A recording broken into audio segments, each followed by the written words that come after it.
Hey everybody. God, it's so fucking bright. Always problematic during the summer months when, it's brighter for longer. Because then this happens. And my room just doesn't work well. It's bright. Yeah. Any which way, we are ready to go in terms of every round table. Hope you're doing well out there. If you're there. Let me get us started. Hey all. Hey all. Good evening. What's up? Right?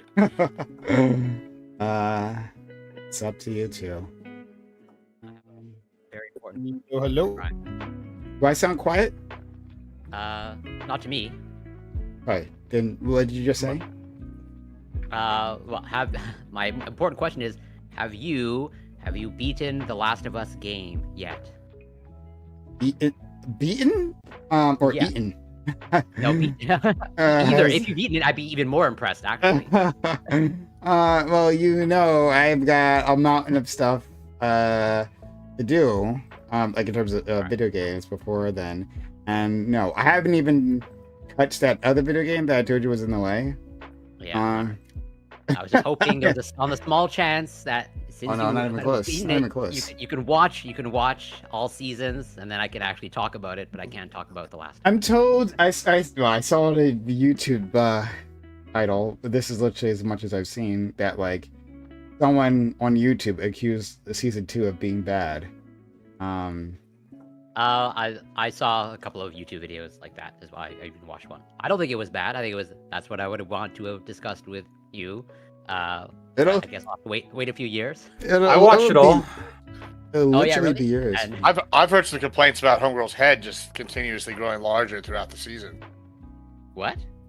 Yeah, they said Those are the dumbest complaints. I've it's heard a pretty. that too. I think it's pretty accurate. She actually looks like she's got a bigger head now every time I see her on television. Even if that's She, the case, what was She the might. what was the guy? She literally went from Ellie or whatever the character's name was to MODOK, like overnight. That's pretty impressive, with no CGI. Or the leader. I don't know which one. Probably the leader is more accurate, but yeah, same thing. Oh God, the leader. That's a so real wait, deep Lax, cut. were you joking? You actually watched it? I actually watched it. I watched the full first season and second season. Okay, and did you enjoy it? Yeah, the first season was incredible. The second season was. Really? meh. Okay. Well, I guess Yeah, I don't think it was as good as the spoil first anything. season. Okay, fair enough. So, Lactoid, the thing that Corey is complaining about, and rightfully so, honestly, is the fact And Doobie makes fun of me about this too. He's done it on stream. So The Last of Us, like the original game, I attempted to play it. Actually, this is probably a better word. But I got stuck on like a it's not a puzzle. It's like a dungeon, like opening dungeon, and I just like couldn't get past this thing. Like here's I've been trying every so often, right? I'll go back in, I'll try that, and I wasn't able to. And so Watch a fucking walkthrough, dude. What the fuck? no, I watched a I've discussed all of this with him. That's rehashing the exact same conversation. Is it that hard, or is it just like the puzzle? It's fucking me. If it's a puzzle, just watch a fucking walkthrough, see exactly how it's done, and just do it that way. It's not. It's look. Okay, I can describe it to you. I can describe it to you, right? Look, it's this area, right, where like it's like a floor of a building, like an apartment building, maybe, or something, right? Just like a floor of a building, and you go into the building, and you got to get from like point A to point B, right, to this other side. But between them, there's the zombies, and they're all doing their patrol points, right? You got to basically sneak past them without getting discovered. And I've seen people do it online, right? I have looked at this. But like every time I try it, like one of those fucking zombies sees me and stop me, and I have been stuck there like literally for years, for like over a decade, I think, since and because of that, like I haven't played the rest of the game, which means I don't know what the rest of the story is, which means I don't want to be spoiled by the actual show, which means I haven't watched either of the seasons. And you can't watch it until he passes the game, which could be, who knows. It could be another That's decade insane. from now. Yeah. Yeah, Doobie knows about me getting caught on this one area. He makes fun of me about that. But one day I'm aiming for it. I'm waiting for that day. I guess I'll have to discuss it with Lactoid at some point. Yeah. Without spoiling it on the panel. Yeah. Did you play the game, Lactoid? Okay. Nope, I just saw the two seasons. I will say that the people, I mean this sincerely, like there's plenty of criticisms to be made about the show, season 2 especially, but I did find it a little bit weird that people were like really, really concerned about like how attractive the kid was. It's like a little bit bizarre. Didn't like that. I agree. Mm-hmm. There's lots of weird I just commentary. posted a 1 minute video in there. It's the best commentary on The Last of Us, period. It's actually the definitive take on reviews on The Last of Us. I think you should watch it. It'll be good for your soul. Okay. I think the thumbnail gives it all away. Probably like critical drinker nonsense or something. It's I think it's Goo is the guy's name.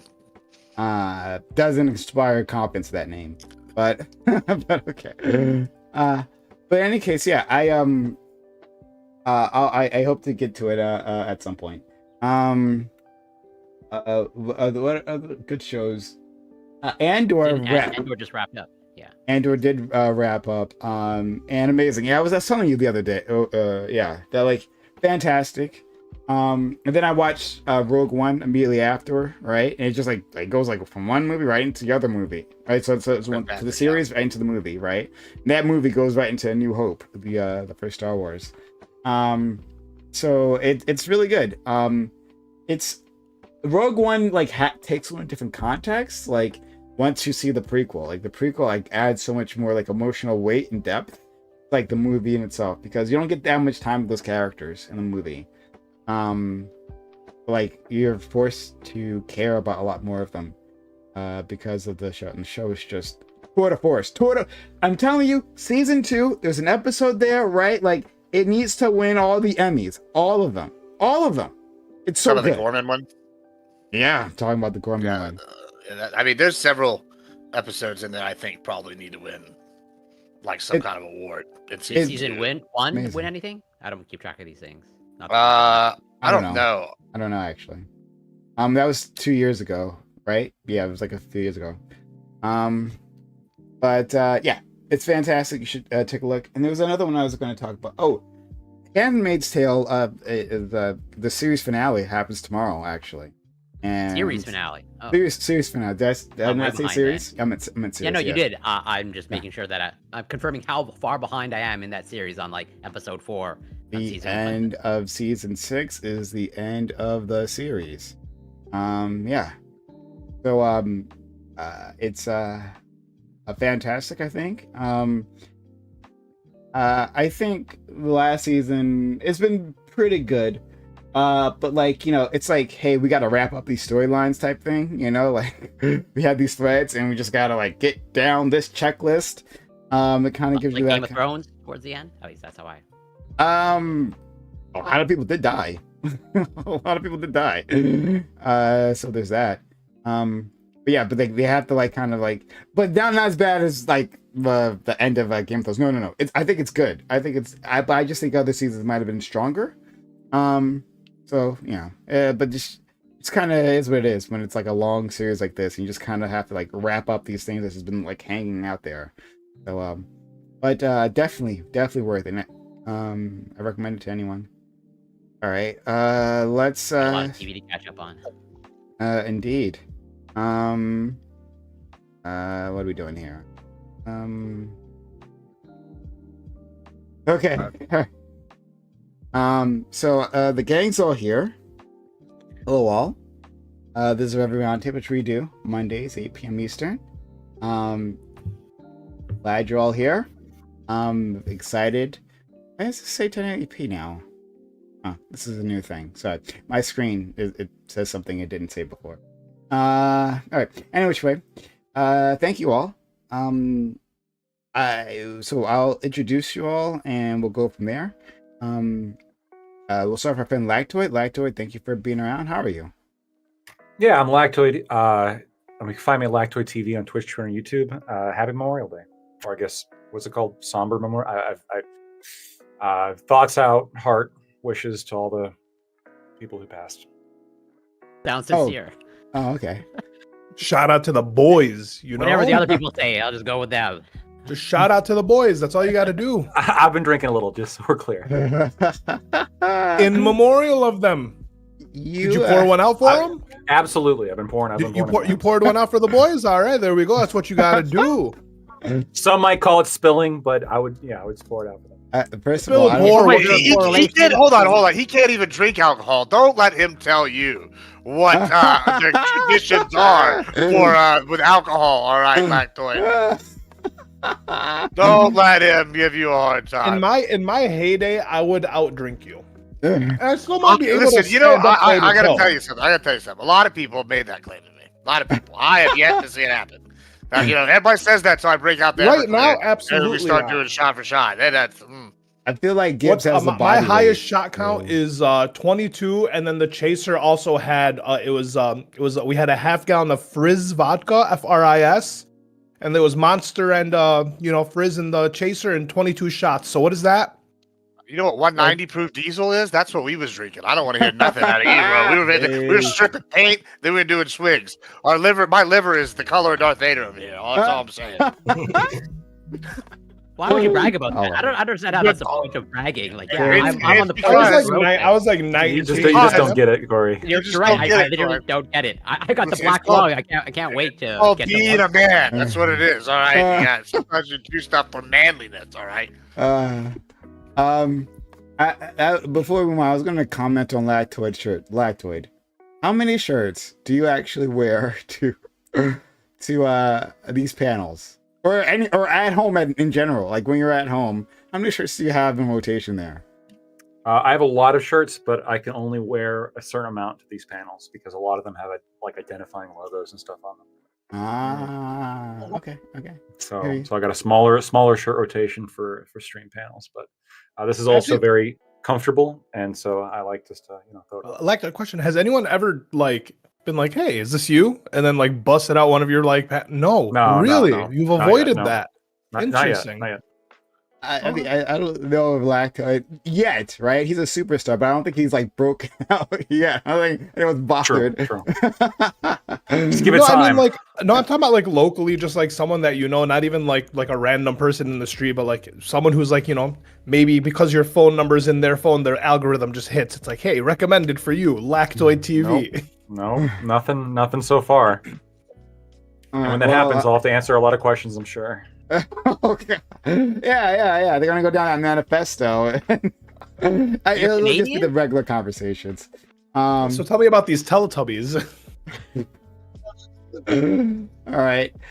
Next, we have our friend Admiral Gibbs, him of the Iron Liver. Or at least we hope so, right? It's an iron liver until like it actually completely fails you, right? Until like a rusted liver. Catastrophic It's a rusted liver, yeah. Yeah, I mean, hopefully it's like carbon. We get it under pressure, and it's gonna turn into a diamond, and then I piss it out. That's called a kidney stone. You know, don't worry about it. All right? I don't know if that's the science behind it, but yeah. Okay. Yeah. But yeah, thank you for being here, Gibbs. I'm excited.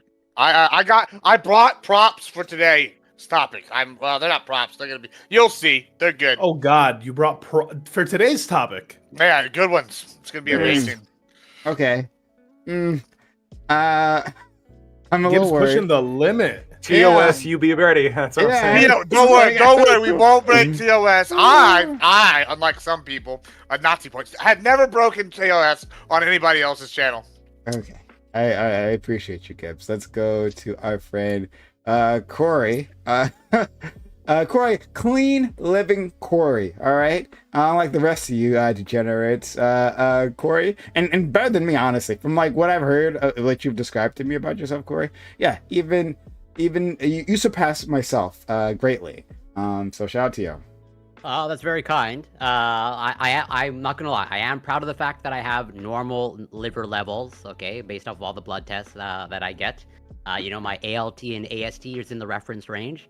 You know, I hope it works out in Gibbs's favor, regardless of whatever it is that he drinks. And I do have some concerns based off of the stream title and what I know of the topic. Shody burned down Slave Plantations, and Gibbs like, I got props. I can't wait to break out my props. That to me, that screams red flag. But I hope again that also works out in Prime's favor, not be banned. But yes, you can find me on Twitch, CoreyCam94, Twitter, X, YouTube, Instagram, Substack. It's Corey Campbell, and as always, looking forward to getting into it. Livers are generally robust organs, right? They're typically very They resilient. regenerate. Yes, Yeah. they are the only organ that you can transplant half of it and it will regenerate into the new patient into a full liver. Exactly. So I think our friend Gibbs's win condition, considering how he lives his life, is that like it just lasts as long as the rest of him, which won't last very long. So I don't want to live that long anyway, bro. You know, unless they like upload me to the cloud or something. You know, fuck all that. That's this whole thing. Okay. Let's go clockwise then. We'll go to our friend Ali. Ali, thanks for being here. How are you, friend? Doing good. I don't have any props for nothing came to mind. You know, but I am looking forward to get into this. If I hear stochastic terrorism one more time from anyone, no more. We're all gonna say it now. We're all gonna trigger the fuck out of you. What is the word? It literally means like if you say bad. I guess if you say bad things like against people, now you're a stochastic terrorist. I don't fucking know. Who is saying it? Everyone is a stochastic terrorist. I was on a WIC panel. I think Friday. I'll explain what it is, but finish your opening. Yeah, I'm Sociologic. You can find me at Twitch, Twitter, and YouTube. Looking forward to get into this discussion, actually. So, stochastic terror is basically the idea that you can put messages out that call for like indirect violence, right? Like indirectly calls for violence. That says like, you know, for instance, I guess abortion providers, right? You can say, well, like, you know, here's these information from these abortion providers. They're baby killers. Someone should do something. I wish someone somewhere would do something about it. Now, I'm not going to say what I want you to do, right? But so if only someone would defend the children, right, and do what needs to be done, something like that, that would be stochastic terrorism, encouraging the population to do that violence without necessarily saying specifically, you know, here's the targets and here's what you do.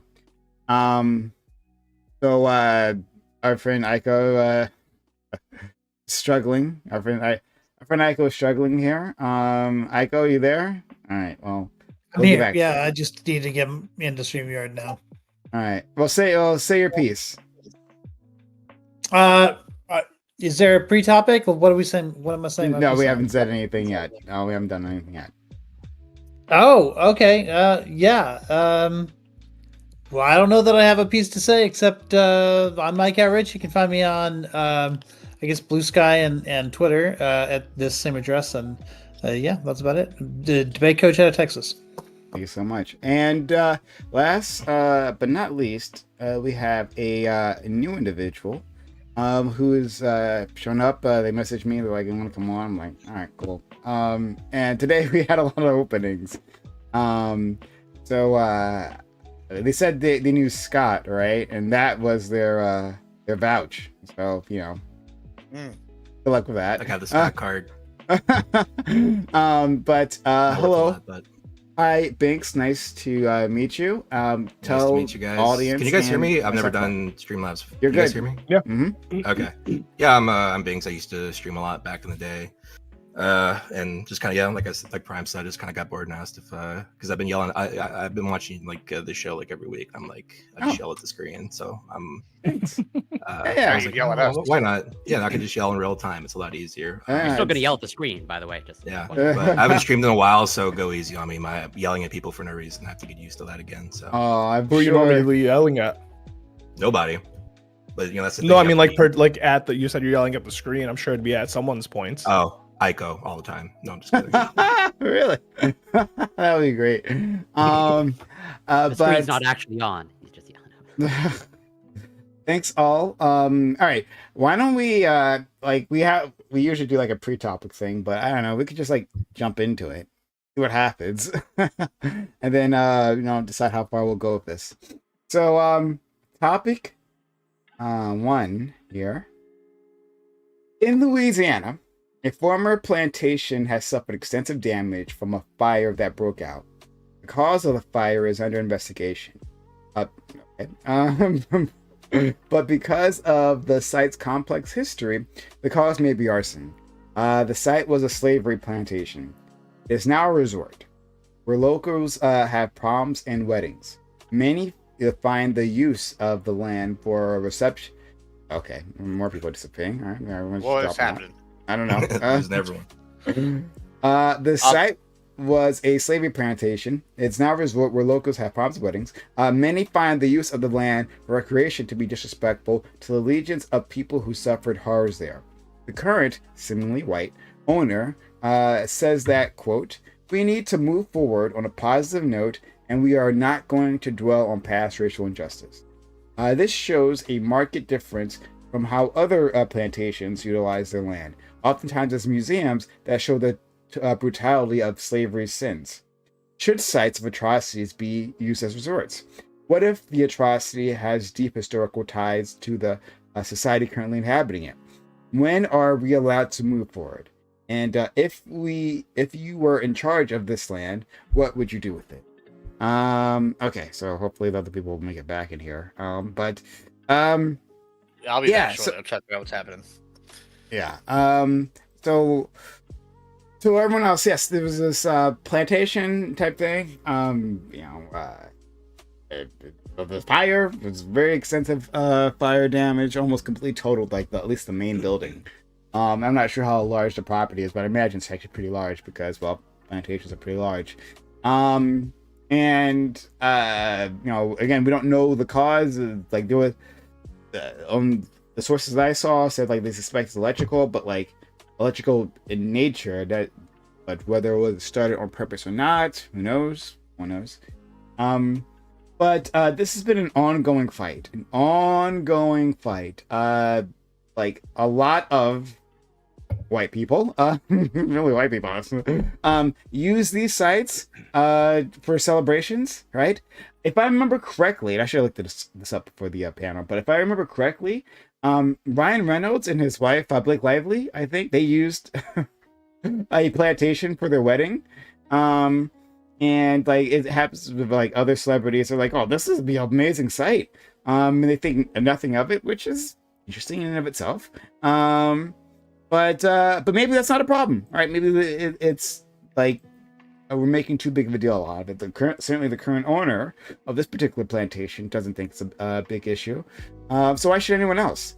So we're going to go down the line and we'll hear your opening statements. I'll start with our friend Factoid. Yeah, so it looks like this particular plantation probably burned down because of an electrical shortage. At least that's what's stated. It's possible. Old buildings, electrical wiring, flammable materials, very possible. It could have just been some kind of accident. If it was arson, that's fucked. Arson should be prosecuted. Property damage is fucked.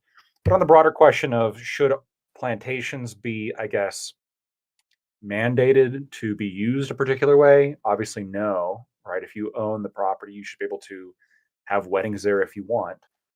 And have it be some kind of fun little antebellum South kind of theme park, if that's really what you want to do. But then I guess there's a different question, which is, should you? Right? You obviously have the right to do that, but is it in bad taste? Should you do it? And honestly, I feel like you should be able to use it for either or. If you want to turn it into some kind of like slavery memorial where you talk about it. And spend a considerable amount of time talking about that. If that's important to you, and if that's something that that the owner wants to do, and sure, that's great. But if it's these are beautiful pieces of property, and if they want to be used for other purposes, that should be fine too. I'm concerned that we might be, and this is a very white opinion of me, I'm sure, but I'm concerned that. The question would be, is the plan here for this to infinitely be a sort of like Holocaust-esque museum, but for slavery, for all these plantations going on forever? And if so, why specifically these, when there's plenty of other historical buildings that were also either built directly through slavery or funded by the profits of slavery? And that goes not only for things in America, but also world monuments all over the place. Because this was a fact of life for most of human history. And I feel like sometimes those monuments should stand for more than just slavery, although I'm fine acknowledging that slavery did happen. Thank you so much. It's fine acknowledging. I appreciate you like that. Just passes the threshold. It's like, oh, I can care just enough. I appreciate you, friend. Let's go to Corey. Well, I guess continue on the white opinion train, yeah, I sort of go back and forth. I'll just say where my opinions currently lie, but I'm to change. So just in general, overall, in terms of let's say how I view land and let's say monuments or statues. Generally speaking, I'm opposed to even just putting up statues of people of historical figures because I think just in general my heuristic is you shouldn't overly idolize anybody. And the same thing holds true when it comes to let's say a piece of land as well, where. Yes, I think it's important to recognize history and things and events that occurred on a certain piece of land. But just like at an individual level, there's recognizing the past and learning from the past, and then maybe clinging too much to the past. Now, where that actual line is, I think is hard to say. Where I think it's important to recognize historical events and obviously atrocities, but then just to sort of entrench it permanently, I can see some potential issues with that Lactoid sort of alluded to. And so it's like, does the owner of the land have a right to do whatever they want with it? I guess technically so, but also at the same time, I won't legislate this, but a certain amount of responsibility in using it, should be put. I would hope takes place. What that actually looks like, I'm not entirely sure. Just like with speech of like, yes, I'm generally in favor of anybody saying absolutely anything, but I also hope at the same time they exercise their own personal responsibility in conducting their own speech. And I think, again, I'm sort of extrapolating that to how people use their land as well. So all that to say is recognizing a piece of land and historical events, good, but permanently entrenching it, maybe not so good. That's where my opinion lies currently. I'll leave it there for now. You, Ali. Yeah. So coming from the Arab perspective, the originators of the slave trade, the whites merely adopted and culturally appropriated our styles. So, the issue really is that honestly, according to like my own bias, there are regular houses that I drive by and I'm like, holy shit, that just looks like what would have been like a racist's home. It's like it's usually the wraparound porch with the pillars. I'm like, that just seems, the house just gives racist. Is it? No, it's just a house, right? This is my bias going towards it. So I understand that people feel a type of way when they see like a plantation or whatever it may be, old churches included. But at the end of the day, some of these are just kind of beautiful buildings, right? I'm getting married in an older church. It's not a church anymore. Someone bought it and now turned it into a venue hall. You could rent it out for weddings and, you know, so on and so forth. This topic actually reminded me of like a trend. It was a pretty like viral topic on Twitter. This guy, Jalen Noble, bought a house in, I believe, Mississippi or Alabama. I'm not sure. He gives a tour of the home and he shows like the back of the house, and there's like a guest home in the back. He goes, "This is where going to be the guest home." And a lot of people, he's black, and a lot of people, black people, went on to said like, look, he bought a plantation home and he's calling the slave quarters a guest home. And it went crazy. They were like calling this guy out. How dare he do this? How, like, you know, he's just like promoting these plantations. This isn't good. This is like a detrimental to black history. Well, then he does like a genealogy on his home. Turns out it wasn't a slave home, and it was just like a house that was a guest home that was put in the back. And so it kind of does like tell me that, like, yeah, even though these places were like historically bad, right? The person who buys them, sometimes it wasn't bad, sometimes it just looks bad. And then other times, like, the people buy them and they revamp them and they turn them into something that is like good for the community or like beautiful, whatever it may be. And so long as you're not being antagonistic with it, right? If you're not advertising it as like the plantation slave prom home, like, don't do that shit. I don't think that's in good taste. I think that's bad. But if you're gonna buy it and you're gonna revamp it and it's going to become a place that is, you know, you're trying to attempt to change the history of it, right? Otherwise, like, what are we gonna do? Unless we're gonna knock down everything and rebuild. I mean, is the land itself tainted, right? Can you rebuild over it, or is it gonna be like over the like history? Like, I don't know what you do, right? And so part of me does like preserving older homes. It does like I do like the preservation of like the churches and the homes and so on and so forth. I do see the problem when people are like in the UK, when these churches are going abandoned and it's like the Muslims are buying out. They're not churches anymore, they're mosques. I do empathize with the people who are like, hey, we are losing what is meant to be ours due to a bad history or due to, you know, to a lack of preservation. That, you know, I empathize with that just a bit. Now let's go to our friend Gibbs. Yeah, so I actually agree with about 99% of what Sociologic said. Although he did have a very Yankee take with the idea that a wraparound veranda is somehow racist. The man clearly has never lived in an area where there's just wide open spaces where you want to just go out there and look. And that's pretty much a style of home anywhere. I said it was my bias. I know, I know it's your bias. Yeah. You did admit that. You did that. But I do agree with almost everything else he said. In fact, I think that, you know, the preservation aspect is good. You know, I like that. And I think that the idea that these things can be used for some things that are like joyous occasions, is actually a good thing. Like, I feel like at this point on Earth, you know, if we really want to go back all, whatever, 13,000 years of human history or 300K or whatever, probably at this point everywhere on Earth has had a murder at some point. And I find this less distasteful than, say, I don't know, turning the Triple H Holmes murder castle into a horror house on Halloween, which they fucking do. You know, they start like actual murder houses into fucking like horror houses all the time. Not horror houses, but horror houses all the time. They might turn them into horror houses. I don't know. I'd go to see that. Maybe they dress up as a ghost and we get our hanky panky on. I don't know. But I find this less distasteful because of things like no one bitched about when this happened, and now it's time to use the props. No one bitched about when we had the Alamo here, you know, where lots of people died, used as a spot in Miss Congeniality, and another time where they had the Miss was it America pageant, or when they actually had Miss America pageant take place on the front lawn.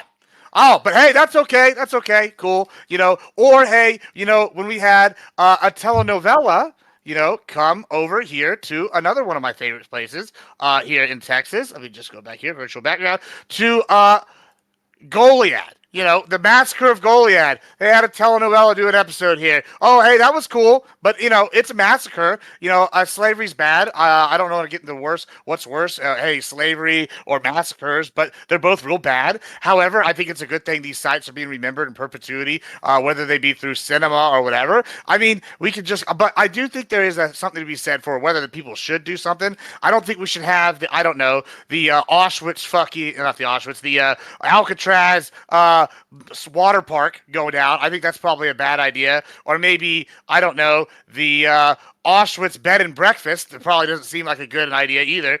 These are probably not things we should be doing. You know, maybe we take umbrance there. So I see Prime's point in saying, hey, it might not be good to be having a bed and breakfast and resort at a location like, I don't know, a plantation.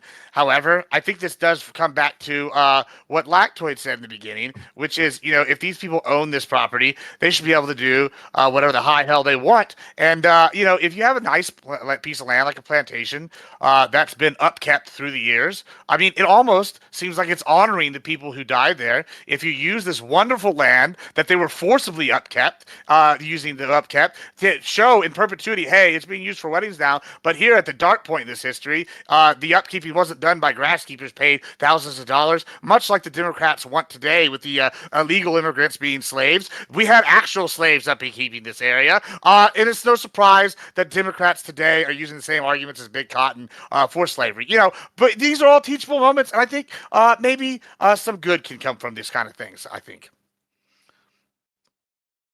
What's the I think nature? your use of the word prop is a little misleading, personally. Yeah, I said prop-ass, you know, prop-ish. Yeah, I was excited. Yeah, I might have more props, don't worry.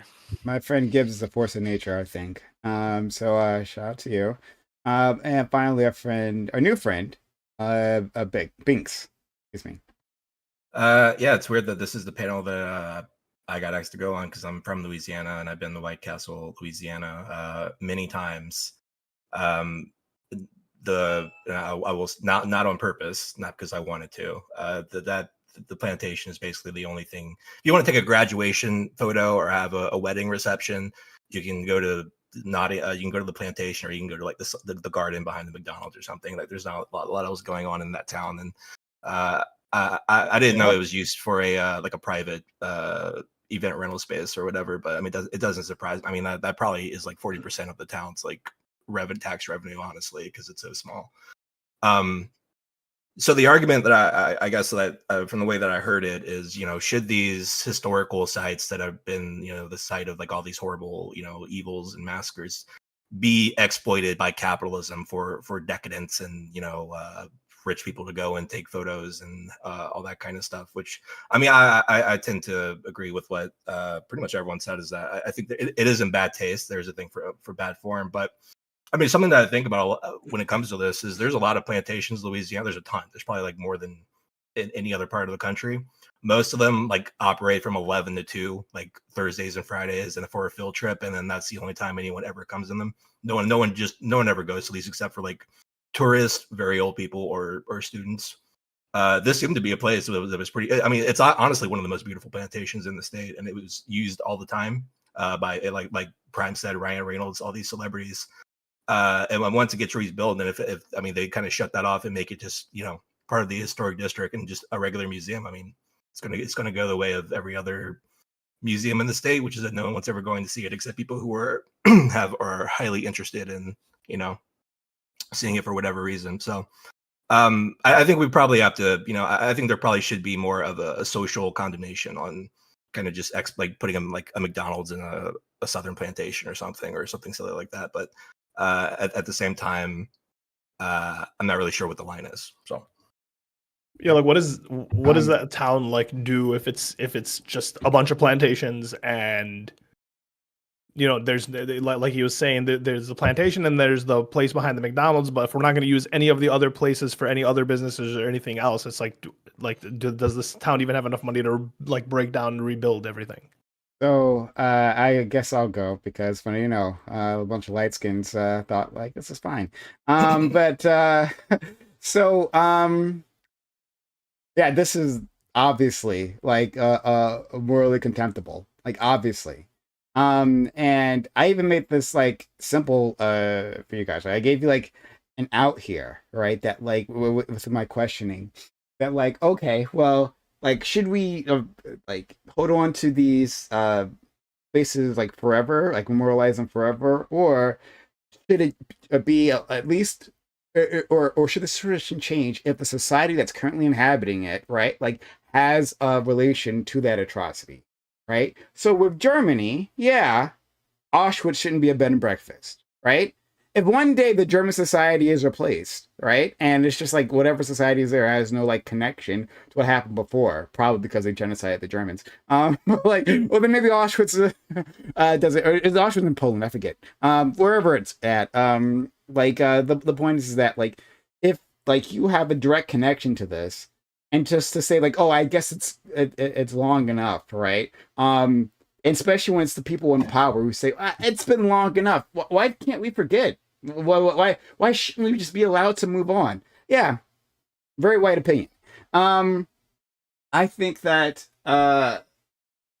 when we're dealing with this, I think Black had actually an interesting question. He talked about like, hey, well, so much of our infrastructure, or old infrastructure, was built by the hands of slaves, or indentured servants, or if like whatever the hell we were doing with the Native Americans, right? Like a lot of it is tainted in that way, right?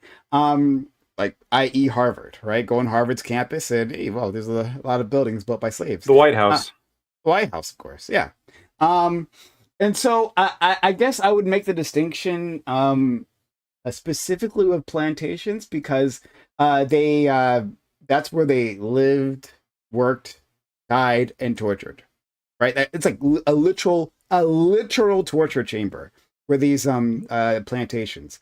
Like we don't actually like really deal with that because of course we don't want to deal with this slavery's past, right? Again, people want to move past it as soon as possible. We've already dealt with it, so no point talking about it. But these were literal torture chambers, right? And rape chambers. That's what they did there. Torture, and they raped them. So, like, would we say that for any other torture chamber, right? Specifically when we're talking about Auschwitz, no, right? Apparently not. Well, I'm not sure if we've gotten unanimous approval on this panel on that. Maybe not. Okay, we'll see. But it seems like people can recognize, right, when it happens to some individuals, but when it's other bodies that are broken and bloodied and raped and tortured, that I guess it's okay that we can just move past it. No, these are a special sort of American evil. Those plantations, right? And they had like, oh my God, they had so many ways to torture their slaves, right? They were quite creative in the things that they would do to them. Right? These are a special sort of evil, and so they should be memorialized. And if the problem is, well, it's in the hands of a private property owner, well, no problem. I can handle that. We nationalize all of them, right? We turn them to a national park, and we make them into museums, and then, yeah, that solves that, right? And no, I'm not concerned about like the economics of a particular town. I mean, like I would like to revitalize any particular town through any sort of investments. Yeah, we can find other ways to invest into a town if we want to do that. Hell, even if we're going to nationalize them, we can even have some sort of direct stipend into the town's economy. You want that right? though? You want them like memorialized and nationalized as like museums and historic. Like, Forever. do you think like do you like for as long as the yeah. American society stands? Like again, I gave you. There were a lot of people who were take just it. celebrating that it was burned down, right? Like on TikTok and stuff. Yeah. So yeah, I didn't know if that was going to be your. All of them? I'm saying, would you prefer that? Would you prefer just like demolish and rebuild over? Like that's what I'm asking. Would you prefer that they demolish and rebuild over? I got an Definitely interesting don't. question You here. don't want to? Oh, Wait, sorry, hold sorry. Yeah. I should be more specific.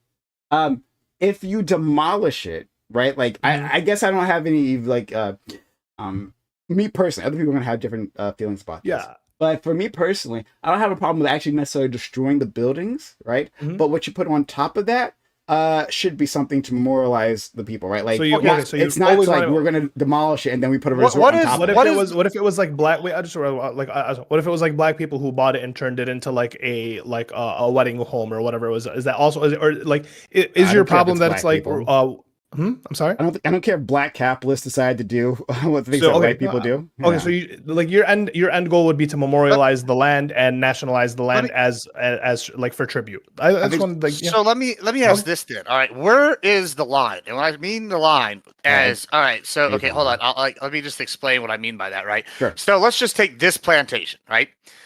They got new owners, right? I guess, right. It's not the owners of that or the family that had the plantation way back in the day, right? It's Okay. a lawyer. You're right. Okay, so this guy comes in, makes it whatever he did, and now it's burned down.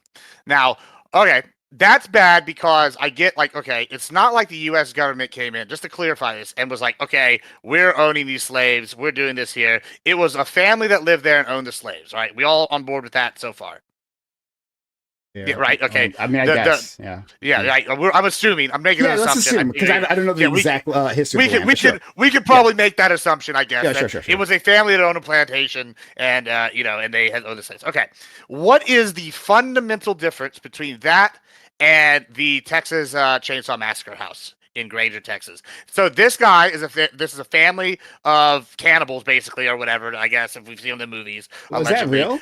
I mean, yeah, the Texas Chainsaw Massacre is a real thing. Yes, and It's so based off a real story. It's very embellished, but there was actually. yeah. So and they killed people, yada yada. Now people got murdered. I don't know if they got raped, but they got murdered, skinned alive, killed, terrible shit, tortured. Right now, a private person owns this house. It's not a museum. It's not a bed and breakfast. However, let's just hypothetically say they did make it a wedding venue or whatever. Because let's just say Gibbs buys the house. Yeah, Sure. I buy the house, and now we're making the Leatherface wedding, whatever. Now, I'm sure that I would do well because there are a lot of fucking emo goth girls that love murder places, and they would definitely come to this Texas Chainsaw Massacre house. Yeah, especially when it's like an old Victorian or Southern Texas style veranda, like style house. They got all the bullshit, and there's a cotton field behind it. They're gonna go, wow, this looks pretty, and we can be scary and emo. Yeah, so I'm sure it would sell well. Is there a fundamental difference in your mind between a private slave owner like a plantation and a family of serial killers that used to own this and somebody else comes and buys and we turn that into a bed and breakfast or resort or whatever? Yeah. So I see where you're going with this, right? Like on any site of any mass tragedy, like should that all be treated the same? Well, I would say that like on the most basic level, right? Like the sites of slavery were done like through state mandate, right? State cooperation, right? There were laws. Like it was within our. I heard Sorry, that. I'm sorry. Like they're doing fireworks, and I have one neighbor, right? I have one neighbor who like in the fucking summer, like they like play loud music like throughout the day, sometimes into the night, right? I'm likely like they're not doing it like right now, but like my neighbor just asked me if I wanted a beer, so I don't know. And then like and I have to like close the window, but then my room gets like really fucking hot, right? So I open the window. Now they're doing fireworks, so I'm sorry. Any case, this was like by this was with the cooperation of the United States government, like defended by the United States government, a person's right to own slaves. So I think it's tied to society in the way that like random crime isn't, right? So like that on the rip, like this is like tied to our society. We fought a war over it, right? We did it for centuries. So like it seems different off the bat, but also, so I'll start there. But like also, I don't think I even have to make that distinction, right? I think that all I have to say is, well, this is the type of sites that I want to memorialize. Other people can decide if they want to memorialize other sites as well, right? And I'm open to hearing about them. But like that's not really my concern, right? My concern is these plantations, like, and I'll make it, and I've already made a clear delineation between them and other sites of tragedy. So yeah, so you're saying though, for your first point, I get the second point. Yeah, I mean you can, that makes sense. But I mean the first one, you're basically saying that because the United States government, like tangentially or directly, not tangentially, directly,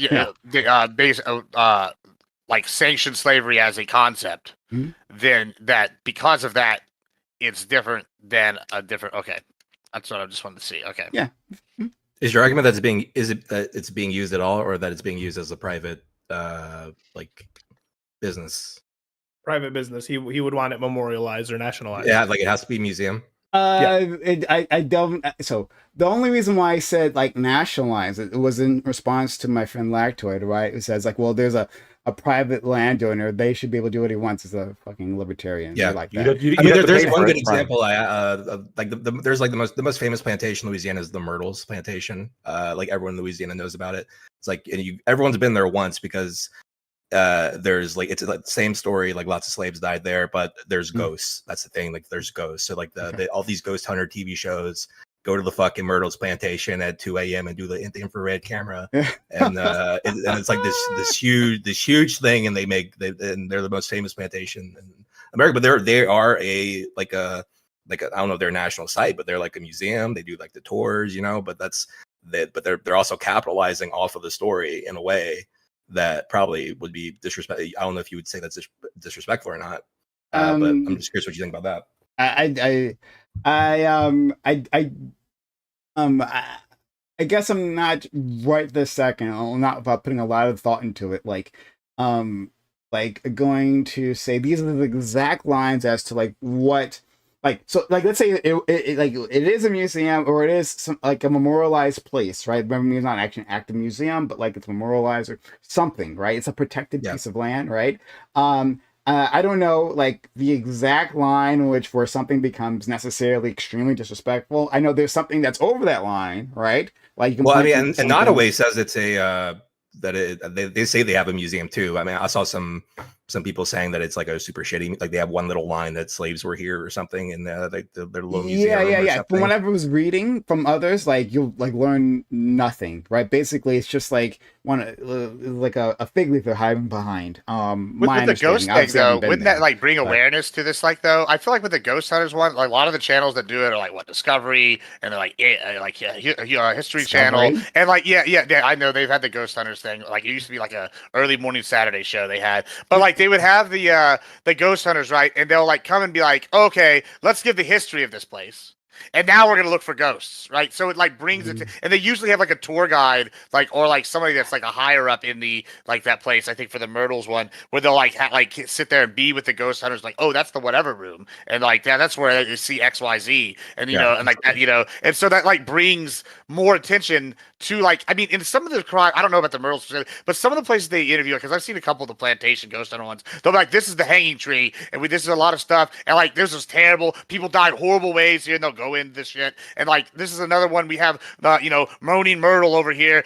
They think she was like, essayed, and then they talk about it, and it's like, talk about this, the more I hate it. Like, well, I mean, you say that, but don't you want like at some aspect to go, hey, this is bringing attention to what happened here. Yes, maybe the ghost thing is kind of sus. Like, if I'm a ghost, I wouldn't want somebody walking up in my home either. But, like, if you're, like, sitting here going, hey, let's get some attention on this, and you're like, it's memorialized, more people than ever are going to become aware of it because of a ghost hunter show or something. It's like a special event kind of thing.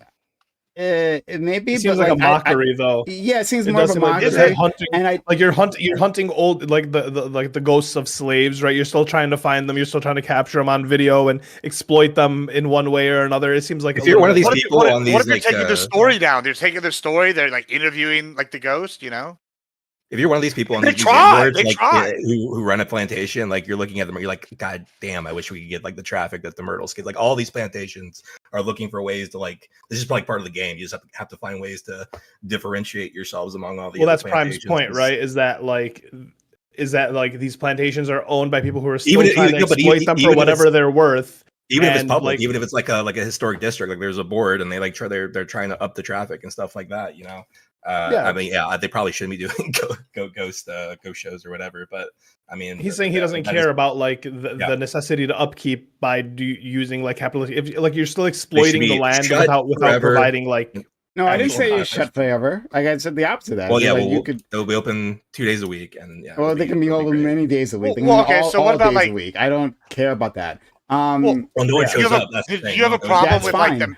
Well, okay, That's so not okay, a let's concern take of mine. a different thing, Prime. Do you have a problem with? I brought Well- this one up. Do you have a problem with Miss America on this like literal site where the soldiers were killed from the Alamo after the battle? So the And like, Alamo you have a was to problem like with defend slavery, right? Like it was like No, what? like the whole Defend Texas slavery? Rebellion was like for like defending their rights. You're to telling me the Apaches that died at the Alamo, the other ones they were defending They slavery too. no, but I mean The Mexicans specifically. that died, they died. Like all the people at the No, Alamo well, died. hold on, Because to be clear, this is just to be fake clear, the news. way what the you're doing. U.S. the way the U.S. internalizes it is the last stand of patriots there, right, against the savages. Texian patriots, yeah, a lot of yeah, Hispanic and they people don't died there, deal yeah. with the actual fact that there was to support Texas's How many ability slave owners to. died at the Alamo? One second, hold on. I don't. None of that matters because it doesn't validate my point, right? I have no idea. It doesn't. It makes no difference. Well, The point there's not is very that many. it doesn't. Good thing, fine, because it has nothing to do with my point. The point is that one, it was to defend the right to slavery. So I don't think it's anything I would care about protecting in particular. But beyond that, right? If other people want to make that case, right? If you want to make the case, if this is important to you, right? Hey, we got to treat the Alamo with the reverence it deserves. Well, then, yeah, you should have it nationalized too. I support your right to lobby for that. Can I ask a question? It is nationalized. That's the problem. Real quick, Gibbs. I mean, Okay. just so you know, the Native Americans prior to the Civil War were, in many cases, large slave owners. There's a reason why so many Native tribes sided with the Confederacy during the Civil War, and it's because it was to protect their interests, their economic interests as well. My question for you, Prime, is: do you think that there's any kind of culture worth salvaging of the antebellum South unrelated to slavery? Like, do you think that if you are a Southerner and you're thinking about the history of your community and of America in your location from the beginning of the country, there's anything there that's worth, taking a look at and saying, this is something that we should be able to celebrate, something that we should be able to take a look at and experience, unrelated to slavery? We can have some acknowledgement here. We're not saying getting rid of all of it. We can have some acknowledgement, but turning every single plantation house into this into so what you've said, it tends like a torture museum. I mean, does that not, I guess, completely eliminate some of the non-slavery related antebellum South culture? Sure. So I'm willing to let's say that Prime was the decider, okay, right? I am not, but let's say that I was, right? I'd be willing to for people to make a case, right? Like here is these traditions or something, right? Here is this way of life, this facet of the way they lived, and let's talk about that and let's see if we can bring this into the modern era and celebrate that guilt free, right? I'd be willing to listen to it case by case, but just from my understanding of the South, right, is that nothing was untouched by slavery, like almost nothing. That Well, nothing can be, Prime. That's not my point, though, right? Like for Spartan culture, for example, was entirely fundamentally based upon slavery, but like the Spartans, like the idea of the Spartans and the culture on the Spartans is actually relatively unrelated to slavery. When most people think about the Spartans, they don't think about slavery, despite the fact that entire culture was born specifically out of the need to enslave the Helots. That's why they were warriors, specifically to oppress people. So there's no other explanation for it. So I wasn't aware of that, but that sounds like the history was whitewashed, and I wouldn't want that to happen, right? I don't want the antebellum South to one day, right, where people can think. Hold on, let me answer this question. I wouldn't want there to be a day for people to look back on it and say, with honesty in their heart, right? Not trying to deny it the way some white people do, but honestly think, oh, this had nothing to do with slavery. I want it forever tied with this tragedy, right? And if that was the case for the Spartans, I don't know. This is the first time I'm hearing about that, right? Then I think it's a tragedy that we don't acknowledge that. So you can hold on. Let me wrap up my point real quick. Engage what you said. Go ahead. Yeah. So sure, specifically with the Spartans, I understand what you're saying, and it's true. You can look into it. I mean, the fundamental basis of Spartan society I'll take your was word for enslavement. Now, but that doesn't negate the impressive bravery at the Battle of Thermopylae, right? Or that doesn't negate the the impressive skill that the Spartans had displayed at the time in their various conflicts and their various wars. And that's sort of like remembering what the people there were capable of doing. And I think that there is room there. Sure, we can acknowledge the Helots and the horrible life I'm sure they lived, but at the same time recognize other cultural aspects of the communities that live there, because this is the case for every single community. I mean, you can't even talk about Arabian culture without it being fundamentally underpinned by slavery. Does that mean we ignore all the incredible achievements of No, the hold Arabs on. and the science? Well, no, all of mathematics that the Arabs I invented, know, no, all of guy, that was based upon my slave guy, labor. my All of guy. it. Yeah, Mahone, my guy, right? Like, we can acknowledge all these things, right? Like, we can acknowledge that um, uh, these things are tied, right? Like, we can just say that all these things are tied. Like, I think it's important to understand like the totality of history and not whitewash these things. We can say all these things are stained by these various atrocities, right? And like have a more colorful, more complex, more nuanced view of history. So we can do that with all. And like I said, we can look at these things individually and see like are there cases as to actually, you know what, I'm gonna leave it there because I don't know exactly. But that's my point. My point is that, like, when I asked you, was there cultural elements that are worth salvaging of the antebellum South? You said it's all stained by slavery. But again, if we're going off that basis, so is the cultural practices of most cultures around the world to some extent. I'm saying that I think there is aspects of antebellum South that are worth salvaging, and I think turning every single plantation into this sort of like remembrance memorial. Not only would it be extraordinarily expensive because you'd have to eminent domain. It's just a national park.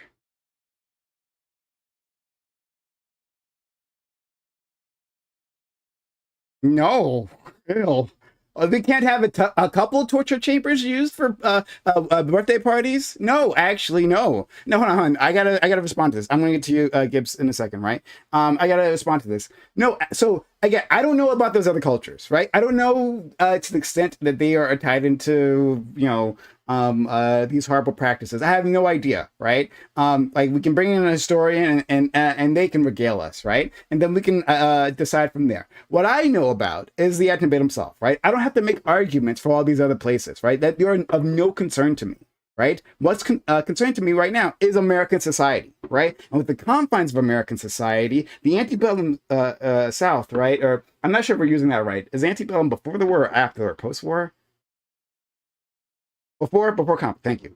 Oh well, antebellum then. Antebellum South is that like it wasn't simply an industry that happened, right? Like I don't know where you guys all live, right? But you might have a big industry in your state. Let's say like oil refining, right? But then you can live in the state and like not actually touch that, right? You can it could be your biggest employer, right? But it, like doesn't like directly influence your life.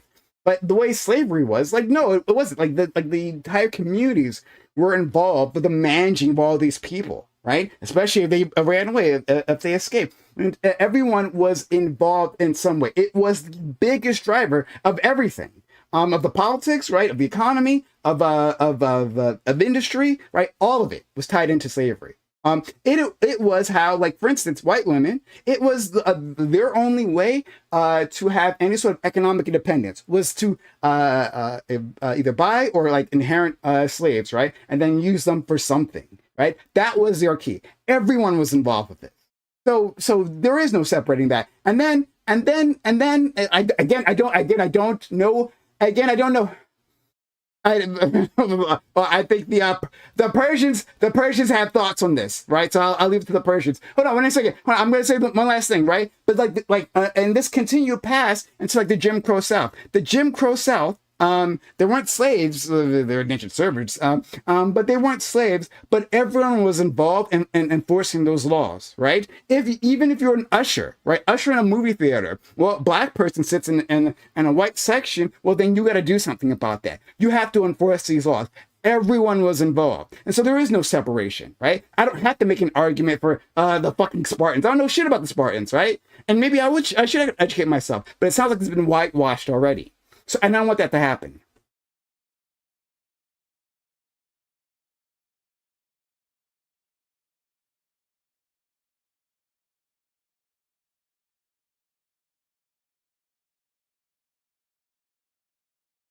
Okay, that's fine.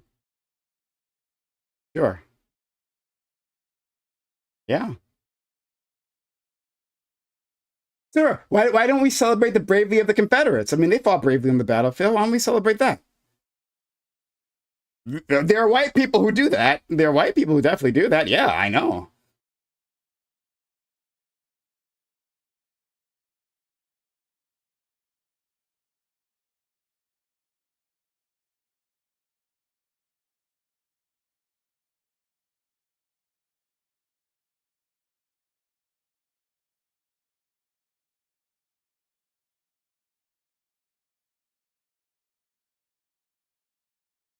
It was a major reason.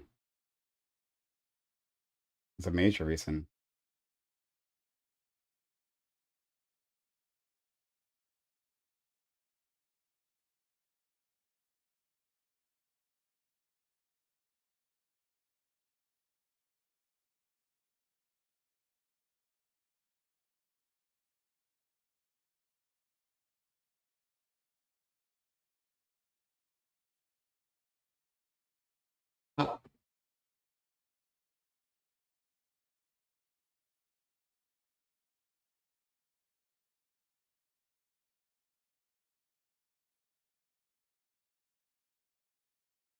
Uh, so I okay.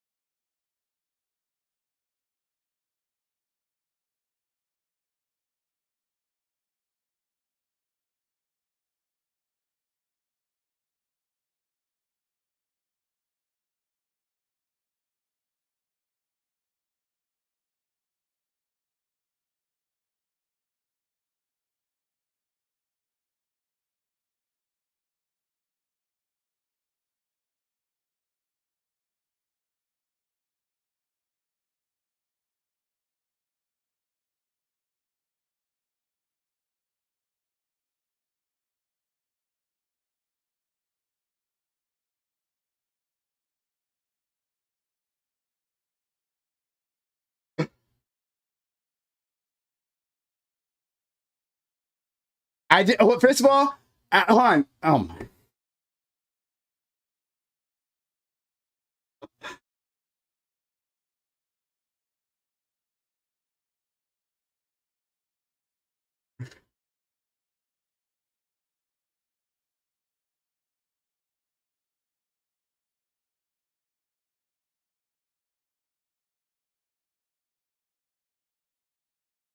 Then we can protest. Then we can protest that. Okay. Yeah, obviously. Hold on.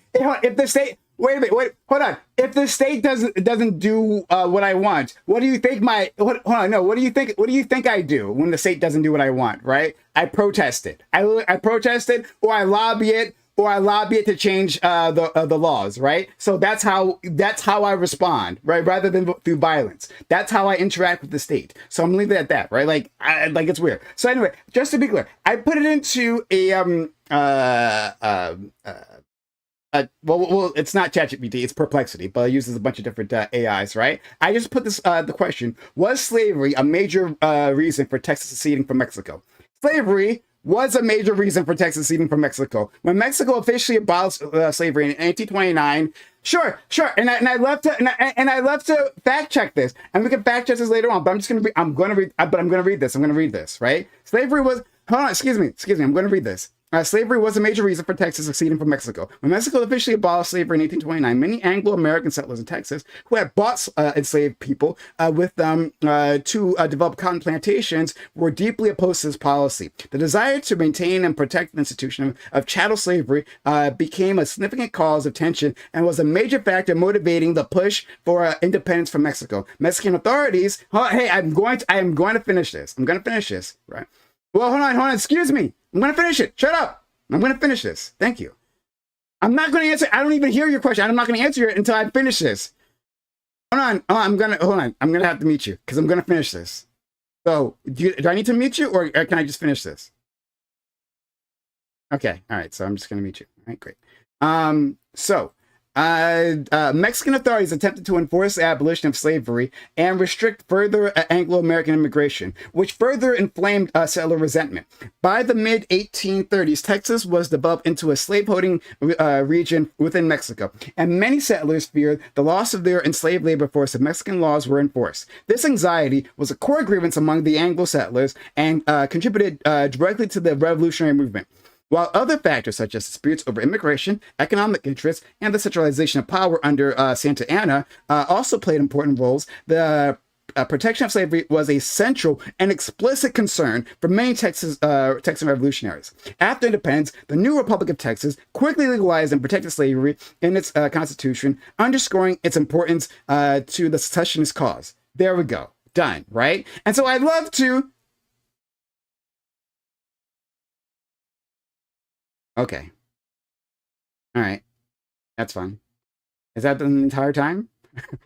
Let's hope not. Let's go from the top. But go ahead. Right? Yeah, I know, but yeah, I don't know. It's been like I wish someone had just some. Yeah. Hold on 1 second. I'm dealing with this. Was this? I'm asking. Was this the problem from the beginning? We didn't hear the question either for about. Oh, so for about 3 minutes they were saying. Okay, all right. So I don't know what just happened. Now I can't hear you. Oh, Testing. There we go. All right. Okay. No. There you go. All right. So it says only hear me for 3 minutes. 3 minutes. Okay. Great. So it looks like we're back. Everyone talk. Can you guys hear the other people? Yo. Yo. Put in chat. Put in chat. Can you hear the rest? They can't hear. They can't hear Gibbs for some reason. Though. I don't know. Oh, yeah, for some fucking reason. I'm gonna unmute Gibbs in a second. But testing, guys. Like, can you hear? Oh my god, they're not typing. Can you hear? We can hear. You can hear now. We can hear now. Okay, great. All right. Go ahead, Corey. So just to maybe understand your position better, Prime, it's like so.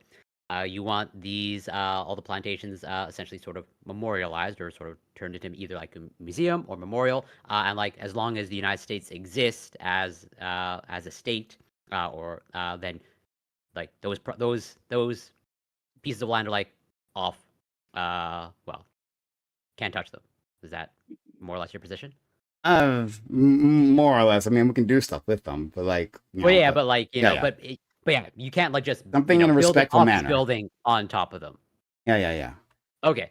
So then hypothetically, although it's probably not going to happen given what Trump is doing, but if the U.S. Lasts for like 300, 400 years, okay, like that site will not change, or will pretty much the memory of what took place there will always be at that site. That is what you would desire, right? Yeah, we got plenty of space in the U.S. We're not going to run out of spaces to do other things, so we can use these spaces for memorialization. Sure.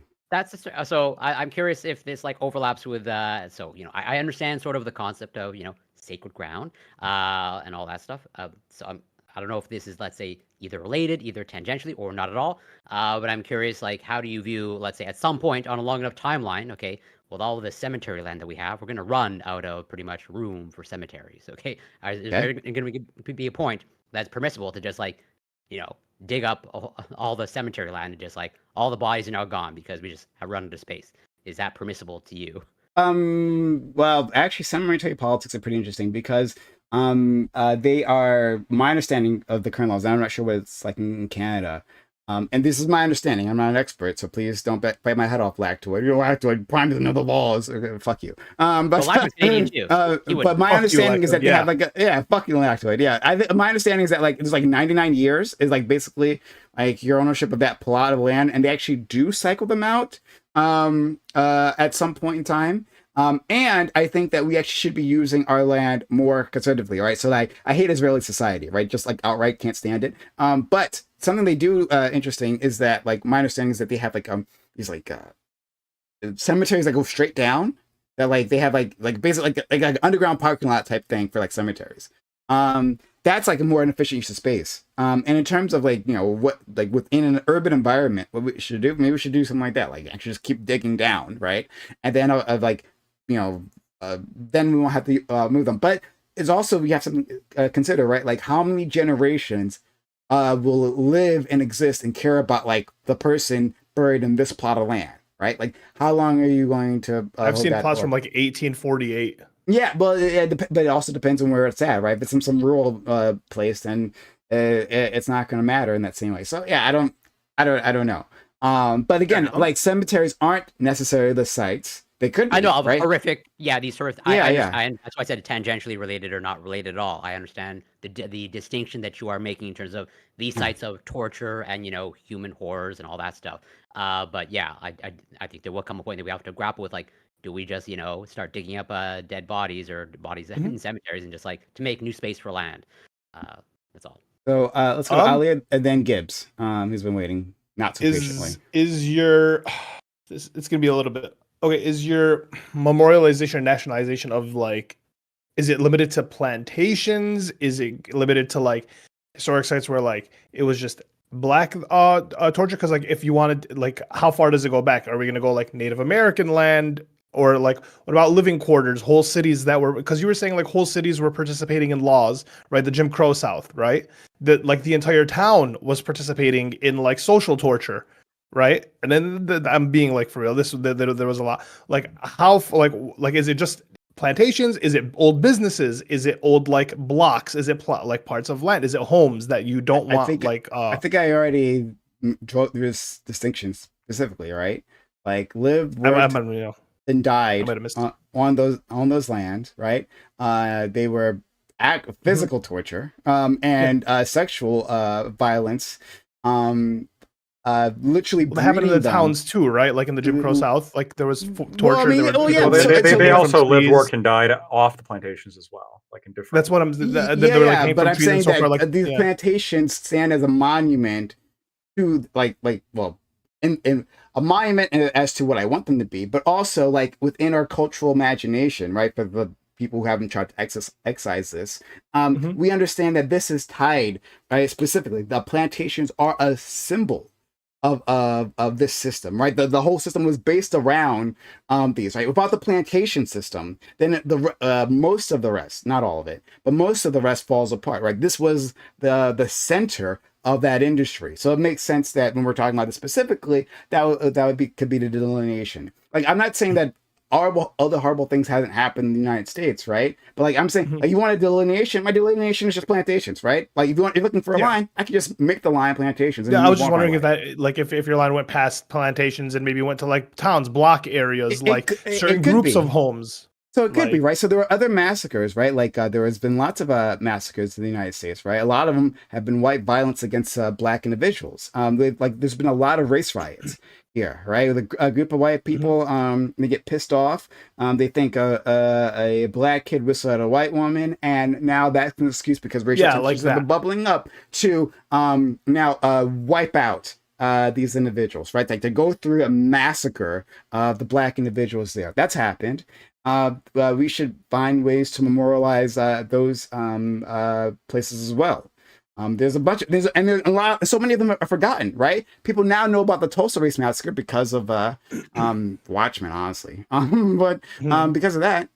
But and that's a good example of a media that actually tried to deal with that in a respectful manner, right? Like directly dealing with the issue. So yeah, we can find all kinds of creative ways to memorialize them. But I'm saying specific plantations, we lock them down. In terms of Native Americans, last thing I'll say, Native Americans, I'm sure there are places where Native Americans are massacred, right? A whole village is wiped out or whatever. They might want all of America, right? Well, yeah. Well, it's not, but I mean, the specific sites, right? Specific sites. There are places where these happen. Maybe they might more memorialize. I'm in support of that as well. I was just gonna say, like, to get Gibbs, like, to his point earlier, he's saying if you care so much about the Alamo, then it should be your concern. Like, you should take it upon yourself to like protest against that. Prime doesn't necessarily care. Like, he's saying like if you want it nationalized, you don't want it you think it's disrespectful, then you should protest for it. If you don't think it's disrespectful, then it's like it doesn't really work against his argument that he thinks that these other plantations should be memorialized. Would Gibbs support turning the Alamo into a Buc-ee's? the only question I care about. Absolutely fucking not. But Okay. on a real. Gibbs, do you care that it was used in miscongeniality? Like, is that something that you think is worth protesting? I do care, and I want to. The reason I bring this So up. then you agree with Prime? Oh, hold on. No, well, kind of, but no. At the same time, yes and no, right? And I just want to point out the flaw that Prime is presenting. One, what was that AI you used, Prime? Sure. I Perplexity. used Perplexity. perplexity. It's just so you understand, because I feel like you're going to argue with this particular AI. It's not one AI. Perplexity basically sends your question to one of the major AIs, right? Whichever it thinks is the best one to handle it, right? So because I'm using the free version, it doesn't actually tell me which one it sent it to, right? And I don't get a chance to pick, but it sends it out it decides on itself which one is the best one. So I actually don't know which one actually answered. So there you go. Yeah, and generally, when we think AI answering questions, AI, scans the internet and finds a bunch of articles and it summarizes them based off, right? Yeah, this is actually it should be called, what was it, perplexity, whatever. It doesn't matter. It should be called parody, because this is actually just a prime example of liberal and leftist invasion in academia, where they just rewrite history, or in this case, I'll use the term blackwash it to try and do these things. If Santa Anna was this great abolitionist, like Prime is trying to say, because Mexico outlawed him, then he might not have slaughtered every fucking slave he came across in Texas, which is what he did. He didn't emancipate him. He killed him. That's what he did. That's what he did all throughout. One of his generals emancipated some, and he scolded him. This is historical. It was General Uria. It's a whole thing. Now, what's interesting about this? I thought Santa, maybe my understanding is incorrect. I thought Santa Ana was a place. No, Prime. Santa Ana is not a fucking place. It's he's the dictator of Mexico that invaded Texas. He's a multi-time president. He's maybe the most successful Mexican leader of all time, if you really want to get down to it. He led the Mexicans. They even called him out of retirement after exiling him to fight in the Mexican-American War.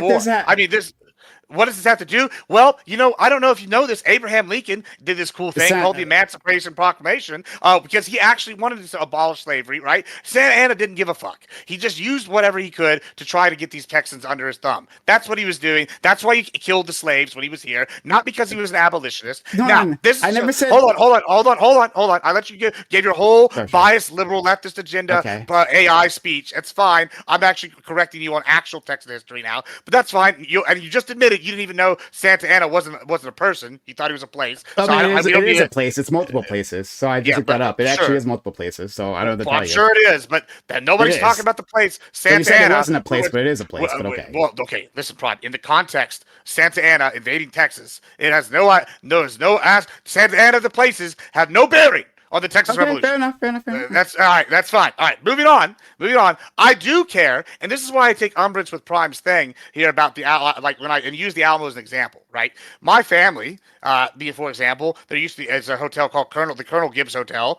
We literally have cannons from the Alamo proudly displayed there in the hotel. They go there. You can go there. There's memorials. It talks about the history, yada yada, etc. It's memorialized. Now, we have real problems with the state who runs the Alamo because they keep fucking using it for every little Tom, Dick, and Sally event, and it's like pissing on the fucking thing. And then you can say we can go and protest it, but then we literally have someone like George P. Bush wanting to move the Alamo because it's nationalized. They want to dig it up, move it to another location, and turn this into an event area, or because it's in downtown in the middle of San Antonio. Now, when you're saying we should nationalize it, I think that you would also be very upset, and you would want to do more than protest, or not want to get to the point of protest, if they were like, hey, we're going to go to this plantation, we're going to literally dig up where these slaves have been buried in a mass grave, and we're going to turn it into a open air market for fiesta. And we're going to have everybody out there, and we're going to be eating elote, and we're going to be dancing, and we're going to have fucking bands playing on this gravesite, and we're going to move these guys 300 feet that way because it's inconvenient. I think you would have a problem with that, and I think that this idea that, hey, nationalizing these things is the answer is not always the case, because it actually ends up being more disrespectful when a state government or city government or the national government goes, hey, we can make a quick buck here, and let's fucking put it in Miss Congeniality. Let's host the Miss America pageant. These are problems. Let's go house Fiesta or Night Out in Old San Antonio on the grounds of the Alamo. I have less of a problem with that because at least it's historically part of San Antonio. But then it's like, oh, we're gonna put Miss America and we're gonna do the fucking congeniality little water cup spinny thing, and we're gonna all laugh as they fall. Like this is a mockery. What? It's a mockery. What? Sorry, you- I don't. Yeah. Sorry, Gibbs, help me out here. Why do you think I'm defending the use? Do you think that I'm defending the use of the Alamo No. as whatever it is? No, No, so I I'm think not. that Right? I So- don't think you're doing that. No, I think you're defending the nationalization of these sites because you want them memorialized. And I'm saying that there's a major issue with that because a lot of times the state government, the national government, Then- when they memorialize these, they use them for nefarious things Okay. So let's find. as opposed to private people. Sure. Okay, all right. Well, then let's find a way to bridge our problem here. Okay, so if you're saying there is a site that means a lot to you, right? Slate defending Alamo. Fine. You have this site means a bunch to you. And you don't like the way the state has been using it. And maybe, I think what you're saying is that under private hands, right, then it would be used more respectfully. Well, then, Probably. okay. Well, then, sure. Then I support your ability, right, to one, lobby the government or just like buy it outright, right? To just like to come up with a fat check, present it to your state government, and then buy the land and then use it in the way that you find the most They respectful. won't do that. It's a Go ahead, national right? park. So They're not going to do that. What'd you say? What'd you say?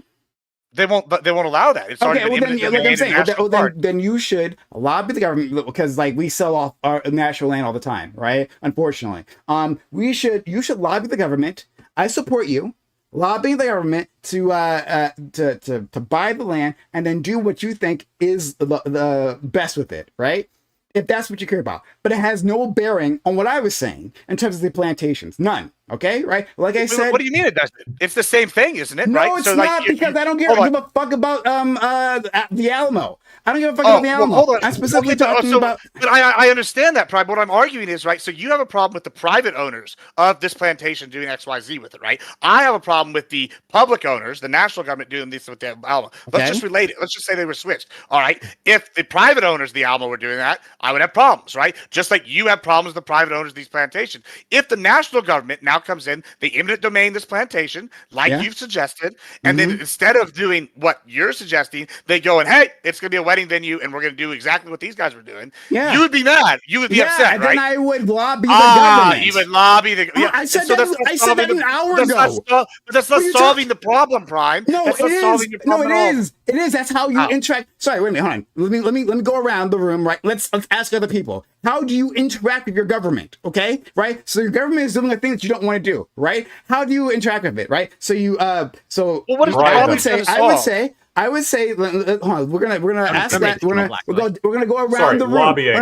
We're gonna Money. lobby. We can vote the politicians out, whoever made the decision, right? And we can protest, right? Like, are those three? Do you think they're valid options? Lactoid, any of those three? Lactoid. Do you think those? What any was of the those first are one? valid? What was the that's first not one? the you solving said? the sorry, problem it's- you're it's- presenting, Hold on, though, wait a Brian. second. No. Lobby, voting, and what was shit? Was the last one I said? Lobby, voting, Yes. and protesting. Right. Yeah. So, are any of those three valid options for interacting with government when they're doing something you don't like?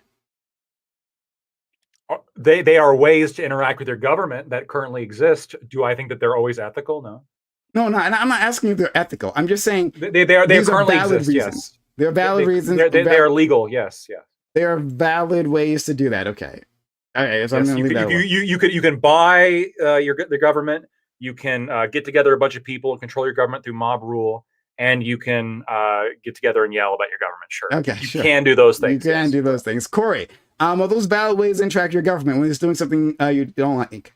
Yes, I think those are generally valid ways, and there are other ways as well. And there are other ways as well. Okay, I mean, this I doesn't was not answer the here. question Binks. I asked, though. Binks. Like coups, just Are those ask Ukraine. valid? Go ahead. Are Binks. those valid ways interacting with your government? Yes. Okay, great. So these are how I'm going to do that. If you want to coup the government, Gibbs, right? If that's something that's on your mind, You're not even addressing the question, Prime. You're not even addressing it. How else am I Okay, going to let's- interact with my all right, government? all right. How do I Let's solve the just try problem this again. otherwise? Let's try this again. All right, let me just break it down. Right. I get everything you're saying. We can do this, right? You're right. What is the problem you want solved? You want this disrespectful institution, right, to stop being used, this thing with this negative history, to stop being used as XYZ venue, correct? You want it memorialized as a place of tragedy. You don't want to be memorialized as a happy wedding venue, correct? Yeah, yes. Okay, now what I'm saying is if that's what you want solved Mm-hmm. and you nationalize it and the government turns around and does exactly that, yes, you can do all those things, but you have not solved the problem. Your solution is the exact same problem. But yeah, but I think he recognizes that he doesn't always get his way. Like that. Yeah. Just like, okay, I'm curious, Well, Gibbs. so Like, then you're not offering a real solution then. wait. Like, I'm curious. Like, so you're all in favor of private property, and also if a movie studio was somehow managed to buy the Alamo and they started filming Miss Congeniality 3 and 4, what are you going to do? Or are you going to just For live with road that? tickets. Well, I mean, I could do what the leftists do and burn it down, Well, no, I it doesn't guess, answer- but doesn't I answer mean, my I won't question. do that. What would you do? Stop dodging. What would you do? Oh, I mean, I would fucking do what we've always done, and we would fucking write letters to the editor. We would protest. We would do all the things Prime That described. doesn't Except it solve doesn't the- work. It that doesn't work. It doesn't solve the exactly. issue. So what would you do? Because It doesn't solve the issue. the government has done government overreach, and that's the real problem here is governmental overreach. They're eminent domain land. They shouldn't have done. It should have stayed in private owners. My hypothetical was like a movie studio somehow acquires the Alamo, and they just want to Are they shoot privately owned or are they all publicly owned? Congeniality. Well, it's a movie studio. I'm generally speaking. I assume most of them are privately, if not all of them, privately owned. So And so, what would you do if Warner Brothers, assuming that's a studio that makes Miss Congeniality, they just want to shoot all their sequels now, just Sandra Bullock all the time, 24/7 on the Alamo? What would you do? They just move I her mean- in like the president. I mean, I would probably at that point, I would probably lobby, like y'all have suggested. Yes, sure. doesn't solve- To get a law written that we can no longer use the fucking Alamo for fucking comedic movies. I mean, that would be my attempt. However, the likelihood of that getting passed is terrible. And the idea that this is my point, though, that I'm making is you're saying this is a problem we have, right? It's being used XYZ. The government still could use it for XYZ. It would be better for them to be in charge and then do XYZ, and then me lobby and protest it later and just steal this from their rightful landowners. That's what you're saying is the solution. I don't think that's actually a solution. You're just stealing from one guy and then giving the problem to somebody else to keep doing the exact same shit. I don't see how that answers my question, but okay. Let me frame it a different way. I guess Corey and Prime. It's a question to both of you. If Gibbs really cares about Texas, right, and really likes Texas, let's say instead of just the Alamo, which I think was it's like a single, very historically and culturally important spot, and I can see the argument maybe comparably for like Monticello or even like Hurricane, the Hurricane Plantation, right, because of the historical importance of those specific areas. But you guys seem to be, or at least Prime does, you seem to be going like further than that, which is like every single plantation, even ones that aren't like necessarily like historical landmarks, just kind of were just plantations that people lived in the South, in the antebellum South. Oh, were there enslaved people there? So, of course, there were also Okay, free so people then- for sure. Yes, No, so there were. So it was a side of there were enslavement. there were enslaved people who lived in the plantations. Of course, there were enslaved. Okay. So there I were was enslaved sure. people who worked and lived confused. all across the United States, but especially the plantations. Yeah, But so I was was look- so I was just- I'm going just to get to a clarifying. I'm point just though. I was clarifying. going to get to a point. The point was, what if Gibbs said every single spot where a Texan died during that war, like that should be cordoned off as a memorial site, every single site, That was my argument. and then you would say, well, that'd be ridiculous. I don't give that much of a fuck about the war. And that's ultimately what it comes down to. If you really care enough to like nationalize every single plantation or nationalize every single place where one soldier fell, or really care all to that extent, and Prime, there's people who maybe take a more extreme version than you do. You take the plantation, you say is like, this is the heart of Southern power. This is where the slaves lived and died.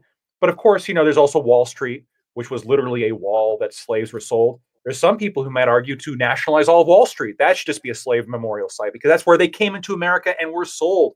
That's arguably much more historically important than just the plantations. And then what about White House that was built? The White House should be turned into a slavery plant and museum.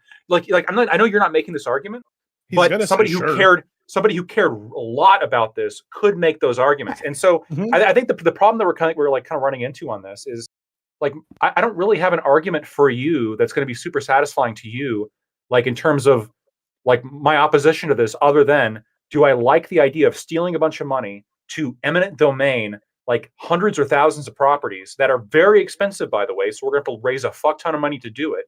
and take a Okay. fuck ton of money to do it, to nationalize them and turn them into these like perpetual guilt trip museums, right? For the rest of eternity that we're going to have to like pay to maintain and uphold and everything. Like, is that worth it to me? And it's just not. Just like I would be heavily opposed to Gibbs's plan. Let's say if he proposed turning every single spot where a Texan soldier died into a memorial, I would say that's a waste of fucking money. So, hold Don't on. do it. We I'm got gonna- more so- important. so- We got all the much land. more Hey, important no, fish to I'm fry. going to respond. So, one, like, this is a weird argument, Lactoid, right? What you're trying to do is force me to defend, like, other people's points. I'm really imagine people's points, right? Like, hey, someone else might do something more extreme. I don't give a fuck. Like, you're engaging with my opinion. This is what I think should be done. Yes, you have arbitrarily drawn a line, and my line yes, is below and we yours. can. Yes, that's obviously. So this is my arbitrary line. Lots of things in our society are arbitrary, right? Let's not pretend that the things, all the things that our society does, right? All the places we protect. We have national historic sites, right? We have a bunch of them. Why is one building a national historic site when another one wasn't, right? Like when one person who is simply has been acknowledged within our society, that's historic, right? But because they lived in this house for like 5 years, but in this other house, they might have lived there for longer, and that is not a national historic site, right? It could be arbitrary. There could be all kinds of reasons. All kinds of reasons happen for this. But like, if we're going to draw an arbitrary line, okay, I'll draw another arbitrary line. Right? My arbitrary line happens to be around these plantations. If you want to expand that, well, then, like I told Gibbs, then you can expand that. Go ahead. I'm not right? expanding. Yeah, I'm not Prime, expanding it though. I know, I'm sorry, I know, shrinking I it. know Just you're to not. clarify, Sorry, just to clarify, I don't- Prime, I just don't to care. clarify for you, can you clarify when you're talking about plantations? What about plantations that had slaves but are just used for like agriculture now? Like somebody else bought it and they're like, oh, this is a nice house, whatever. I will- they might I will- even record I'll now come back to that. and use it for like Ask me agriculture. that. Ask me that later on. So, and I'll respond to that. But I just got to finish this with Lactoid. Lactoid. Like you're saying, hey, other people on Twitter might have like a more extreme position than you, right? Did you ever think of that? No, I don't, because I never think about, why would I think about the other people's positions on these things, right? You're engaging with my position, so actually engage with that. With that, No, you're saying am. Gibbs could. I am engaging No, with no, position. you're not. No, you're not. Because if you did, right, you'd actually engage with the argument that I actually put forward, right? And two, I the other thing did. is that no, you're not, because the other thing is that you're saying, well, I don't like it because you're stealing taxes. Well, yeah, I know you're a libertarian. I'm not doing this to convince you. And I know also, thirdly, right, you're white, and this doesn't matter to you. It doesn't. It just hold on. doesn't. That third point was sort of my argument. Yeah, I know it was. To some extent, you're missing the point, right? In the same way, you can say, well, Lactoid, you're white, you just don't care that much. I'm going to say, yeah, and you're black, you care too much. And Gibbs is Texan, he cares too much about the Alamo. I don't give a fuck about the Alamo. Sorry. Yeah, I know you don't. I don't care about the Alamo. That's fine. You're allowed to not care. But I hold on, don't care about any of this. My argument doesn't require Lactoid caring about any of these things, right? Like, if you want my vote, it does. No, hold on. If our political policies, well, no. My political policies, if none of them would get through if it relied on Lactoid, if Lactoid gave a fuck about the thing, because Lactoid is against all my political policies, then nothing would get through. But that's never the point of these conversations, to say specifically, hey, does Lactoid approve? No, actually, it doesn't fucking matter if Lactoid approves. I'm putting forward my policy prescription that I've come up with, right? And then you can engage with that, right? You can accept it or reject it. You're rejecting it, that's okay, right? You can give me your reasons for rejecting it. But to say like, well, it's silly because I rejected, right? Because I rejected, now it's invalidated. Right? Well, I'm not saying it's silly. Again, you're missing it. You said, hey, you didn't get my vote. So if you need my vote, well, then it's important that you make me, white man Lactoid, who doesn't give a fuck about any of this, care. I'm not saying it's silly. The last thing I'm saying is that none of this was to convince, as I said, like a group of people who don't care, because about this history. There's a group of people who have done everything they can to erase this history. I acknowledge all of that, right? And I'm saying, right, because this is a significant part of U.S. history, because it's tied in deeply, right? Slavery was the engine of economic prosperity, not just for the South, but for the North, that traded with the South. Because of all that, this is something important. So I put forward my case and engage with that, right? But there's nothing. But my point is, there's nothing to like. There's no way I can engage with it. You're like I said at the very beginning. There's no way that I'm going to be able to engage with this that's going to be satisfying to you, because ultimately This is just going to Yeah, come down because to you're how much we wrong. care about it. No, it's not about being wrong, about being right, right? Gibbs really cares about the Alamo. Is he Let him. wrong in caring about the Alamo? No. Sure. Is he? So exactly. So he's not wrong in caring about the Alamo. So he should but lobby. Sure, he can do whatever the fuck he wants. I don't care. Yeah. And in fact, he could lobby to turn every single spot where a Texan soldier should. died into some kind of memorial. I'm Sure, not gonna do that. he can do that. But what I'm going to say is that seems excessive. Okay. I don't value the Alamo, like the remembering like that specific war so much, to take up so much land, to take up so much resources, to build so much, to like remember this. It's just not that valuable. It sounds like your response is that, like, hey, all of our political battles is just your opinion, man, right? And I have a different opinion, man. And so, like, I guess there's nothing else to say. I think that's all our discussions. Our discussions are just our that's opinions. why I man. asked The point you. is that this is a bit arbitrary for him to argue, because like you're picking this specific line, and then he's saying like like you can't even do hypotheticals around it, because if you were to follow through with like your logic, which is why I asked you, like, is it limited to plantations, or is it limited, like the entire Jim Crow South was like engaged in like social torture, right? There is going to be an argument made where like some people may be like, hey, we'll need to memorialize this entire area. Does your logic apply to that? And if it doesn't, then it wouldn't, like, Well, why does Ali, it not Ali, Political will. Ali, there are everywhere around the world, everywhere in the world. Well, I guess in the modern world, let's just say, right? Yeah. In the modern world, right? There are memorials, right? But those memorials don't necessarily cover every square inch of where the thing took place, right? Like, tragedies took place. Well, that brings right? me to my you question. might just Brian. want to, it's like, come on. Let me, as soon as I'm done with Ali, I'll go straight to you. Yeah, sure. Sure. Yeah. So it doesn't necessarily apply, or it doesn't cover every single tragedy that's ever happened in that area. That's okay, right? But the people have chosen, right? They've made an arbitrary decision as to which ones they're going to memorialize, right? Which ones are important to our national identity? Which ones are going to matter? And that has been a political battle the entire time, right? What tragedies get memorialized and what don't are always a political battle every single time. Some of them fiercer than others, but they're political battles.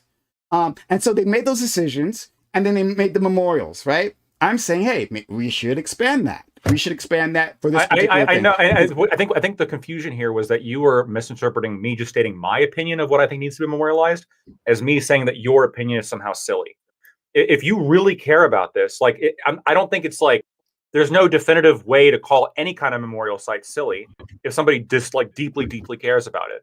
If Gibbs genuinely cares so much about Texas, which I think he does, like, frankly, I saw him get like a little bit emotional just there, a little bit about the Alamo, right? He actually cares about that. And there's probably a lot of like Texas sites that he cares a lot about that I don't know nothing about. And I really don't have a lot of cultural investment, frankly. And sure, that's fine. He can care about that. I'm just saying that for my opinion on the topic, do I think that it's worth confiscating all of these plantations and turning them into these kind of historical like museums dedicated to slavery? I don't.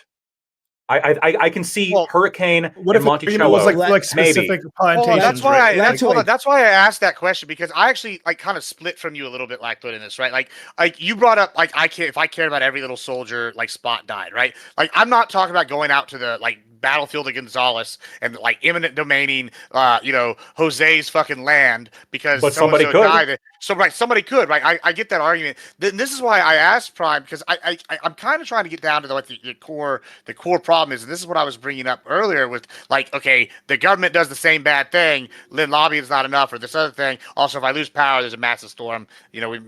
Somebody might hit something. But the other thing I was asking Prime was with this, and you kind of like Ali just kind of touched on it. Was are you saying every plantation, right? Like, what about like if I bought a plantation in Georgia that used to be for cotton, and I like tore down the slave quarters, I tore down the mansion, I industrialized it, and turned it into a peach farm? Would you be, would you be like, nope, we need an eminent domain that and turn it into a memorial, or would you be like, no, it's being used for something productive? And I did never have like it ever make it easy thing. You know what I'm saying? I definitely don't care about it being used for something productive. I care about like its place in history. I could say this, right? Let's say I don't know. But I'm not benefiting off the bad. You know what I'm saying? You're doing something totally different, unattached to the history of it. Yeah, the history's still there, but you're not. Yeah, at first blush it doesn't sound appealing to me. But hold on, I could say that let's say we looked into the past, right? We did like the genealogy of the house. Someone mentioned that previously, right? I think it was Ali. And do a genealogy of the house, right? And yes, it was a plantation, but like for like a month, right? And then like like it was like just bought as a plantation, and then the Civil War ended, and then the slaves were freed, right? Like, is it worth necessarily memorializing this particular site? Well, maybe not. Maybe that might make sense. So maybe not every single one. There could be ones that you could present an argument to me, right? Again, if Prime is the decider here, and I'm not. But if Prime is the decider, you could present an argument for this particular land. And maybe though it definitely has a title, a plantation, that there might be some overriding reasons, like maybe it wasn't used for that for very long or whatever, right? And then back to what all the land too, or just like the main, wait, main Prime, building? real quick, just on that point. The reason I brought the point up about the guy buying the house is that he had to do a genealogy to find out that it wasn't a plantation home. The assumption was that it was immediately, right? And I guess what I was saying is that like at a certain point you don't know, like we don't know the difference between a plantation home and a non-plantation home, it seems like, because like once again I think certain houses, the aesthetic of the houses just happens to be racist. And so that's what I'm saying is like if you like to memorialize them, you'd have to go and search each plantation, find out the history of the plantation, and do it. Yeah. That's what you We want have to done. do our homework. Yeah, we should do our homework, not just assume. Well, this is why I was asking, like, how far do you want to take this, right? Like, so, like, with my example, like, I bulldozed the big house, I bulldozed the slave quarters, and we just modernized buildings. Okay, you don't like that? Okay, cool. So, what if instead of that, right? I buy the land, and I give the big house and the slave quarters, and I guess whatever little buildings are right there to the government. Cool, we got that. Now I want to keep all the rest of the surrounding plantation land and use it to grow like peaches. Oh, I see what you're saying.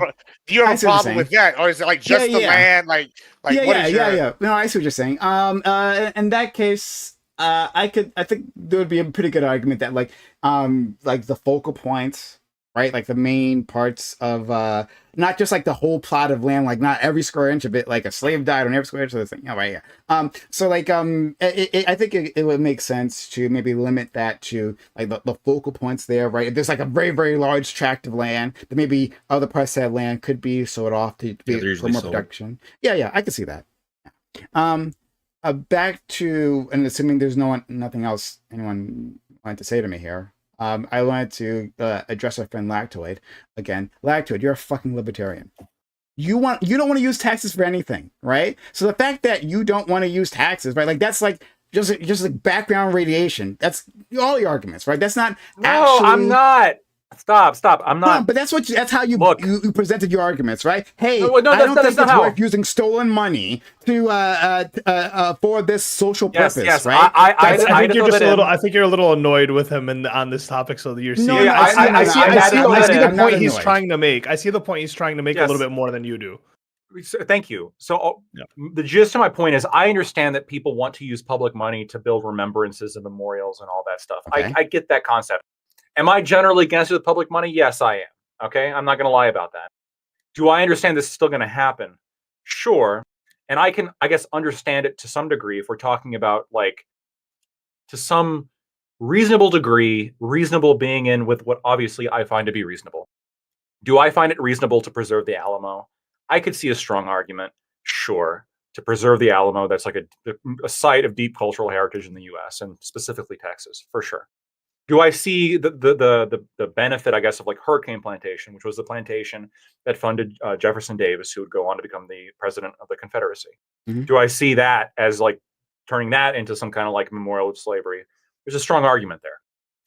Or maybe like Monticello, like pointing out some hypocrisy. Mm-hmm. Sure, I get that. Those arguments I'm more willing to be swayed on arguments like that. Where I find difficulty, where I don't go as far as you do, and I'm not saying that you're silly in this opinion, but where my opinion just isn't shared by you, and also wouldn't be shared, I guess, by maybe not Gibbs, but let's say some kind of like even more protesting Gibbs who wanted to turn everything into like a war site memorial, or you who wants to turn every plantation into like this kind of like slavery memorial, or I don't know, somebody who wants to turn some other thing into like a whole bunch of shit into some fucking memorial. I don't know. Mm-hmm. Is I'm looking at like the total amount of expense here, the total amount of land usage, the total amount of like things that aren't even really like strongly culturally associated with this in like historical ways that we really know about, like Hurricane was or the Alamo was, but just random fucking plantations all across like the South. Like, It not seems every like plantation overkill. is historic. Not every Yeah, plantation has like it, historic well, significance. They it's would like some of them are just historic. owned by some random fuck who had like a Yeah, plantation. exactly. That's how Like, most of them are. this It's like isn't some a site. guy. This isn't a site that would provide like, I guess what I'm hearing from that is like, let's just say you memorialized all the plantations. I would probably assume that 90% of the plantations are going to be like no name. No one's going to look at them. Like, the preservation on them isn't even going to be worth it because it's just like there is no history there other than, yes, there were slaves here, just like the other hundreds of plantations that are across America. Yeah, So like, pretty if much. your argument was to preserve like specific plantations, major plantations, historic plantations, sure, but like every single plantation, just it doesn't seem like it's like worth it even to like even to you, right? If all of them were preserved, I don't think it matters to you because you're not going to go look at them all. You're not going to go see them. It doesn't really hold any significance to you other than like America's not trying to whitewash their history. That's kind of what it seems like you want to do. You want to make sure that like we're not whitewashing history. Yeah. We're not losing all the history. So then I think your argument should be to preserve specific plantations that you believe like hold some type of significance versus every single plantation, which is like, yes, you're right. All of these, like, they all had torture, they had slavery, but it's like, what's the preservation has to do something.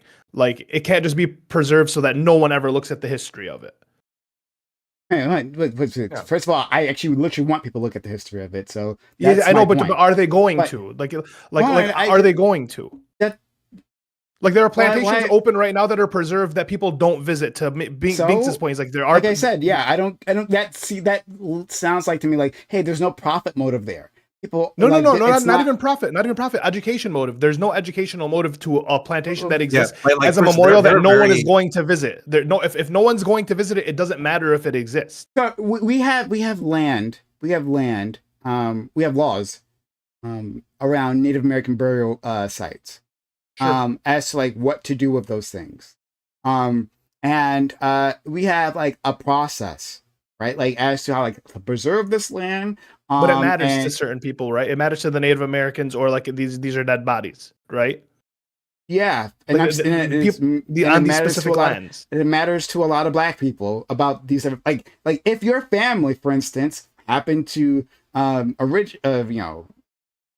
some of your family was part of that slave plantation. Yeah, it actually matters to you, right? Like if within that community, just within that community, it matters because a lot of the descendants like happen to stay there. Well, then yeah, it matters to them, right? Now, it may not matter on a national scale. It may not matter.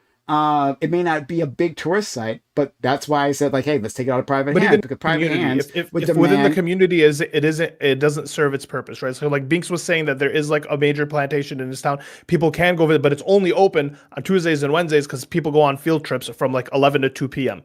right? It's not really serving its purpose as memorialized because people don't seem to care within that community. I'm saying if people cared within the communities, then like, one, they would be opting for memorialization and probably get that pushed some way or another.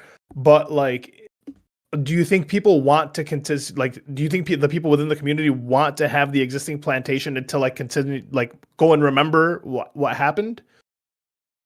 Like, how often do you visit any of these types of historic sites? Like yourself, right? Someone who seems to care about it. Like I can tell you, probably, if there's a plantation in Louisiana, it's being used by the community as like an event center, like that. Like there's a plantation near me, owned by the state. It has a foundation. Every other month, they do like a farmers market where people are like old people sell their bird houses and shit like that. And like, dude, like, are you against that? Because like that's literally like every major plantation in probably the entire South. Like they all do that to make money. Even when they're like nationalized. Well, I think they shouldn't have to do that if they are nationalized. They shouldn't need to make a profit off of it. That's kind of the whole point of doing that. So like whatever, it could be the case that the way that they're currently running it is not the way that I would agree to run them. But like whatever, right? Like I don't know. Like yeah, you're saying hey, they might do a thing that you may not be in favor of. Oh, whatever. It's just how that always goes. I don't get what I want. But you're interrogating what I want. The absolutism of what you want, right? You want all. I'm saying some, right? Like I'm saying you should take into consideration some, maybe 10, 15%, right? Like 20%, whatever like number you come up with. But to say like all, because I don't think it's going to serve the purpose that you want. The purpose you want is to educate people on these places and that. And I don't think if you let's just say there's 1,000 plantations, right? If we memorialize all 1,000 of them, I highly doubt that 1,000 of them are going to be visited by these people and share the type of education that you even want spread, versus if you focused on like historic ones with significance, then you still get what you're asking for. You can reference the other ones around the area. I hear what you're saying. One, my argument doesn't rely on people visiting, like at all. I feel like I've made that clear already, but like apparently not. Like it doesn't. No, it has to be about them visiting, because if they don't go, how are they going to learn about them? You're saying it. How would they learn about them? No, like it's not simply for educational purposes, right? It's like a memorial doesn't necessarily, like you can have a plaque, right? This happens all the time, right? Where you put up a plaque, like it's today, right? We're gonna put up a plaque, right? Dedicated to the Reverie panel, right? This is the last Reverie panel that ever happens. Not true, right? We'll be back in next week. But the last Reverie panel that ever happens, we pick a spot, right? Wherever Lactoid lives, right? And that's where we're gonna plant this plaque, right? Memorialize, yeah, right. But like no one ever reads the plaque, right? Not a single person. Like it's like a little plinth we put up, right, with a plaque, right? And people like recognize it's like a part of the community, but like no one actually engages with that. Does that mean that it's not worth moralizing? Well, my panel probably not. But like pretending that it was something that was worth moralizing. Wait, there's a limit though. I'm going to engage with I promise I'm going to engage with the other half, right? Yeah. So I'm just like, that was the first half. So Corey, I see your hand. That was the first half, right? Like, so it doesn't actually matter if people read the plaque. If not, like every generation comes to Lactoid's house, wherever that happens to be, right? Where the plaque, the little plinth is, and like looks at the plaque and then like takes it in a moment to like remember the Reverie, right? Like that's okay if that doesn't happen. And that's just like a spot in the community and no one actually really remembers, right? That's not the point of these things. That's not how they ever work. So it doesn't my argument doesn't rely on that. However, second part of your argument, I think, is more convincing. Okay. And I hear you. And I understand this is the point that Lactoid was trying to make as well. That you're saying focus on the most significant ones. I think that's a valid argument to say that. I don't know. Well, it would have to be arbitrary again, something Lactoid doesn't like. But it would have to be arbitrary as to like where I make that delineation. But like I said, I was saying this before that like, hey, like there could be sites that just aren't significant enough, right? Like it wasn't a plantation long enough, or maybe some other overriding reason that just like it doesn't make sense to also include this. So there, even within my original formulation of this, it still had room for that. But I hear what you're saying, that like maybe the number of plantations is much bigger than I'm even thinking, right? And the amount of land that we're talking about is much bigger than I'm currently like, taking into account. I hear your point. And if that's the case, then, and let's just say it is 1,000, right? If that's the case, then I think it might be a good idea then to limit the scope. Then. There we go. So we come to a conclusion. Out of and is this the first time ever? Is this the first time ever we've come to a conclusion? No, we've done it before. We've done at 10 o'clock. It's only been an hour and a half. All right, listen. Yeah. All right, Corey. All right, stochastic terrorism now. Well, the fun half. This might conclude. I'm just curious, just to see again, understand Prime's position better. So I understand, for let's say the plantation sites that you care about, understandably, you don't want, let's say, an office building there. But I'm curious, is it permissible for you of like, if assuming it's nationalized, the government, this is now just restricted land and like nobody goes there. It's just fenced off and cordoned off, and no human is just able to go on that land. Is that permissible to you?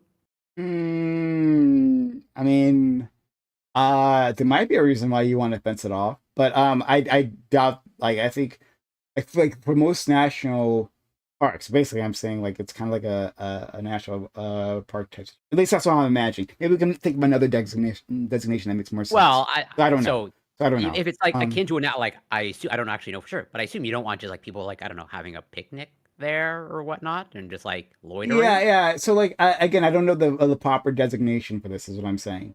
Fair enough. Uh, and But I'm just saying, how is that permissible to you in terms of like this is just now a no-go area?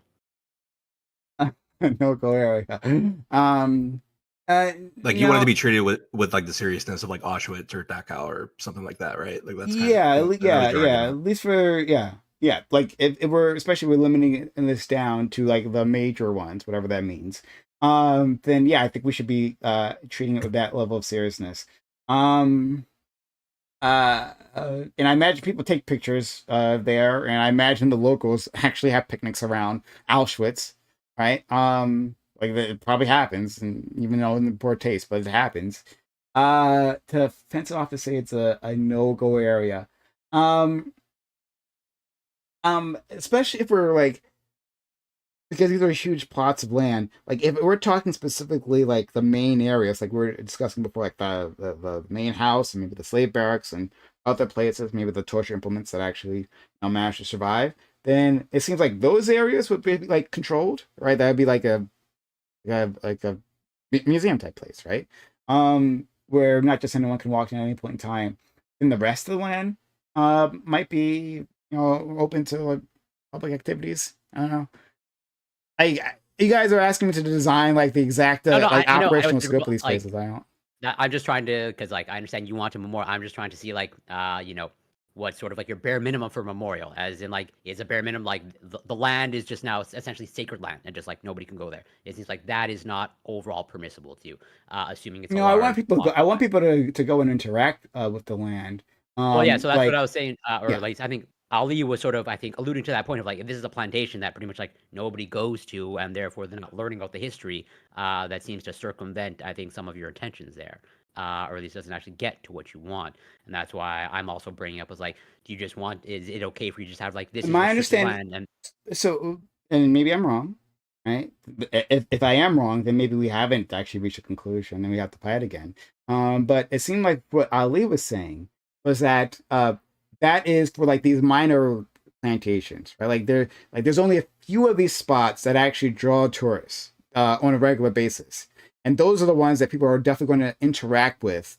And like think about like the seriousness of the site, rather than some place in some hole in the wall of Louisiana, excuse me, sorry. And that's what Binks was saying, right? That like most of them Yeah, are just like farmers markets, right? Event centers. That's just sort of yeah, like yeah. So like what my understanding is that like um what Ali was saying, what Lacto was saying, that like it only makes sense for to use the major ones for this purposes, right? And if it's one of the major ones, then I think that solves that problem that people are interacting with these things, coming there for the purpose of interacting with a plantation, right? An actual plantation, rather than any other reason, because they have the deepest historical meanings. That's my understanding. But it sounds like for what you're saying is that like that all of them aren't like I don't yeah. Are you saying something differently from that? are you asking me? Yeah, you, Corey. Yeah, well, yeah. So I'm asking like, what is your bare minimum for a memorial site, basically? What makes it significant or not? Yeah, Right. Like because like I don't know. You it, guys are I making me understand. make this distinction between I know. major and minor. I don't know what the.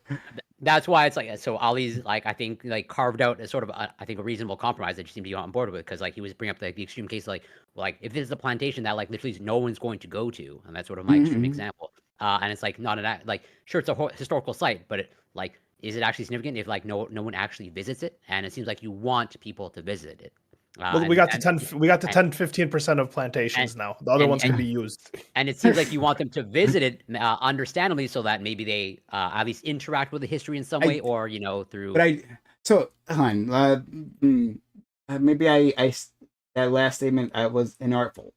So I got to marry these two things. One, I said previously, it doesn't matter if people actually come to a memorial, right? Like that's fine. Doesn't mean that there's not any point in memorializing one at a time, even if not all future generations directly interact with it. But the fact is, you did memorialize it. This is a thing that happened within the community, and people, if they want to, they can learn about it, right? But the fact that not necessarily everyone does, or it's a popular spot, that has of no concern to me, and it's of no concern to most memorials. That's why I extracted and out in then terms of like, well, if secondly- that's the case, then can I just be restricted land, and therefore it's okay if no one goes there. But yeah, continue. But it's gonna be restricted. Like I don't like the. So I'm not exactly sure where to take this because I feel like I've covered this, but like if we're saying that like there are minor plantations that people aren't, that we as a society don't care. I mean, I don't know. Like, I don't know if this say, yeah, I don't know what the answer is. I don't Okay, understand that's like fair. why I don't know some what the things would be answer- restricted. I mean, or this is the not. weird thing about Like, plantations in general, because plantations are just like beautiful. You know, they're just like these like gorgeous places you can go, and then like people use them for all kinds of different things all the time. Like I don't know if we should have a sign out every single time someone does it, because it would literally just be for every plantation that's still being used, even by the ones co-opted by the state. yeah, I don't know how to interact with the question, Corey. I just I don't get it. That's fine. I want to welcome Lactoid to the anti-Israel club. Well, welcome, brother. I said I was having a little bit of fatigue. I wouldn't say I'm part of the anti-Israel No, you club. said you're having fatigue too. You agreed with a very specific post. Which, I'm having a little bit of Israel fatigue. I just want it stated. You don't necessarily have to be pro-Palestinian. Just be anti-Israel. That's good enough for me. That's a good start. That's a good start. Yeah. Like, I don't need you to be pro anything. I don't virtue signal over here. I don't think I've ever virtue signaled. Right? I leave that to Prime. I leave that to Doobie. I come from the pragmatic, right? I come from one side. But yeah, I get where you're tired too, brother. I see it. Shout out to you and Scott. I'm just really like getting, I guess, tired with the U.S. like identifying countries and then just like dumping money into them and it being spent on bombs. I think that this is like a kind of a consistent issue. Are you tired That's with our Israel problem also too. getting That's our problem too. Hold on, Lactoid. Well, I see. I give going to be the one who has the biggest issue with me saying this. Listen. Spinning it on bombs is about as American as apple pie. All right. I gotta say, there's nothing more. In fact, we should spend more money making more bombs so we can sell it to both sides for a higher price. Make better bombs. You know, it's like we actually kind of do this, which is really did we? sad. I didn't know that. That our foreign policy is based off of like Gibbs's. Can we like, move the bombs though? Can we move the bombs? Listen, I'm just saying. Don't think I'm crazy, but I'm just calling it like it is. Mask off. I'm just saying. Maybe if we gave both Hamas and Israel nukes, and everybody knew, they would just wipe each other out, and we could just make Gaza, make Israel. Okay, so one second. We could just take it over, and it'll be wonderful. It'll be perfect. I have 2 super chats that are only 10 minutes old. Oh, that's There we go. And the topic switch, so it's a good time. What if the plantation is now owned by the ancestors of a slave that worked there? And thank you, Alexander Wynn, who's been a homie. And Sean, thank you for the gifted membership. I already asked that. He doesn't care who owns it. Yeah, it doesn't matter. Even if it's by the ancestor, like the descendant of a slave. I don't care if it's just simply a descendant. So you called him a black capitalist when I said a black person. They're Let's go black capitalist. Yeah, I'll explain on this, right? If there's simply a black capitalist who wants to exploit this land for everything that it's worth, right, and it's going to use the land for all the reasons that I've said, that are I find disrespectful, then no, I don't care. Like you can the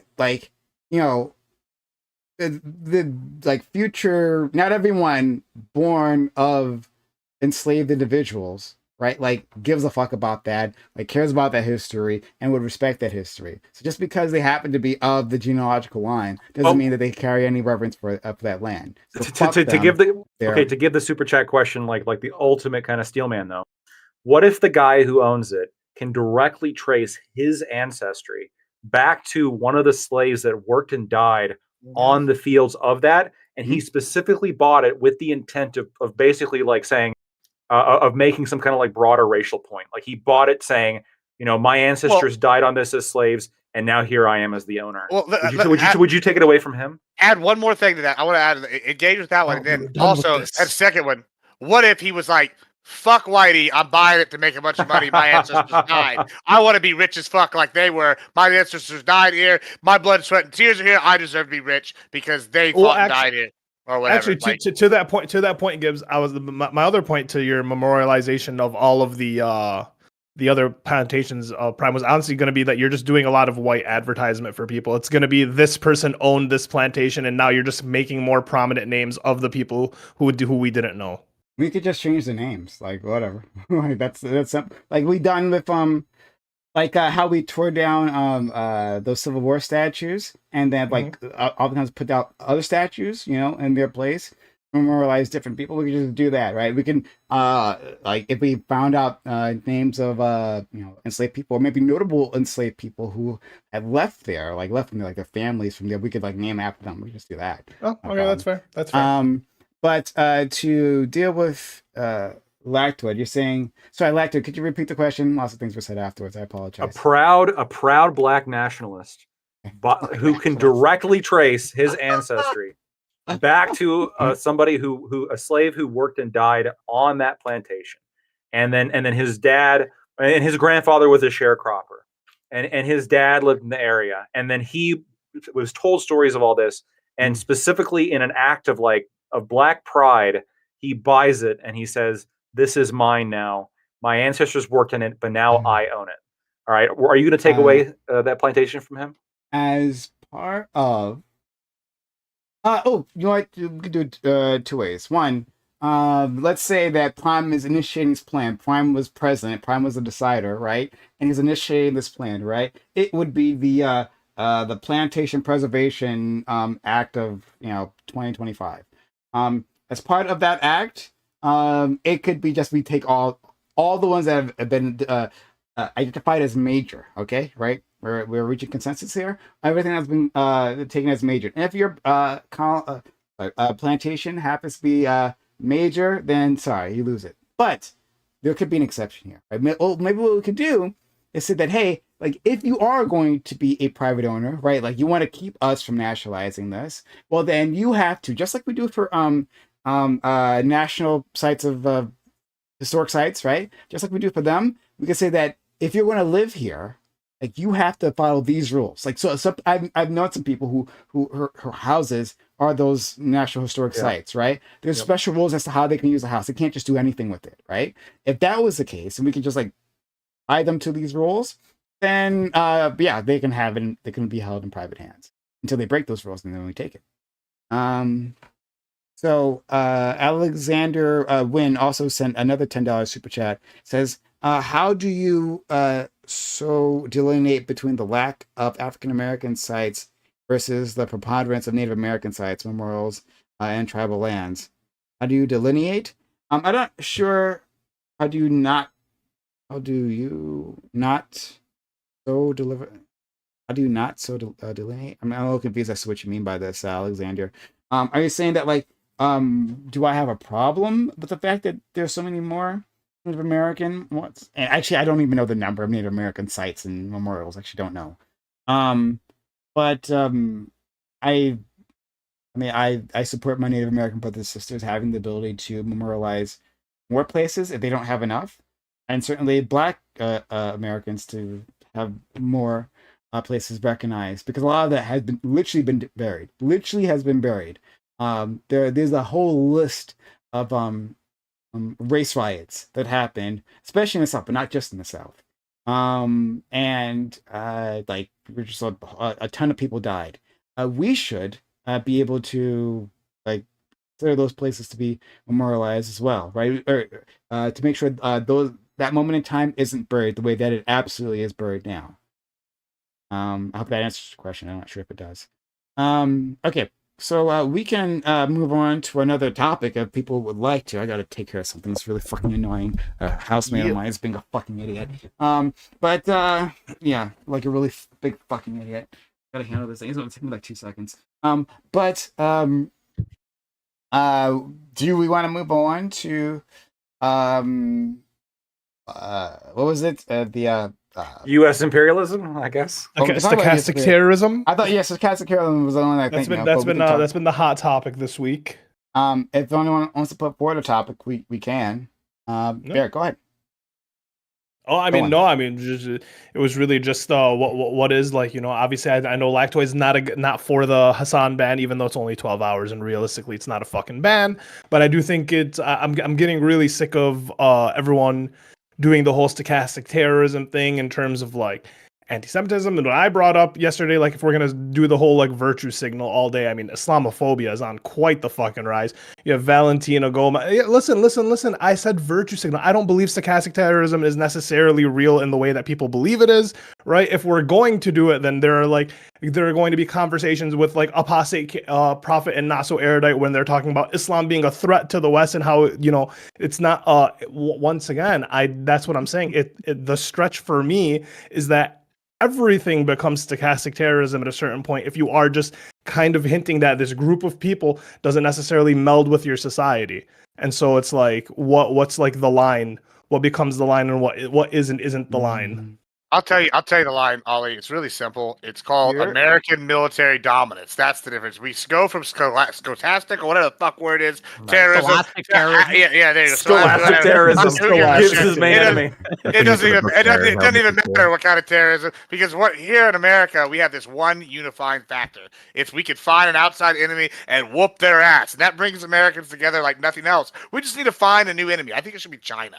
We can all just hate China for a while, and that'll bring the Muslims and the Jews and the Americans here all together with a new enemy. And I think that's the solution. And You then already after view China as an enemy. Well, yeah, but not enough. Not After China's done, we can just invent an alien race and we can invade. I honestly think that the only way to solve racism is for an alien species to come, and then we can be galactic. xenophobic. I think that's the only way we can stop being racist to our Galactic race. racism. I already You see gotta replace- Lactoid. I already see believe that. Lactoid's gears working for China. He's like, listen, I already did Russia. We can do China now too. No, hold on. Yeah, they're commies. He's not gonna like. Oh wait, you did start as a tanky, right? Never mind. Lactoid says that he doesn't like China, but all Okay, a couple things. Otherwise, A couple things. First of all, I do reject the ban of Hassan. I know it was a little piddling ban. Can you tends explain get this to little me? piddling- I didn't hear about this. Oh, Sure. the guy at the embassy, the two people at the embassy got shot, and then it became like a frenzy online of like, oh my god, this was Noah Samson and Hassan Piker's fault because they've been hinting that the protests aren't enough and being we need to ramp it up, and they've been dropping little red flags or Fed posts or whatever. I don't know what a Fed post is, so if I'm using that wrong, my bad. But and so basically Twitch bans him for 24 hours as they normally do. Was he like a Hassan fan, or was that proven, or is it just people speculate the shooter? I've heard people speculating about that. I don't know if it was Just proven. speculation. It's all BS. Yeah. But and so he got a ban, and like basically before the ban, everyone was kind of calling, like, they're calling him a terror supporter, right? They're calling Noah Samson, all of them, a terror supporter. This shooting happens at in New York or DC, I can't remember. I believe it was DC. Shooting happens in DC out of the Jewish American something. And all of a sudden, well, right after, you have Bibi Netanyahu getting on Twitter saying that like saying free Palestine is basically the new Hail Hitler. Right. And so now, if like people are relating like free Palestine or River to the Sea from like Noah Samson and like these creators as stochastic terrorism, right? And if we're already calling them terror supporters, and if we're already going to take foreign nations' words as like, if free Palestine now means Hail Hitler, right? What isn't stochastic terrorism coming out of like free Palestine? This kind of all just leads to like kind of the whole deporting of homegrowns, right? If everyone's labeled a terrorist, whether it be stochastic or terror supporter, right? These people are deportable, right? That's kind of what I see is like the logic that follows. I don't know if it doesn't. Okay. Yeah. So essentially, I oppose the ban. I still do. To me, it seems odd how if you ever want to see like a lefty leaning person go like ultimate super free market, like capitalist, like ultra laissez-faire, you bring up like some company banning somebody they don't like, or taking some action against somebody that they find to be reprehensible. All of a sudden they're going to shift towards, well, it's a private company, they can do whatever they want. Private companies are the quintessential cornerstone of American society. Government involvement's evil. Like, we can't do that ever. Like, it's pretty obviously self-serving. It's pretty obviously like this sort of like inconsistent principle that is applied only when when there's some other principle being invoked, which is I think what really is that there is a obsession of power over principles among certain segments of the left and of the right, frankly, as well. There's a lot of right wingers who are celebrating this ban. I think that freedom of speech goes beyond the First Amendment. For a different reason, sure, but I think freedom of speech goes beyond the First Amendment. Do I agree that social media bans are protected or are not protected under the First Amendment? For sure, right? Facebook banning you for Facebook could ban everybody tomorrow who just simply identifies as a Republican, just to say we don't allow Republicans anymore, and this would be not in violation of the First Amendment. This would be perfectly legal. Facebook could do this. They are a private company. They can do that if they want. Would this be a major blow against the freedom of expression and freedom of speech? Yes, it would. Freedom of expression goes beyond just what the law protects. The law is really there. The First Amendment is there to codify protections for one segment of freedom of expression, but it goes beyond that. And the fact that they banned Hassan, by the way, when you look at the ban reason, Hassan wasn't even like glorifying this shit. They specifically included in his ban reason that the fact that he was covering it and denouncing it still wasn't good enough. The fact that he was covering it was in of itself enough of a reason for a ban, which is just a fucked up thing to do. I think that's just messed up. Well, here's the thing with that, though, right? Like you bring this up, and I think this is something important to like you delineate right here, Lactoid, is that you brought up the right wing people being happy about Hassan getting banned. I think I can't say like for all right wingers, right? You're a right winger, I'm a right winger, but I think that there's a massive difference in like the why they're cheering. Right, because they're saying, "Oh, Golden Boy Hassan on the right, like, has finally been taken down a peg. He suffered a 24-hour ban. It's not a real thing, but like, this is showing more fairness to people across the board of all political ideology." Now, whether or not that's true is whatever. But I think the other thing you have to consider is that the advertisers, right, on Twitch are going, "Hey, listen, shit has gone too far one way. You need to like rein this guy in. The guy had a literal terrorist on not too long ago.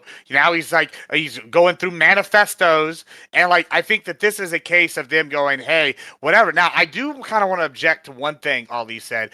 I don't know that perfect time. I'm going to object to one thing you said, Ali. I don't know that Hassan getting banned is an example of Islamophobia. So much it is a market like no. Yeah, Hassan getting banned wasn't an example of right. No, Islamophobia. I'm not saying you. Okay, that's fair if you're not saying that. But like, I think that this is more of a market correction. We're seeing like more conservatives returning to Twitch. We're seeing more advertisers come back to Twitch, and then Hassan is blatantly going through a manifesto which is against Twitch's TOS. If he'd gotten away with it and hadn't even got a slap on the wrist, it would tell people some people are above the rules. And in this case, if you're a private company, that's always been the case. Sure, right, exactly. And sure, maybe, and it's consistency in the wrong direction. Well, sure, I don't know about that, but I think that like this is Twitch trying to say, hey, we're being more fair and balanced. Look, we slapped Hassan on the wrist, and I think if they're actually being more fair and balanced, that's a good thing. If they're going to ban conservatives for doing this, and we're going to ban Hassan for doing this, because they are a private company. If you're going to sit here, hold on. If you're a private company and you're sitting here saying, we're going to be fair and balanced on who we're enforcing, then cool. If you have TOS, then you should enforce that equally. Now, if they're only slapping them on the wrist, they're not actually going to enforce this fairly across the board, and conservatives are still going to suffer, then yeah, bad. But if it's like, hey, we're getting Hassan, and it's like a slap on the wrist, everybody needs to know if Hassan can't get away with it, you can't. Yes. I think that's a good thing. No, it's not a good thing. Look, we're going to be treated worse just by virtue of the fact that we're right leaning. Okay, we're the ultimate victims of the internet. Unironically, this is how it works. But the consistency, we shouldn't be like, but like you're demanding consistency the wrong way. It shouldn't be, well, let's like turn this into some kind of like deplatforming authoritarian hellhole for leftists too. This should be, well, no, we don't do it for them. Hassan does get away with this all the fucking time. Like lefties do get away with this. So how about we no? Yes, and if Kick was doing this, I would be pressuring Kick too. I, as somebody who likes freedom of expression, generally puts pressure on platforms to not deplatform people for genuinely expressing a position they hold. This was not like Hassan jumping on and just like spamming the N-word or something, or like, showing pornography. This was Hassan talking about like his general thoughts on something, and my understanding is he wasn't praising it. Like he was actually denouncing it Yeah, but while the he was talking about it. The advertisers are calling for this. I understand the advertisers, but this is hold on, also Mike, kind of fucked. Like, is our hold freedom on, like? hold on. People are- It's not your freedom though, right? Like this is the issue, right? If Hassan wanted to go to Kick, he could. Kick doesn't care. He could say all the things he wants, right? Yeah, I know. He would have just the We biggest. could all go to 4chan. I mean, yeah, right? he built Sure, it. Yeah, but he sure. built his business. The point- He built his business in, But sure, California, and you're hold telling on, me you could just move to Texas Hold if you on, want. yeah, Like, that's not how right. it Hold works. on, no, hold on. This is a big thing, though, right? Is that Twitch has come out and said we're allowing more of the conservatives back. We're going to allow a lot of Have people they that said have that? been banned. Yeah, they have. They like came out. They even like there's rumored people like Aiden Ross might be getting unbanned now. I don't know if he calls the conservative camp, but they're doing mass unbans for people that like or whatever. So it's kind of like they're sitting here. They're trying to show, hey, Well, we're going to unban equally Destiny. enforce our TOS. Like, and you're like, I think this is something that's glorifiable if they're actually going to follow through. Now, I think it's just for show, personally, but like if they actually follow through and start banning everybody that breaks the rules, that's better than them going unequal enforcement. Wouldn't you agree? Equal enforcement is better than unequal enforcement is what he's trying to get you on. Yes, equal enforcement obviously is better than unequal enforcement. Right, I but he's disagree. saying there No. shouldn't be- I disagree. No? I disagree. Yeah, I hate it. And here's why I hate it. As long as there's Okay. unequal enforcement, we can bitch about it and have a stronger point. Oh, I'm dead serious. I'm dead serious. I'm dead serious That's about a fair this. point. That's a fair point. If they keep letting Hassan get away with shit, that means that we have a stronger point when we argue for more freedom of speech holy for our position. fuck, bro! Yes. Come Yes, on. yes. No, This I is mean like- this. This would be like me going, That's you know what? It'd be better to be a slave because I can say, "Wow, I'm gonna bitch about it." That's ridiculous, bro. I will have my moral No, Gibbs. The actual comparison would be this would be like you being a slave and then you demanding your neighbor also be a slave, and then you say, "Oh, look, it's fair. We're both No. slaves," as opposed to you I just- arguing for your freedom I just and think your it's neighbor's crazy. freedom. The libertarian here is arguing for more control over private companies. I'm not. He wants private companies to be controlled by the government and not have control over what there's allowed to be not on their what I'm platform. saying. Yes, it is though, because you're sitting here going, they shouldn't have a TOS. They shouldn't be able to enforce private rules on their own stuff. And you know what? Because Hassan broke their rules, we shouldn't make the company enforce them equally. What we should do is we should take away private businesses' rights. I'm not saying we should take away private businesses. How very communist of you. I knew Should be it. mad at them. You Well, whoever said it, he Yeah, but might Gibbs like can China. only argue in reduction. Okay, right? wait, He argues well, in here's the thing, reduction. though. That's that is his. Well, it's not tactic. just Gibbs. It's not just Gibbs. A lot of people on Twitter are also under the assumption that I was meaning having the government come in and confiscate Twitch. That's not what what you're I'm saying. saying, though. Yeah, That was not what I was saying. That's I'm what you're not saying right now. I'm no, that's not what I'm saying right now. I'm not saying yes, the you are. government should. I am not saying the government should come in and mandate what Twitch's TOS should be. I'm not even saying the government should come and unban Hassan. He's just I am saying not private saying companies that. shouldn't be able to follow their own I am rules. saying That's that what as he's saying. I'm saying as a private individual, I have a right to bitch about what private companies Oh, do. And wow. I think You that just want to be a Twitch- victim. I see. I am a victim. We're both conservatives on the internet. We are victims. We got woke-toid over here. So some of us rise It's not above it. woke- no, This is why I was against DEI as a Latino. I don't want being picked up and just hired because I'm a Latino. I don't want the participation trophy. Are you in favor? Are you in favor of deplatforming? If you want your participation trophy, we can give it to you. Gibbs, are you in somebody favor get of us something about deplatforming? it. Are you in favor of deplatforming? I mean, define deplatforming. How do you want If Twitch if some employee at Twitch wakes up one day and says, "I don't think that your conduct fits TOS," ban, and now Gibbs and me, and we're all gone forever. Like you're cool with that? No big deal. Yeah, it's That's private Twitch. company. Which is a left. Twitch has always been a left wing platform. Yeah, it's a there's private never been company. everyone knows that. There are plenty of other platforms now that aren't as left. There, you can go on Twitter and say the worst shit imaginable, and everyone. Unironically, And Twitter's better because of it. I say wild shit all the time. It Unironically, I say wild shit all the time. But like, there's a line that I don't cross. Like, I've never even come close to using any slurs. There's like jokes like y'all make like, and this is like not like a bash, but I've gone on like leftist stuff, and I hear leftists and liberals or whatever say some of the most racist jokes I've ever heard. And like, I'm not condoning them because I know they're jokes or whatever. But like, I would never make these jokes because I know that there's an eye on me, right? But what you're advocating for is, hey, these guys got their own private private company, their own You're missing the point. TOS. No, I'm not missing it. You're missing the You point. are. No, You're I'm not- going, I'm not missing hey, the point. I hate. Because that's a not what company- happened to Hassan. That's not what happened to Hassan. You're saying I hate a company having their own private rules, and then someone that's an employee, nay, a contractor, an individual Nay. contractor working for them, they should be, somehow special snowflake and get their participation trophy. I didn't know that we had woke toid over here. All This right, is yeah. crazy. All right.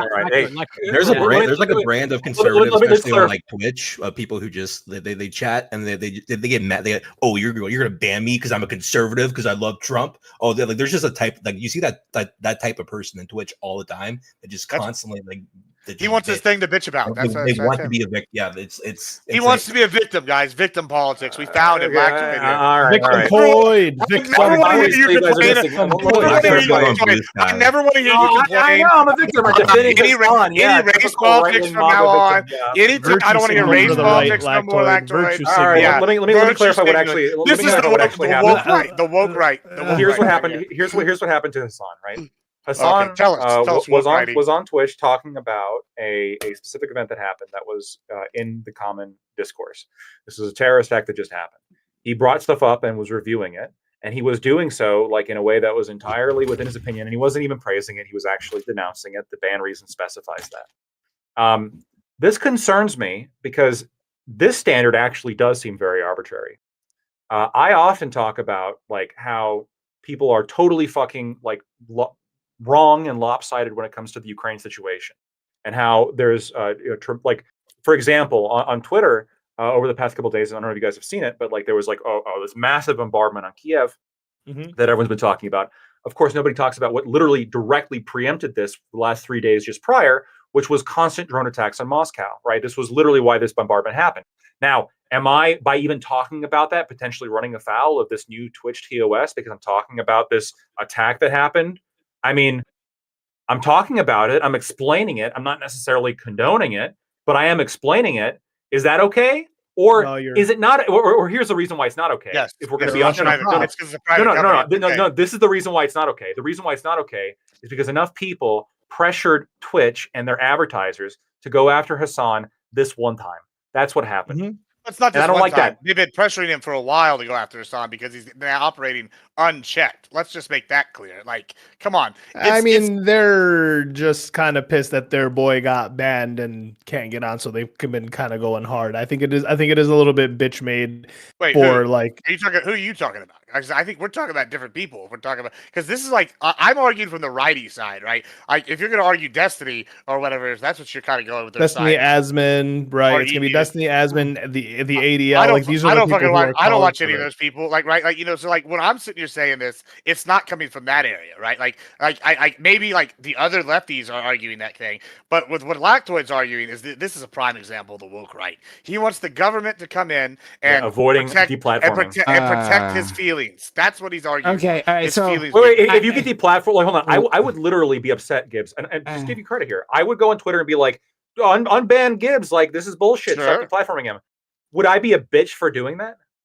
yes, a little bit. Okay. Damn. So pause there. Pause there. Loyalty I, to Okay. I appreciate the support, I got but a it is a super little bit of a bitch thing. Money, and we gotta do this. It just came in, right? $100 from Nice. Alexander Whoa. Wynn. Woo. Thank you for being awfully kind, Alexander Wynn. Thank you, seriously kind. The reason why they gave so much is because they DM'd me like a multi-paragraph thing. So I'm gonna read it all. That's what's gonna happen now. That's fair. That's fair, I think. That's Yeah, fair. I think so. Is it from Perplexity AI? Parody AI. That's what it really is. Okay, so what they say is just to expand on my question, because remember they had another super chat previously. Okay, they say just to expand on that, Native Americans were given 56 million acres, their own legal sovereignty, a treaty status, and all burial sites are protected by law, old and undiscovered. Approximate deaths 5 to 15 million. Best approximation, I guess, of the Native American genocide. African Americans have some national monuments, 1.5 to 2.5 million deaths as slaves, best approximation. How do you square that circle? Almost nothing was ever given to former slaves, yet the USA provided so much to Native Americans. It's not a complaint that Native Americans get too much, but a question of why African Americans don't deserve anything at all. And then another thing. After the Civil War and the abolition of slavery, formerly enslaved African Americans were set free into society, into a society that had no intention of supporting their transition to citizenship. They received no land, no restitution, and no protection from the economic and racial violence that followed. That's absolutely correct. In contrast, after decades of brutal conflict with the United States government, many Native American tribes, while deeply wronged, were at least acknowledged as distinct political entities. They were granted sovereign land, treaty recognition, and a degree of self-governance under federal law.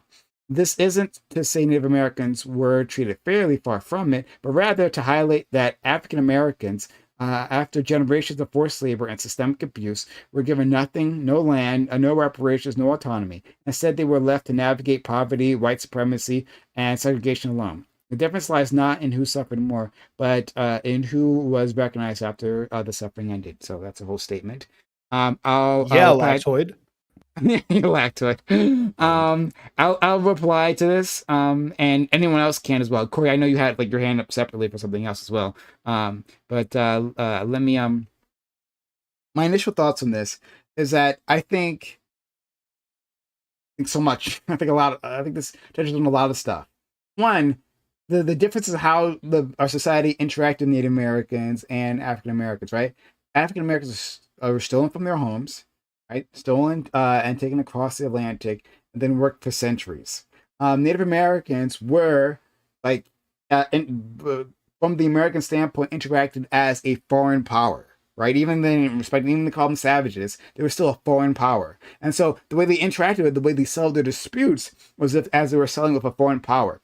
They didn't look at the slaves, the ones that are captured, right, as that. We don't even think in our American, even in the most lefty of circles, we don't talk about like restitutions for the African nations where those people were stolen from. Like that just never comes to the conversation. You don't even hear anywhere in left circles, right? Like, so we don't look at it as a loss by a foreign power, like a conflict with one.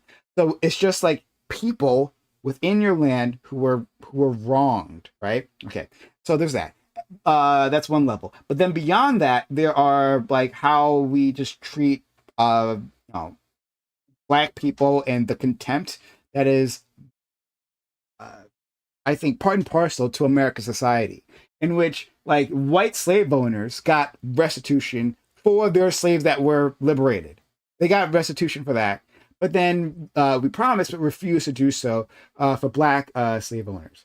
This is not the only time that's happened in history. It's happened in other countries as well, where that is the case. It's a matter of systemic slavery, or sorry, systemic racism, as to that, and actual interpersonal racism. Like it's a level of contempt for these individuals. And I think an outright and purposeful attempts to block the economic enfranchisement of these individuals, right? Like we don't want to put this amount of money, this amount of restitution in the hands of these people, because then that would raise them up, right? Like I think so much of American politics, honestly, and this is a longer conversation. We don't have to have it now. We can have some other time, right?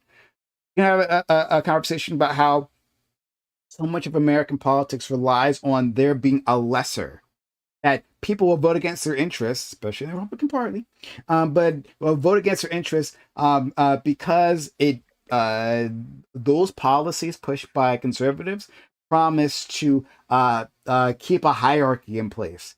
And even the lowest white man, right? By that I mean the least economically, a poor white individual, right? That individual feels that they have something up on. They have a leg up on those. Well, they won't call them Black people. They'll call them something else. But the Black people, right? They look at Black people. They say like, I am above this other individual, and that in itself sustains me, despite anything else. I don't care about anything else. I'm going to hurt the other.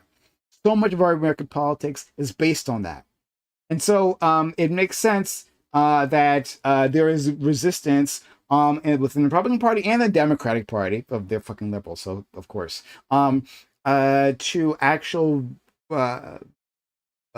systemic restitution. That upsetting this this complicated balance we have within our racial hierarchy would cause a tremendous political backlash that they're just not willing to deal with. So no, you aren't going to see an equal treatment between Native Americans and the awfulness that they suffered and Black Americans because it's just they're just looked at different. You're not dealing with foreign power. And one final thing I'll say is that this was put up by like many Black thinkers, but they're like, we'll never be free unless we have some sort of like powerful third party nation, like Black third party nation that can put pressure on the United States. That like you see with other identities, right? With like Chinese individuals. What happened during the COVID pandemic? We had like attacks against our Chinese brothers and sisters, right? Which was awful. But they have China. They have fucking China, right? And they had the other nations because all of them weren't Chinese. They were just sometimes Asian. They were attacked. It is what it is, right? But they have a foreign power that can interact with the U.S. and be treated with respect. That doesn't not the case for any of these sub-Saharan African countries. Just the way it is. And so, and you can look at it for India. You can look at it for Israel. Certainly, Israel is the best example of this. How we treat Jewish individuals of their ethnicity compared to everyone else. I'll say it. Like until we have that counterpoint, that counterweight, it won't be the same. That's some Black thinkers think that. Anyone else want to respond to that? That $100 super chat? You can if you want. If not, that's okay as well. I got a couple responses. Sure. I'm sure you guys are gonna love them. Oh boy. All right. So He's a little drunk. Remember. No, I'm doing okay right now. And he loves China. He loves it. It's his favorite. I don't. So it's an important question, and this is a question that often comes up when discussing reparations. Just generally, like the political conversation, is the question of, well, we gave a whole bunch to the Native Americans too, and I actually agree that we did give to the Native Americans way more than we did to the descendants of slaves. We gave and give far too much to the Native Americans. Both Native Americans and Black people today have benefited tremendously from the existence of the United States, much like every other racial group in the United States, and it's morally wrong to steal millions of dollars from benefited from their own slavery. Individual people, to steal millions from individual people and transfer it based on race. It's actual racism. And two, the reservations specifically are nepotistic, inefficient ethno-states, where most of which, about 3/4, have blood quantum requirements to even be a citizen, have incredibly disproportionate wealth distribution based on family hierarchies within them, make a lot of their money off of industries like gambling, casinos, stuff like that, which are questionable ethically. And in the land that they do control, because it is ethno-states, if you're somebody who's not part of the tribe, of course, and you have to be a certain blood quantum to be part of the tribe in most cases. If you're not a member of the tribe, let's say you're a white man or a Black man, you're essentially a second-class citizen. You don't get to have the same say over your community as, let's say, if you lived in anywhere else in the United States, where you actually are a equal citizen under the law.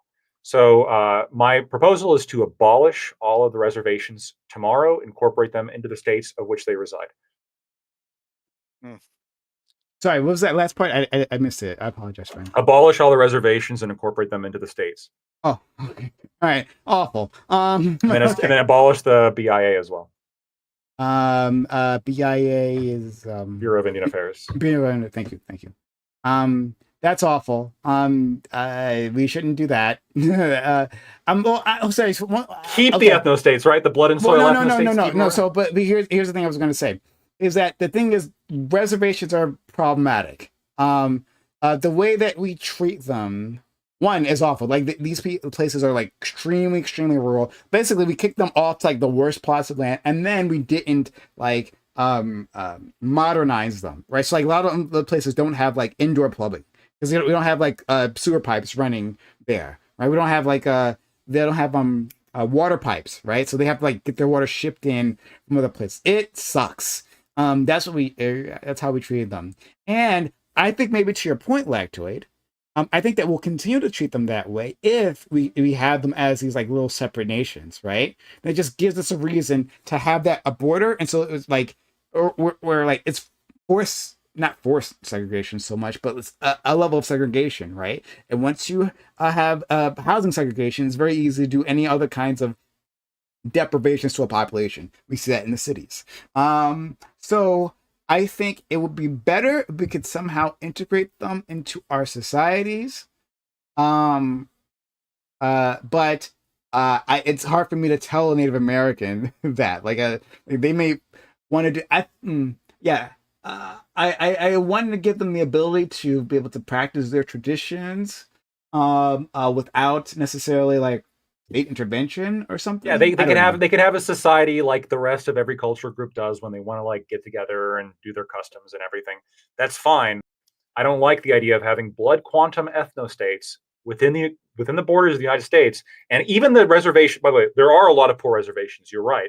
There are a lot of reservations that are very wealthy because they get a fuck ton of money from both the government and from like their exclusive and oftentimes licenses on casinos. Yeah. But you should look at the wealth distribution within those reservations. Yeah, it puts the rest of the state like you think wealth distribution in America is a problem. Look at these tribal councils and like the different families that control these tribes. Yeah, I know capitalism sucks like that. Tremendously wealthy, and it's all capitalism will do that to you. But they're better capitalists than us, I guess. So Corey, did you want to speak on this, or we gotta go? I know you want to speak on the last thing first. Well, I did want to sort of address lactose or clarify or crystallize. Okay, and then we'll go to Gibbs. When you say, if I remember correctly, in what you just went through, when you say Native Americans and Black people benefited, what benefits specifically are you talking about? Well, for like Native Americans, it would be like plumbing. Okay, and for Black people? Plumbing. It'd be like living here, you know? Can you be a little bit more specific, or just plumbing? I mean, there's more than just plumbing. Like PlayStations. Beat dryers. I'm using right now. That one.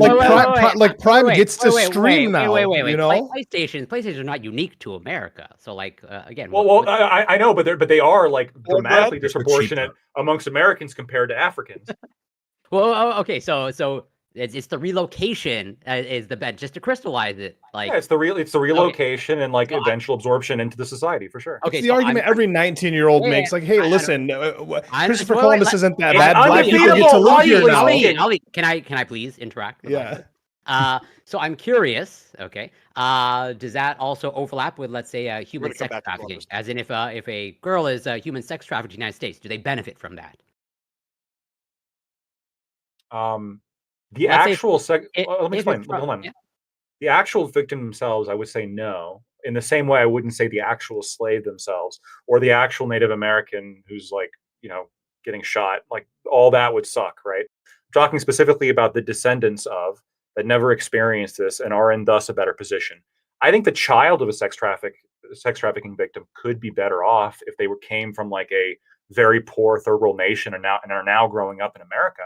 And didn't experience that kind of trauma to them, sure. Okay, but so, the actual victim themselves, I would say no, because like for I would rather be free and like living in a shack out in the middle of nowhere than I would be a slave. Okay, yeah. So in that scenario, okay, you would say that in that case, just like you would say, I think you have said explicitly that Black people have benefited from slavery. Black people alive today. Some human sex traffickers have benefited from that. The children of. Okay. All right. Because there's no Black slaves alive today, right? It's the children, the descendants of. And the same thing with the Native Americans. Okay, so you would let's say moving forward, you say descendants of slavery benefit. We never say there have been benefits to slavery. I always make it very clear, because this is a very contentious thing to say. I make it very clear: Black people alive today, like the descendants of. I'm not talking about the actual slaves. being a slave would suck. I would much rather be free, even in like a very like poorly developed country, than I would be a slave. 100%. Okay, so Lactoid was right and he was wrong at the same time. What's crazy is we come on these panels, and every week Lactoid professes his love for libertarianism, and then he turns around and he says some commie baby back bullshit like, "Oh, I don't know. I hate meritocracy," which is what the natives have there. The families That's what they have there. That's what they have. The families that were the best at making money rose to the top, and that's capitalism in its prime. As Prime spoke, I like that version of capitalism. He bitches about it. He also called what was it? Casinos of dubious, moral fiber. I would argue, as Lactoid has argued many times, that if you have money, the more money you have, the more moral you are. And since casinos literally have the right to print U.S. currencies, no one's more moral than moral. They're the most moral. This is by Lactoid's own metric. So crazy that he's now moral now than the church. Now that he's turned into, well, the Catholic Church is very rich, but now that he's turned into the Communist China Party, for a second there, and spoke about his oppression of things he deems immoral, I don't know, but. As for the rest of it, I also agree we should abolish the reservations and the whatever Bureau of fucking Indian Affairs, because someone brought that up. Christopher Columbus, he may be Italian, but Cortez wasn't. Cortez was Spanish. And I, a proud Latino, say we saved all these tribes in Mexico from the evil cannibalistic Aztecs. Yes, they are. From hell too, right? You Catholicize them, so. Doubly, I guess you could argue that. But from these evil, cannibalistic culture that were killing people up to some periods, 80 to 8,000 in 3 days over at some temples. There's a reason why all these tribes rebelled against the Aztecs. Now, the United States, a little bit different, a little bit different. But one thing's the same. They got their bitch asses conquered, and I'm sorry, I don't give a shit. You lost Crimea River. The Confederate States, they lost. Mexico lost to Texas. Then they lost to Texas. Then they lost to the United States. Now we got the Rio Grande as a border. We see this all the time. The loser cries. I don't think they should be getting any special privileges. In fact, they should get a spanking. That's what they should get for this ethno states they built. We should push racism laws and try them under those crimes, just like any other American citizen, which is what they are, because they get dual tribal citizenship and American citizenship. We should abolish these reservations, which there are problems with, but we shouldn't punish the casino owners, because those people are prime examples of American entrepreneurship. More people should look after these people and just be the like ones. these You proud natives. The poor ones are the ones who should be punished. I agree. Spanish people aren't Latino. They're absolutely Latino. No. Like people from Spain, like Spanish people, not Hispanic, right? Like Hispanic people can be Latino. Yeah. Right? What language are they speaking? This is very difficult. They're arguably Latino, arguably not. It's very. They're not Latino. Really. They're not Latino. Latin. Hold on. They're not Latin. They are Latin. Hold on. They are Latin. Spanish. Which is they're Spanish. They're Latin. They speak a Latin Romance language. They turn swarthy and brown whenever they get under the sun for any extended period of time. That sounds about as fucking Latino as they like Spanish music. That's Latino. They fucking have the running of the bulls. They have bullfighting. That's Latino. Guess what? They would have cockfighting too if it wasn't outlawed. Spanish, European Spaniards. European Spaniards are not Latino. They are 100% Latino. No. They are the definition of Latino. They're under some definitions they're not, Gibbs. This is like they're not at all. They're not at all. Under this whitewashed anti-establishment Hassan-based stereotype that he's got going on, maybe not. But for the rest of the world, are Turkish people Arab to you? Well, hold on, real quick. No, they're Turkish and Persian. Some are. No. Absolutely. Wait, are you telling me the Caliphate that used to be the Ottoman Empire, that wasn't Arabic ran for centuries? No, it wasn't. No. Yeah, it was. It was the Arabs. No, it wasn't. Listen, let me just break this down for you. If you're not in Asia and you're Muslim and you're not in Africa and you're Saudi and you're probably and you're in the Middle East region, that means you're probably Arab. Were you in the miscellaneous They're all category? just Arabs. Wait. You're getting luck. You're getting luck. Are Afghanis and Pakistanis also Arab to you? Because there's not enough. There's not enough of them that matter. There's not enough Pakistanis. There's not enough of pocket. Not after India's done with them, there won't be. Okay. Oh my God, Alright. Spaniards are Latino. Insane. Nice. Big. Wait, hold Yeah. on. So here's a Yeah. steel man. Here's a steel man, Ali.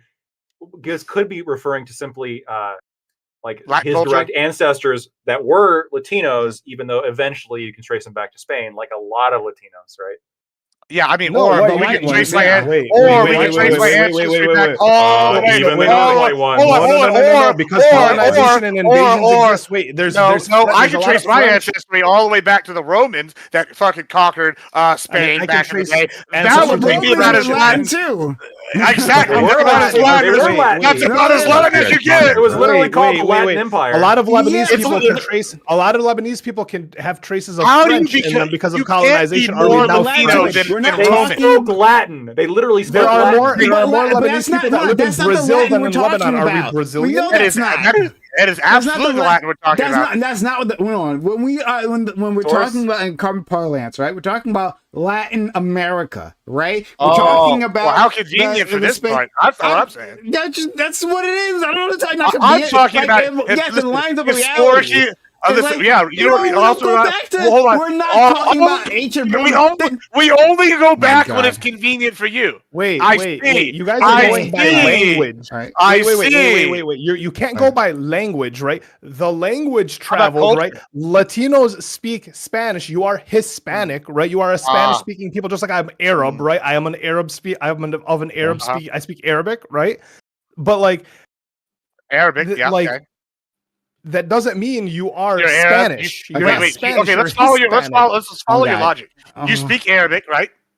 Yes, Are you from is Lebanon in what region? the Middle East. Okay. I am Cool. also Middle Eastern. Yes. So you're Middle Eastern. Yes. Okay, cool. So would you say that you're Arabic? No, I'm Arab. I speak Arab. Arabic. Oh, you're Do Arab. you think Oh, you're you speak Spanish? Arabic. Do you think Eh, you're hold wait? Do you on. think you're Yeah, Spanish? Sure, I am. I'm literally Spanish. Yeah, I am literally. You're a Spanish. Spaniard. Your descendants are of Europe. Yeah, You're of my- European my descent. family- yeah, my genetic genealogy would be. You stop being uh, Mexican. Well, no, I'm Mexican because that's where their nationality is from. No, you're Mexican because A that's lot of the Mexicans region come of from that's Spain. Yeah, I mean, what? Yeah.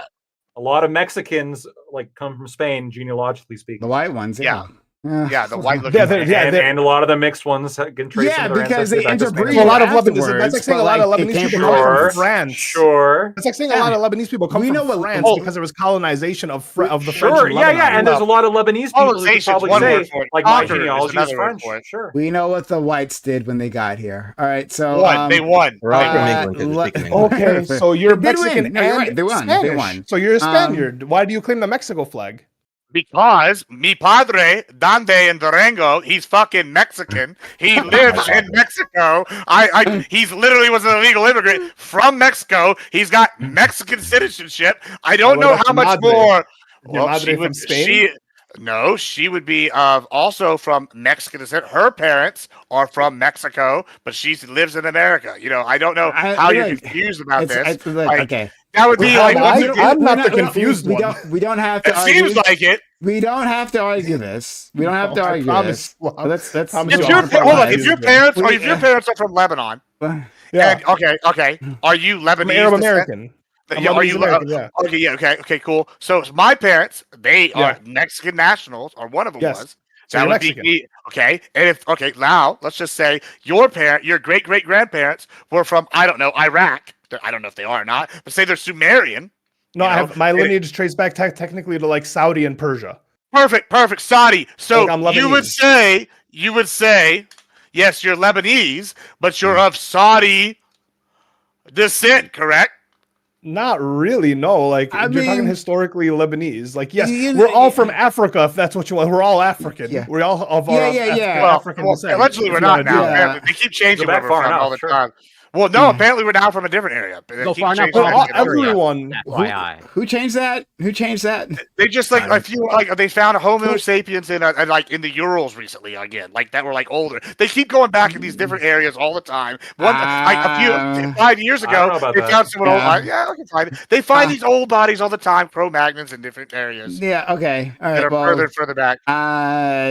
you give us a source for that. All right. So but Always with the I sources. want- Hey, you know, hold one problem for Oh you. my God. I've read a lot into this. You should trust me on it, just like you always say.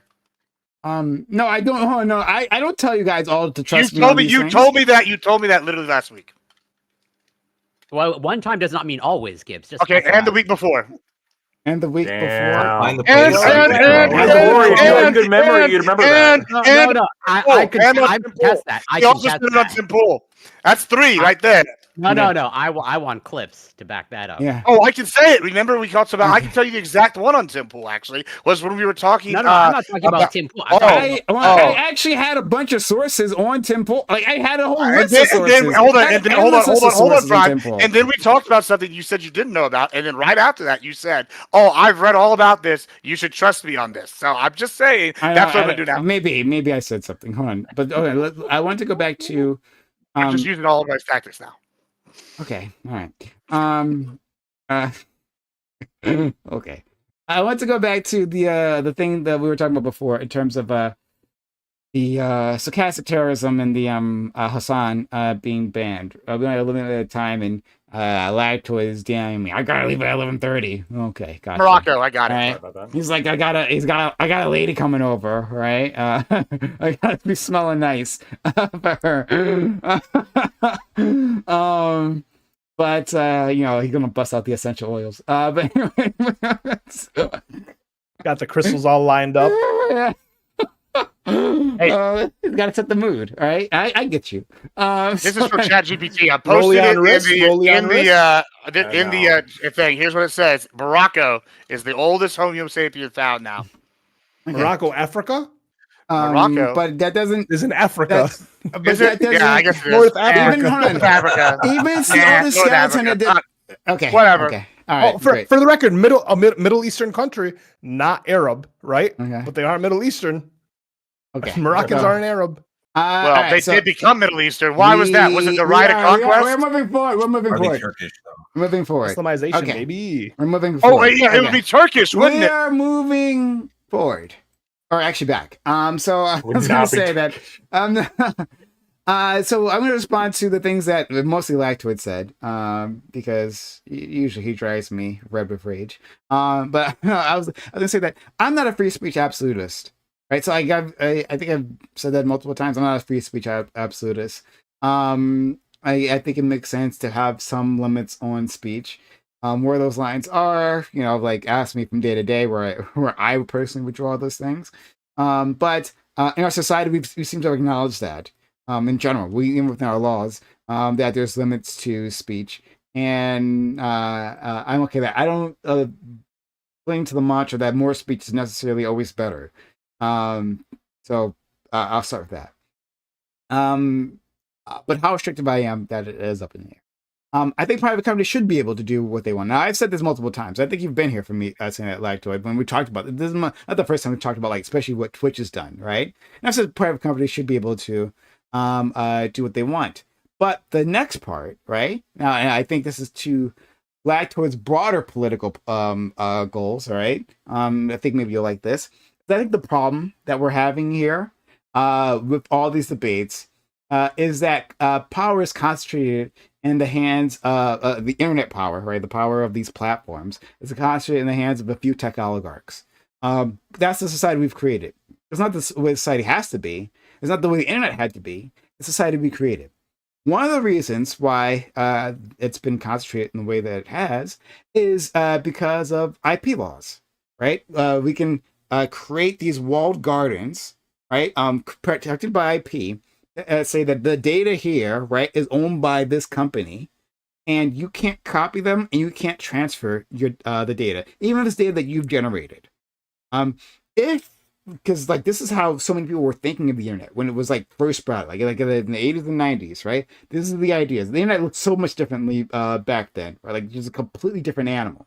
But people thought like they foresaw new ways to connect, right? But like many people thought about like being able to like control your data, be able to move it around, right? Like and people are trying to make those platforms where you own your own data, and so that you aren't beholden to whoever is in charge of this particular platform. We could have a decentralized internet, right? But we have, through our laws, not done that. We have encouraged centralization and strengthened centralization, right? So I'd like to dismantle that. I like it so that Lactoid gets banned, probably like rightfully so from YouTube for saying something horrible. And then he goes to he can take his videos, right, and his followers, right, everyone, all the audience is built up, and so like go to Rumble and just start from there, right? And like I or however that we would imagine this, I would want I think that there's no reason why we have to have these just few individuals who are the deciders. They can be the deciders for their specific space, but we don't have to make it so that Twitter owns like the short form like messaging like platform, right? Or Facebook owns like the long form like messaging platform, and yada yada. We could decide to have a better society. We haven't, and that's why we're in the situation that we're in. Thoughts? No, so I this think is you still make a it too problem. easy to transfer. Like transferring from one platform to another is like not an easy thing. Like it's not. Ali, that's no, that's what I'm saying though. Like the reason why it's not is because of the laws that we've created. Like it. So have you heard of Mastodon? Right? Have you heard No. of? Okay, so it's using and I forget the name of the system. There's a name for the underlying technology, and it's escaping me at this moment. But basically, it's a decentralized social media platform, and you can like transfer like your own data wherever you want within these this decentralized network. We could just have built a system like that, right? And then it would be easy, right? That Blue Sky is actually apparently part of this network as well. True And then Social is built off Mastodon, I'm pretty sure. it's your show. So okay, well then yeah. So you should be able to transfer these things. But as it stands now, today, yes, those walled gardens are the ones that we allowed to be put up, and IP is one of the reasons that makes that the case. But go ahead, back to it. Okay, well, I guess two things. First of all, the walls exist now, and they're not going anywhere anytime soon. So We I'm can trying to rewrite like, the laws.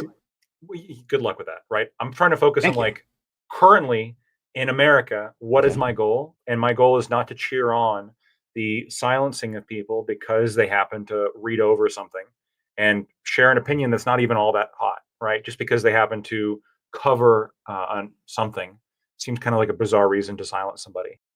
And the second thing is, I'm concerned as to the broader idea of just saying, well, let's just make it super easy for everybody who believes this one thing to go over on that one, and then everybody who believes in this other thing to stay here, or maybe Group them all go over on together. that one. Because this is like in an age of increasing political polarization and echo chambers and social rejection and isolation of people who don't agree with you. I think this is overall unhealthy. I think it's not a good thing. I don't think it's a good thing that like you go on True Social, the kind of people that go on True Social specifically to get one opinion. Like that's kind of messed up. I don't like that. People spend way too much time on that, right? And the same thing can be said of Blue Sky, right? The same thing could be said about a whole bunch of different platforms. I don't like the idea of just saying I'm going to cordon myself off into my little echo chamber and only hear the same opinions over and over again. I'm only going to befriend people who have the same political beliefs as me. I'm only going to do this. This doesn't lead to like a better society. What does lead to a better society, in my opinion, is pushing for a cultural understanding that we have kind of these services that we all use, and we try our best to not remove people from them for dumb reasons. And in my opinion, this was a dumb reason to ban Hassan. And the fact that it is a dumb reason to ban Hassan, I think, is in of itself bad, but it also makes him a little bit of a martyr. Which, if you don't like Hassan, why would you want to do that? Are you just against the ban because like he didn't in your mind violate the TOS, or it's like as in because you mentioned previously that well he wasn't actually endorsing it, as in if he endorsed it, the manifesto, would then you be Oh okay no, with the ban? their TOS is already like far too broad. It's my point. Like the reason why I keep emphasizing that he's not even endorsing it is like to me, to most people, this should seem apparent that like they went too far. Um, I I think that he should not be banned, even if he was endorsing it. Okay, Yeah, that's why I was curious as to why. frankly, So sure, do you? but I'm guessing you guys don't. But surely we can at least make some common ground. And the idea of like he was just covering it and denouncing it seems pretty ridiculous to ban him for that, at least. Well, is your line for a justification for a ban is just whatever's that would be consistent with the First Amendment, or like Yeah, I push for my conception of freedom of speech is anybody trying to earnestly explain or elaborate on a idea they hold, like a political kind of worldview, any kind of idea covering something like viewpoint neutral restrictions I can get behind, right? Like there are certain platforms we just don't want, especially with children on, like hardcore pornography being shown or whatever. I understand that, but like this is just a political position. Oh, by the way, wasn't like even like that hot of a political position. This was just him covering an event, like talking about an event. yeah, I understand that. But then, are you essentially saying that Twitch should not have a TOS that they can't they as in like again they just I push them to change it, yeah, as much as I can. okay, but as it if you They should had be allowed to. They should be allowed to. I just hate it, and I speak out against okay, it. okay, you're just expressing your opinion. Okay. Here's a good analogy. I also think Twitch should be able to racially discriminate against their employees. They should be allowed to only hire black people and fire everybody else. I would speak out against this if they did that. I would say that's really shitty. You guys shouldn't do that. But they should be allowed to, legally speaking. Okay, fair enough. I don't think it's that bad with Twitch. I mean, compared to other platforms, I mean, Hassan was only banned for like a day, right? Like they do this thing where they only ban you for like. Hassan specifically has significant plot armor. It's true. I mean, he makes I think significant he's money. already back. Yeah, He makes him a lot of money. So plot He does, armor yeah. is the money, as always. So we can dispense with that. Binks, you've been quiet. Did you want to say anything? I want to make sure you have space if you want to. No, I'm good. I did it earlier, Alright. but I forgot what it was. Fair enough. Can I say something? Oh, Yes. many things I'll- actually. Yes. I muted. That's fine. No, you go ahead. Okay. Can you hear me? Okay. Lactoid, it's amazing for you to say something reasonable and then immediately say a racist thing following that. I appreciate that. There's consistency Great in your skill. work. I love that about wait, you. wait. But by being consistent, are you saying that the racist thing and the reasonable thing are both reasonable?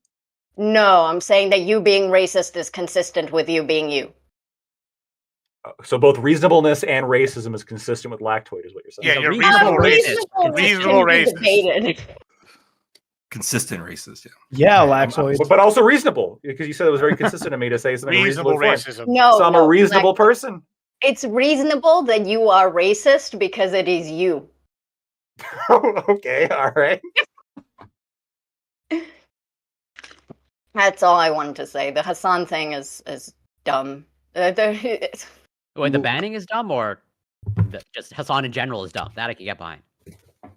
I'm not allowed to say that Hassan is dumb because that will make me a bad leftist, apparently. They all are mad at me whenever I'm upset with Hassan about anything. I'll say it. I think he's pretty dumb. The party line is that Hassan is amazing, and if you are mean to him, then you're hurting the cause, okay? There's a lot of lefties that seem to be like obsessed with hating him for some reason. We do Probably have like 'cause this like. He's in Well, competition I for would money. call it jealousy of the clout, but you know. Yeah. I think they're there in is direct like this competition with him. neurosis in American discourse where we have like the biggest like humanitarian disaster of the 21st century. We have like a shooting that's like devastating, and all we can do is talk about fucking Hassan like every single time. Well, That's the thing that I have an issue with, because like the Hassan heads, it's like they keep doing.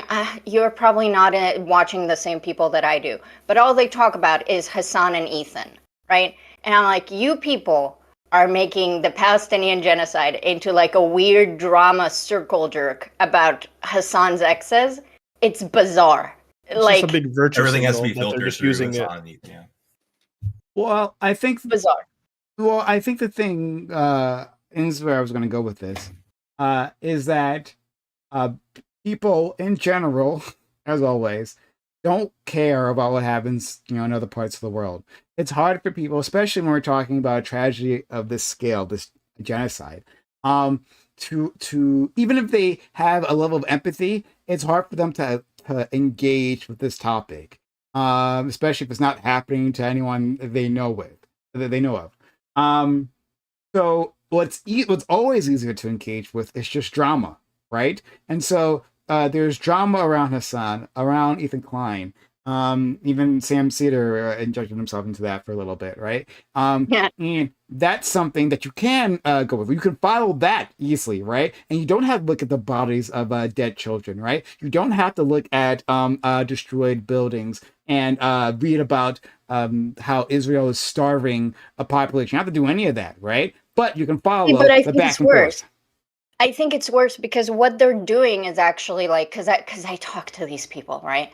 And they convince themselves that their entertainment drama obsession is them caring about the genocide. It's like Ethan Klein is saying bad Zionist stuff, and Hassan is fighting him. And every time I hear every stupid story about Ethan and Hassan, I am actually fighting against genocide. And I get, obviously it's human that you are parasocially attached to a really big streamer that you think has reasonable politics, right? And it's much more easy to engage with the streamer as like a proxy to any serious discussion, right? So it is human. I'm not frustrated with the audience as much as I have some criticisms of the way that Hassan handles some of these things. But I also had similar criticisms back when Destiny was alive to how Destiny was handling the same type of shit, right? So it's a big streamer problem. I don't think it's a specific person problem, but it is frustrating. A few months ago, I randomly went onto a Relevant stream, and a Relevant said that he thinks Hassan is a stochastic terrorist. Oh, all these there, favorite words. hey, shots. Sorry, go ahead. Like, you need an Yeah. excuse to take shots, Gibbs. I yeah. always need an excuse, you know. I don't know. I thought it was hilarious. So, yeah. And what I guess his- if some people feel that he's a stochastic terrorist, they'll be very worried about him being platformed. I haven't talked Katie, to. I want to applaud you, by the way. You said something very wise there when you were saying that you were. That doesn't sound like me. You did though. You hit the nail on the head.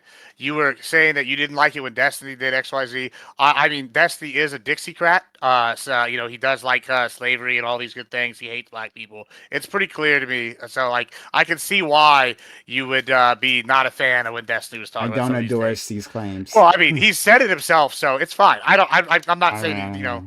yeah. I mean, you know, if you watched He's a a lot of his demo stuff, fine? it's no surprise that No, him and no, the neo-Nazi Connor Gibbs is goes together. Destiny is a horrible person. He's a Zionist, right? And he hates black A people. strong Zion. And I don't know if he does about I don't know about that part, but I know Just he look up doesn't have Destiny a hates problem black with people, the- and you'll see a million clips. Okay, And it's not all I'm saying is that That's I pretty haven't. definitive evidence to me. There you go. That's, I know. Stand up in court, right? There's Just Google it. there's some people like say yeah. fanatic or something. Maybe I don't want to put words in as well, but I know some people he's a blue within dog the man. black community have said similar things about well, him. a fanatic said it. Again, I'll say. I'm just saying. He's just giving it Some people Hey, have if said that. Gibbs and Fanatic All agree I on something, know is I'm that just he is saying. for the Palestinian genocide. That's the only part that I really care about at this moment. That's all I was And saying. sexual Right? So he is crimes. a terrible thing. Prime. How many things do you think me and Fanatic agree on politically? Probably not many. And if we're both saying that he hates No, black people, no, that's not how that works. I'm He's a just big fan of the saying. Alamo. You know, maybe he is. I don't know, but like I'm just saying, when two people on Who far fanatic sides, thinks is racist incorporates most of humanity, just to be clear. And so Well. you thinking that he's racist, you're statistically likely to have fanatic agree with you. That's neither here nor there. All right, I'm just saying the evidence supports my claim. You can Google fucking Destiny being racist, and it's just like he's just making the same talking points as Big Cotton once again about a million times, except more racist because he's outright racist. Those guys try to like hide it a little bit, even though they were arguing for slavery. Yeah, liberals be racist, right? I'm just saying that like I haven't arrived at that specific conclusion, but I'm not saying that specific conclusion is not true. I'm just saying I don't have an opinion on that specific topic. But yeah, he is for like the deaths of endless Palestinians. Fuck him. But yeah, sorry, go ahead. Anyone else?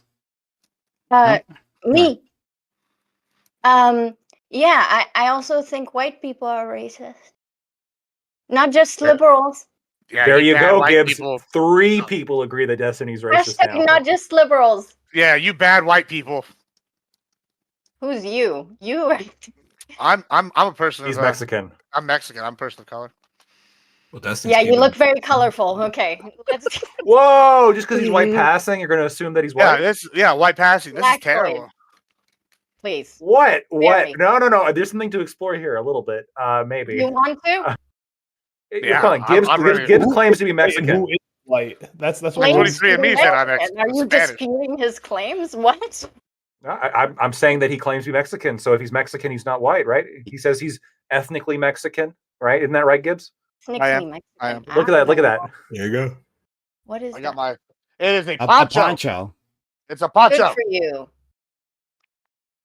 Is that all it takes to be Mexican? Pretty sure. It's- I also have a sombrero. Also sombrero. I got it. I mean, I also speak. Would a white man rep a Mexico's like poncho, just chilling, just have it at the house, right next to his Texas flag? You know, I do. I also have the Katie. Mexican, I also have the Mexican flag and the Spanish flag in the house as well. now speak Spanish for us and prove it. Okay. Electric. Mexico. I know you don't Imagine believe te in gusta It's que Corey tienes White. huevos de It's Corey cramo, White. muchísimo, y verga Very grande cool. en tu culo, you know? Big fan of that Imagine. Culo. Is that right? Just kidding, Imagine. Muy camaco. Gibbs, can you be quiet for a second? Thank you. Yeah, I was Black asking Floyd. you something. The white woman I- telling I- the minority to shut up. Look Oh, at yeah, that. I know. This is So this is so racist. Corey is Corey White. I- Is Corey White? Do you want to rank up like minority cards right now? Because I think the only one who can beat me is Prime. Okay, let's chillax on I it. think I I'm got you. Lebanese. I I have- got some skin in the game. I'm mean, the most I'm impressed full- of all. But I'm I full still want to hear if Mexican. Corey's white. Is Corey white? I already said that he is. But Lactoid, I know you don't actually care. You have nice like gotchas that you think are funny. Race and ethnicity are not the same thing. I know it's confusing for racists. But so yeah. So apparently people can have an ethnicity and be white. Like I'm Jewish and white, you know? Again, something I Okay. know a So lot you- of so racists you are have white. issue So with. so you You're are white. white. I mean, aren't Jews white too? Not Some of all them. Jews.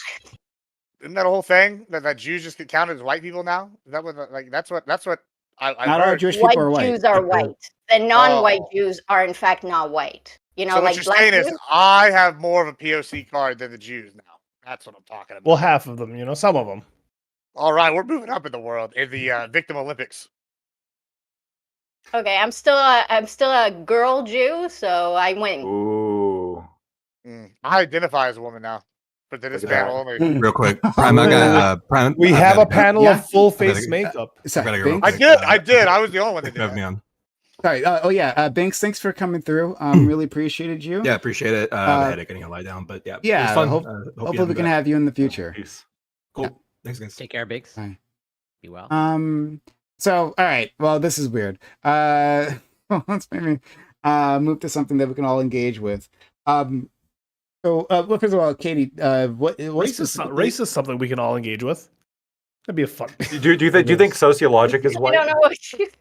Hey. He's Turkish. No. If we're gonna do lineages, I'm Phoenician. If we're doing that, A Phoenician. Oh, But, really? like, Where was the Phoenicians based? Where was that at? Levant. And really Technically. interesting in the Levant.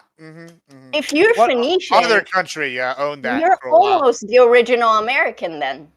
So, shout out to the boys. You know what can we do? What? We can actually engage. So you wanted to engage with race, right? And we can engage with the fact, and I've talked about this many times before in the past, how this one word race is used in like 3 different ways. I should write this down because I always forget what the 3 are. But it's important, and I always forget. But like one is in terms of like your blood, right? Like who your parents were, right? That's race. Then there's culture, right? Like what culture do you actually engage with? Do you engage the culture that is typically associated with your blood or not, right? But that can be a separate thing. You can be a white person engaged in quote unquote black culture. And 3 is the one I always forget. But it's I forget. But it's important that I remember that. I don't like this character. Do you? Is that how something that you came up with, or is that something No, you it's read something- somewhere? Because I something really I don't came like up this with. characterization. Could I be culturally black, Prime? You can engage with black culture, right? And So I would be but culturally you can't. black. Then. Yeah, you can be. Drewski, you didn't see Drewski's video? you The white, can. white boy that grew up in the with the hood family. Like that's I what just it want to know. was. I just want to know if Prime thinks that I could be culturally black. That's the only question. You specifically. that I No, you want an can't answer pick up to. the culture. Me No. specifically. No. I'm saying that when we okay. I'm saying that when we use the term black, right, or we can use it from other races as well. When we use these terms, we are talking about multiple things, but still saying using race as a concept. So you can engage with that culture, right? Deeply engage with it. But it would be weird within English to use the term like I'm culturally black, right? For a person outside Why? ethnic minority. Now, hey, I didn't decide the rules. I'm just saying that it's weird. People would not like that, but I'm not saying that's fair. Maybe we should Lactoid, say have that you watched Lactoid's Malibu's culturally Most black. I Wanted? mean, he wears FUBU, so I that do- should I be do wear enough. FUBU. This is why I had Have you an watched issue. Malibu's Most Wanted, Lactoid? I drank Hennessy last night. Have you I'm watched saying- Malibu's Most Wanted? I have never even have. heard of Malibu's Most Oh my Wanted. God! Please, please I watch watched the Malibu's Boondocks Most. though. No, You gotta watch please Malibu's watch Most Wanted. Malibu's Most Wanted. You will have it'll be the funniest hour and a half of your life. Very funny movie. You will love it, and then you will come with a whole new perspective. Where yes, you can be culturally. You could be All right, culturally. I'll take a look. I'll take a look. Here's the thing, this I think this little thingy-majiggy that just happened is why I think I didn't particularly like the categories that you're using, because especially when you say like that it's about like being culturally insert race, and honestly what there are like basically 2 depends who you ask. There's three. I just can't remember the third one right now. No, I I always meant forget. I gotta write it down. races. There's 4 Oh, races, okay, sorry. right? Oh, sorry. Well, go ahead. Technically. I don't want to say it out loud. I feel like there's no way to say this that doesn't. Anyway, it's so my issue with like what you said about when you phrased it like that, and maybe this is me doing autism, right? Is that it feels like culture or blood comes from like an essence of a race, and I think like I like the idea of that people are being racialized, right? So even something like black culture or white culture is is like it doesn't come from like the blood of the race, because the blood of a race doesn't exist. It's not a real biological concept.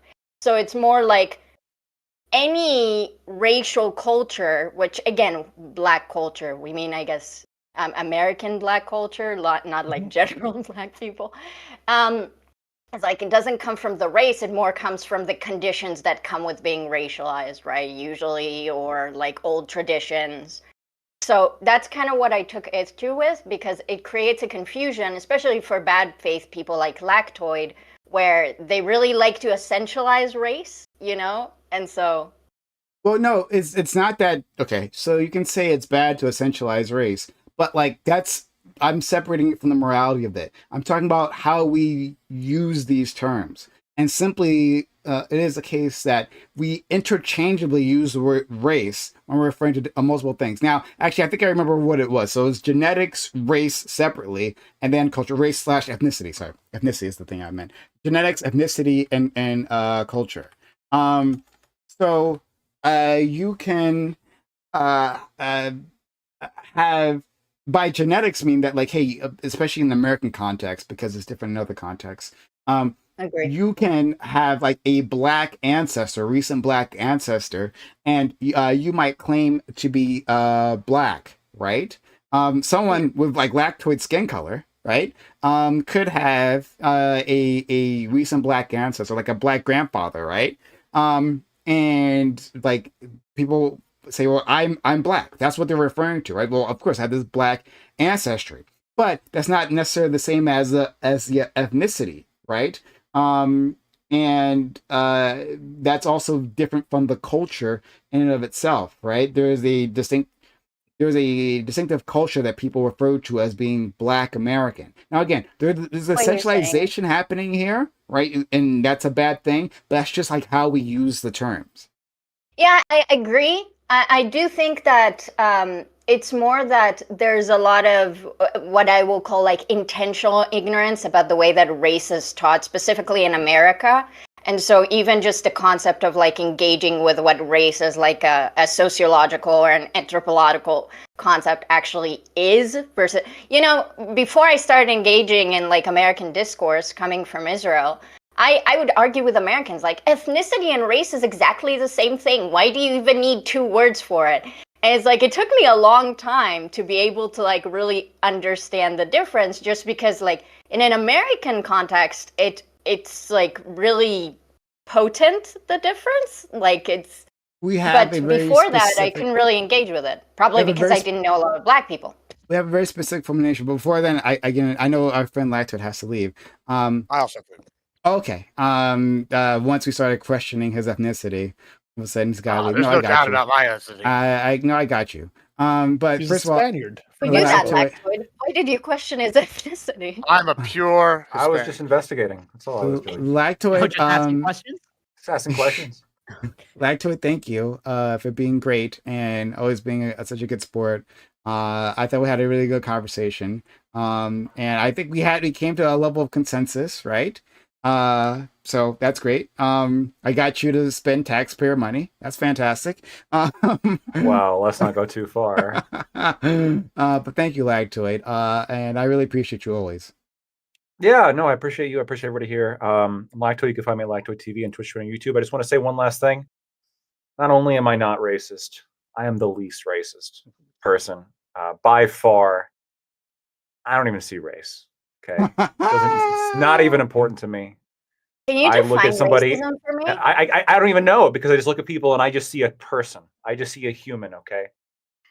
There was, unironically, Bill Maher actually had a really good bit one time where he was talking about how like white liberals are by far like just the most difficult person, like the most racist people, the most difficult people for minorities to be around. And it's because like in their heads, they're constantly like, oh my God, it can't be racist. Oh my God, oh my God, oh my God. They're just like, it's running through their mind, right? They're just hyper obsessed about it. And then like, and they really want to get like a black friend, right? Because like, oh yes, I'm hanging out with the black guy. I'm hanging out with the black guy. Yes, I got a black friend. I'm hanging out with a black person. And Bill Maher said, no. You're just hanging out with a person. Don't be fucking weird about it. And I think most of the less problem with race can be tied up to that simple allegory. So anyway, That's definitely not the case. There's no. I think Lactoid, a I think master of race the relations. joke in itself, I think it has a lot of truth to it. But like most of our problems aren't. They don't boil down to that. that's most of it. That's most of it. Okay. Anyway, I'll catch you I guys think later. All of it. I think most of the problem with white people in America still not knowing what racism is comes for that allegory. I'm not gonna lie. So I do think. Gibbs, thanks Yeah, for I being just here, want to friend. say, yeah, thanks for having me. I always enjoy coming on these. I just want to say, as I've now discovered that I'm now much higher on the POC scale than I thought I was before. Very excited about that. Can't wait. I'm going to go embrace some of my Hispanic heritage and go do some drinking with some natives and see how that goes out. It's gonna be real fun. I feel like that's very Hispanic coded. Mexican natives or what natives? No, I don't know. I didn't ask, but I do know they're Native Americans. So we'll find out. It's going to be good times. It's also very Spanish coded because we didn't care. We came, we saw, we conquered. Vinny Vici, that was a Latin guy that said that. And, we're just continuing that Latin tradition. Anyway, I'm Admiral Gibbs. If you hate what I have to say or like it, you can find me as Admiral Gibbs. Have a good one, You have a friend. good picture at me. Take care, Yeah. Gibbs. Hi. Ooh. I think that. Sorry, did you want to say something, Corey? I'm I taking off as well, guys. Okay. Bye, Ali. Take care, Ali. Good to see you. Have a wonderful night. I wanted to clarify or better understand at least what you put on the table in terms of like how the word race is used. When I think you said like three things. I think you said like something like that. Genetics, ethnicity, culture. Is it like baked in there already, like in somewhere like skin color, or is it divorced from skin color, or am I just not understanding? Yeah. So I think it's included in genetics. That's the problem. Well, it might not be included in genetics. So I actually, so if you could take a look at my screen right now, I wrote down 4 things actually. I wrote genetics, ethnicity, culture, and then appearance ? Because appearance is an interesting thing. There are people who appear to be black, right? If you look at them, right, like on the fly, you categorize them as black, but they are not. There are some Asians who look black. They're rare, but they are not. And maybe some Aboriginals, right? Like from Australia, who like an American would categorize as black, but they absolutely are not. So but the appearance is a part of it when we are making calculations, and then sometimes a part of it when we're simply using the word. Okay, fair enough. Oh, sorry, Corey. No, I was gonna say that clarifies it. If it's either already baked in there, the genetics, or a separate like appearance question mark, that makes sense to me. I'm sorry about the mess, by the way. I'm doing construction. How I- dare you I not think- tidy up for the panel? The entire house is tidied up. Just this room is the trash room. That's why I'm here. I think that the problem with that, I guess, I get what you're saying, Prime, and I'm not even saying earlier when you said you weren't moralizing. I didn't say what I said out of a moralizing thing. I think that when the appearance is a question mark and then genetics is like the steady one, it's not a moralization thing. I think mostly when we engage with race, the most harmful elements of racism are a divergence of the appearance element, right? So I agree that some people might look black but aren't black, or some people might not, or some black people may not look very black, right? They'll be white passing, for example. That doesn't make them not black, right? But when you're racialized at the end of the day, and I don't know if you know this better than me, but I talk to black people who obviously know this better than me. Like, police doesn't check your genetics. They look at you and then they either click quicker on their gun or they don't, depending on how you look to them, right? And so that's kind of what I meant, that like in the most detrimental ways of like living under white supremacy, like those moments of like looks black, and then everything is because nobody checks your quote unquote racial blood because that doesn't exist, right? But they did. So yeah.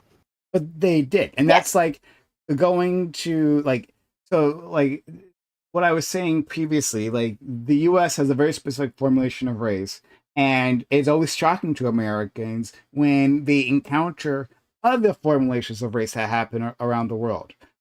Because all these things, because as you're correct, race is a social construct. It's not a real thing, and so it's a made up thing, and so it can be made up in many different ways.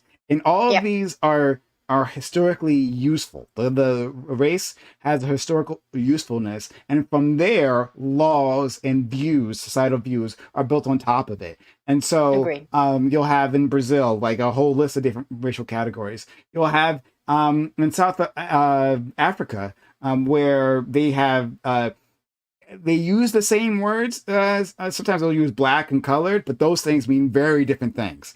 And that like I know one of those categories is like literally assigned by the government, right? Not born in the way that we the Americans use it.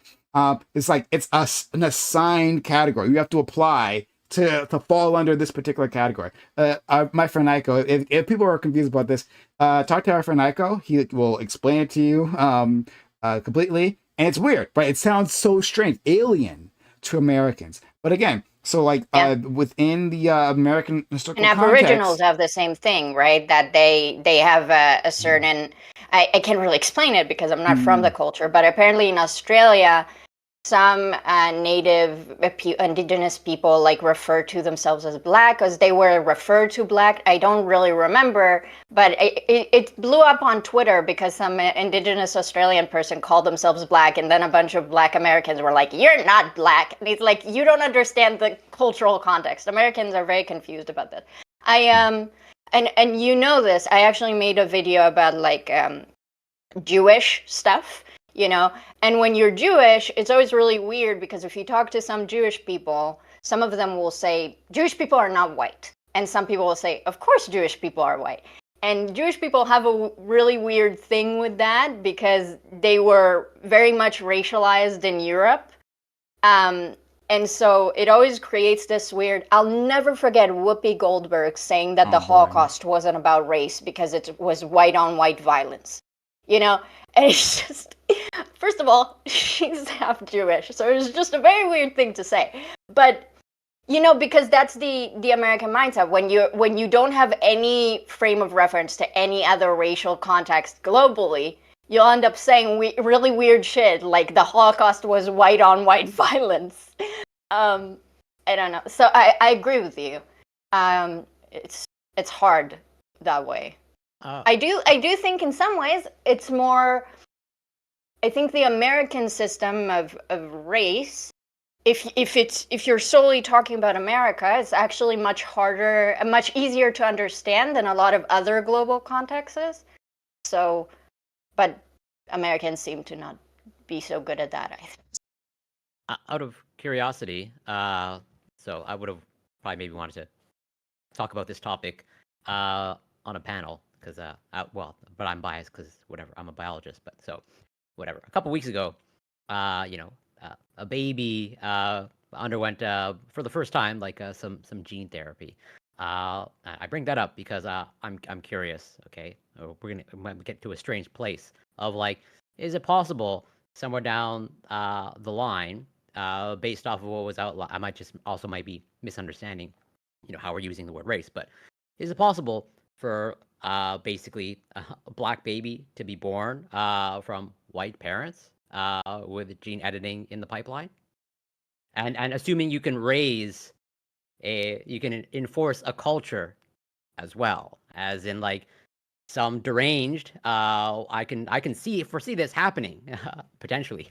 Some pretty deranged Caucasian parents, they want a custom baby, and would they be able to I think like you have fulfill to the take this to gene editing, right? Like some people, like a white couple, might get a child that looks racially black, right? Or black people can have a child that like is white passing, right? You don't need gene editing for that. I would say, Corey, I'm not particularly interested in this hypothetical. I think there's a really weird thing when talking about race in America. People want to like start making really weird niche hypotheticals of like, okay, so is this person technically black?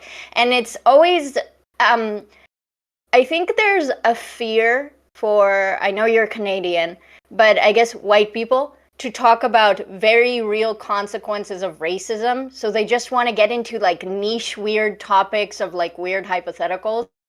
Yeah, that's fair. It's I bring it up because I Yeah. foresee this actually somewhere in the pipeline potentially. That's why I brought up the example of like a week ago. No, for sure. I mean, it already exists, right? You can have children that don't look anything biologically like you, and then like, is that child white? That happened already. Okay, yeah, fair enough. I mean, I don't know if you. I think it was in the South that sometimes. So, I learned this that apparently some people who are black, when they're born, it takes time before the pigmentation hits, and so when they're born, they're actually quite white looking. And so women who would have babies with black people in the South, like often they would have the baby and then they would run away before the baby changed color or something like that, because then they'll be attacked for, sleeping with a black guy. But basically there's like a window of a few days before the pigmentation hits. Weird stuff, I didn't know about this. Now I know. Yeah, I've heard of that happening for some individuals. I had a friend who has a white partner, and their child, I mean, still pretty white passing, but like it was like lily white when they first were born, but then they started darkening, Yeah. in the years afterwards. Some people like majorly so, others just a little bit. Yeah. But yeah, that can be a thing. But in terms, I guess, of the question, like one again, it's like the importance that society places on like the idea, right? Can you have a black baby through gene editing? Like Katie said, like, well, you can have that happen. You can have a black family make a white passing baby, but is that what they mean, right? Because a lot of people will say that, well, that white baby, that white passing baby, that naturally came from two black parents. It happens really, but that individual is black, right? There, people will say by blood, she is black, she or he is black. But by appearance, she is not. By culture, we'll decide later on if she is, right? That we lump this all into one word. And then when we have these discussions, like, there's a lot of upset feelings. There's a lot of like rancor. There's a lot of, argumentation happens just because no one's disambiguating what specifically they're talking about in that specific moment. In each specific sentence, they're saying it. Because if you don't do that, there's going to be confusion, and then there's like upset feelings. How are you saying this weird thing? Because we're not talking about the same thing. Yeah, Yeah, no, I agree. Yeah. I remember there was some discourse, and I know some lefty people think that that's like some say that like race is just about passing or not passing, right? And I used to think that too until I had like a black friend, and she's like, "So you're saying that like black people who are white passing aren't black? Like, why are you saying this? This sounds like insane." And the way she explained to me, which I thought was really interesting, something that a lot of white people don't even think about. Like if you're born to a black family, for example, even if you're white passing, you might not get racialized on the street the same way, but you're already born into the outcomes of being born into a family that is socially, like historically was discriminated against, and that might manifest in the economics of the household or a lot of other things, right? So you inherit that type of the black heritage, American black heritage in this case, even if you're white passing, right? And that's so like a consequence of racism that is not just about the appearance question mark that you had, right? Because there's a lot of extra stuff that come attached to it. Just where you're born, right? You're more likely to be born next place if you're black or white. So, Yeah. Yeah, I agree. I mean, like, I was just looking up like a definition of ethnicity, right? And one that popped up was the social group a person belongs to and either identifies with or is identified with by others. That part's important. As a result of a mix of cultural and other factors, including language, diet, religion, ancestry, and physical features traditionally associated with race. Get So, like, confused about ethnicity and race because it's if you hear it, you're like, how is this distinct from race? It sounds very similar to how we think about race. in America, race is used as a superset of ethnicity, right? Ethnicity is a subset of race here, generally. I think, at least that's the way I think of it. Maybe other people might have a different opinion on this, but like, that's how I look at it. Like, the white race covers a lot of different ethnicities under it. But Yeah, but then on the flip side, when you think about like someone being black, it all gets kind of like muddied a lot quicker into just like black, right? Because capital B black people in America, they have like hundreds of ethnicities, right? Like I someone who's originally their ancestors are like from Ghana is not the same as someone who's they're from the Ivory Coast, right? Like ethnically, if we're talking, when we're speaking genetics, what you said earlier, I think ethnicity plays a much more important part in that because there are biological markers with some ethnicities, right? When race is something that is really just more really socially. well, yeah, I mean, like, and again, it always comes back to the historical context, right? Like, Asian can be a category with other subsets. But when we're talking about black and Americans, right, well, under that category, well, all that past was specifically erased, right? So that people don't know. And so when we are talking about black Americans, we're not talking about like a different, like we're talking a blackness and the race and the ethnicity are almost the same thing. They Yeah. almost completely overlap in the Venn diagram here.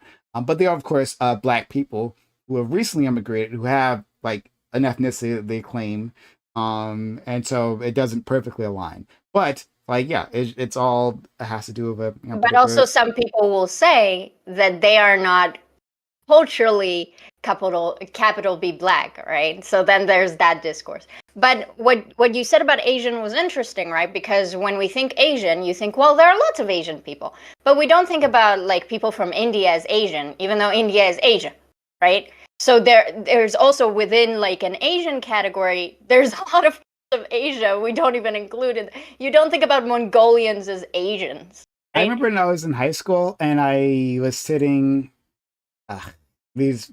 Okay, I was these two acquaintances. I'll call them that. They weren't really friends, but whatever. Acquaintances.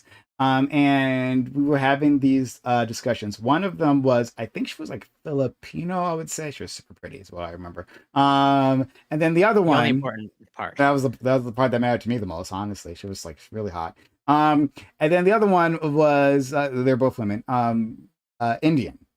And I remember the Indian was talking about like made a comment about being Asian, and like I very uncomfortably like I felt really uncomfortable about this. I was like, yeah, I think here, like I think people generally don't think of as Indians as Asians, and like I get why you would say that, but like I think that a lot of other people don't. And then she like fought me on this. She's like, well, what are you talking about? That's weird. Of course we're Asian. I'm like, I think she probably found that out much later in life. That other people would And have she's not definitely. wrong, but in America, they really don't think like half of Russia, more than half of Russia, is in Asia, right? We don't think about Russians as Asians, and yet, like half of Russia is a. I remember being shocked. I would meet Russian people, and they have. I don't know the biological term, but they have Asian looking. I don't know how to call that. But you don't identify them as Russians, and it would be really confusing because I was like, oh, surely this person is Asian. They have like markedly like Asian eyes. Again, sorry about the terminology, and so we don't think about that. But there are a lot of that. Like I didn't know that Mongolians had similar. Some Mongolians have similar looking eyes because there's just so many parts of Asia. Like Iran is technically in Asia, right? But then we decided to split things into the Middle East. I don't even think Iran. Well, obviously, I can't speak for all of Iran, but I think even Iranians or many persons they wouldn't consider themselves part of Asia. And also, again, it gets really messy. Not that I speak for all of China, but I think even many Chinese don't recognize India as part of Asia. But that's probably for racist reasons or whatnot. But that's the interesting part, right? Because we think Asian, and so you think it stands for like the Asian continent, like Asia only comes from that thing, and then it's like potentially there's like half of Asia that we don't even consider Asian, and then what race is Middle Easterners, right? Because clearly they're not Asian, and clearly they're not white, but a lot of them aren't black, and then you get into really weird discussions like that, even though they're Asian. Like, literally, think they're part of from the Asia. problem. Well, they're continental Asians, I guess, if that's Continentally Asian. Yeah, and Geographically Asian. I think part of the problem is that Americans don't have until very recently, don't have much of a historical context, like historical interactions with like the Middle Eastern area, right? The Middle East area. And so these disambiguations, like the one that our friend Ali was making, between like the different groups, like the Persians versus the Lebanese and the Syrians and the whatnot, right? Like all Turkish. that becomes just like one big blob because we don't have that Alright. historical. We don't. Yeah. So like if we did, right, if we had like for instance a Turkish Exclusion Act, like we had the Chinese Exclusion Act, then that would matter, right? If we had like a Syria internment like act, right? Like when we did that, Like Well, you have the Muslim ban, right? But the interesting part is that the Muslim ban might apply to countries that they're not all Arab, right? Try to tell a Turkish person or a Farsi person that they're Arab. They're not gonna like it. So exactly, yeah. But like we haven't, because what I'm saying is we've never even taken the time, even in a racist context, to bother disambiguating these people. So when there was the Japanese internment era, right? When that was happening, there was and I saw this, like I looked through this article. There was an article in Time magazine talking about how do you tell your friends from the J's, the slurs they used for Japanese people, right? Like, how do you tell these people apart? And so it was an article, talking about the Japanese are dangerous and this and that, right? But there are other Asian people, right? And so they showed a row of pictures of people from these different ethnicities, from Chinese, Korean to Vietnamese, right? And then they made some like wild generalizations about Japanese people. This is how you tell them apart from those people, right? Phrenology wise? You say? Phrenology wise? Yeah, for like, well, I maybe might have visual included cues phrenology. or- Yeah, like a visual clues. I'm not There sure are if it. some, just not truly, but sometimes you can tell apart. Yeah, it's the same textbooks that the Nazi used, right? They had many, many textbooks of like, this is how the Aryans look like, and this is how the Slavs look like, and this is just very silly. But I think, I don't think it's just about lack of interaction with the Middle East. I think that because of the way race was constructed specifically for America, in its function of allowing slavery and white supremacy and emboldening capitalism and all these things, there just wasn't a need to really. There was white, there was black, which was meant to be the underclass, and it doesn't matter, we don't need to make too much about it. And then there were Asians, and everyone else was just kind of irrelevant. So there was no really need to create extra racial categories for Arabs or whatever, which is funny because some people will say that Arab is a race, right? Yeah. And some people even argue because Arab is not an ethnicity either, because like Ali said, Syrians are different ethnically than Lebanese people or Palestinian people. So it's it's really complicated. Two things. One, I had this interaction. This comes from multiple interactions that culminated in me feeling quite embarrassed while I was traveling in, I want to say Japan, but maybe somewhere else. No, I was in Japan. It was Kyoto. So I through high school, right, had many interactions. I went to a high school that was very racially mixed. And I talked to a lot of Asian people there, right? And they always implied, right, what our friend Corey was saying, was that, oh, yes, of course you can tell the difference between Chinese people and Japanese people. And then they always they did the Time magazine thing. They're like, this is how you can tell. The eyes are this way or the shape, the face is that way, right? That's what they said to me. And multiple times over years, I heard this. I engaged in this conversation every so often. Okay. Then I go to Japan, and I'm in a hostel.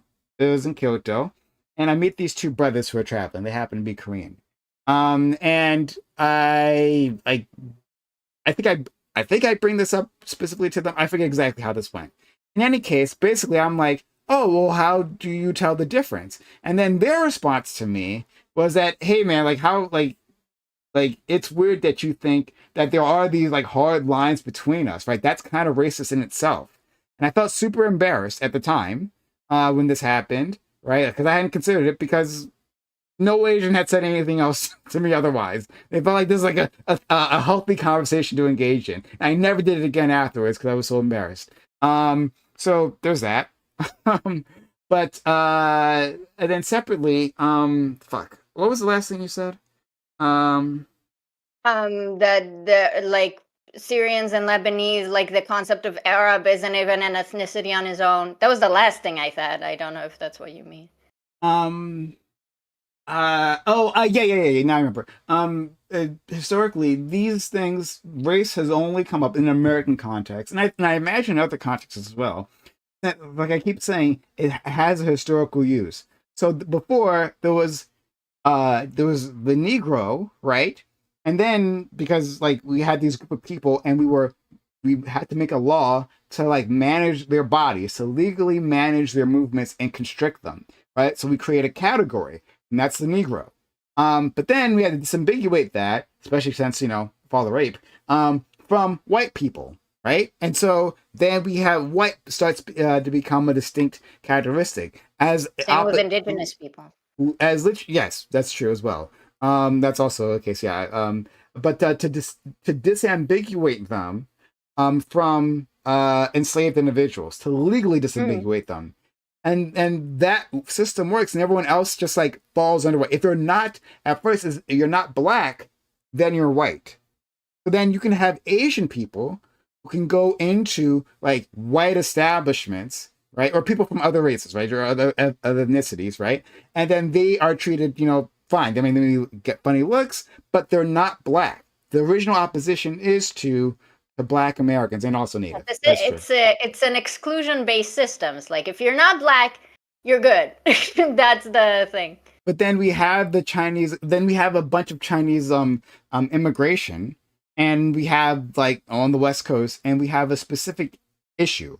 Yeah, right. We have racial tensions there, and then Chinese people become very specifically a problem, and so we make another carve out for them. And I think, and I would imagine, then I haven't like looked into this. I imagine that's where we start getting the Asian race coming out of, right now that like they are politically relevant, and it makes sense from a pragmatic standpoint why there wouldn't just be like from the start of the U.S. a whole list of racial categories for the government. If these ethnicities aren't in the country, right? Who cares? Who cares?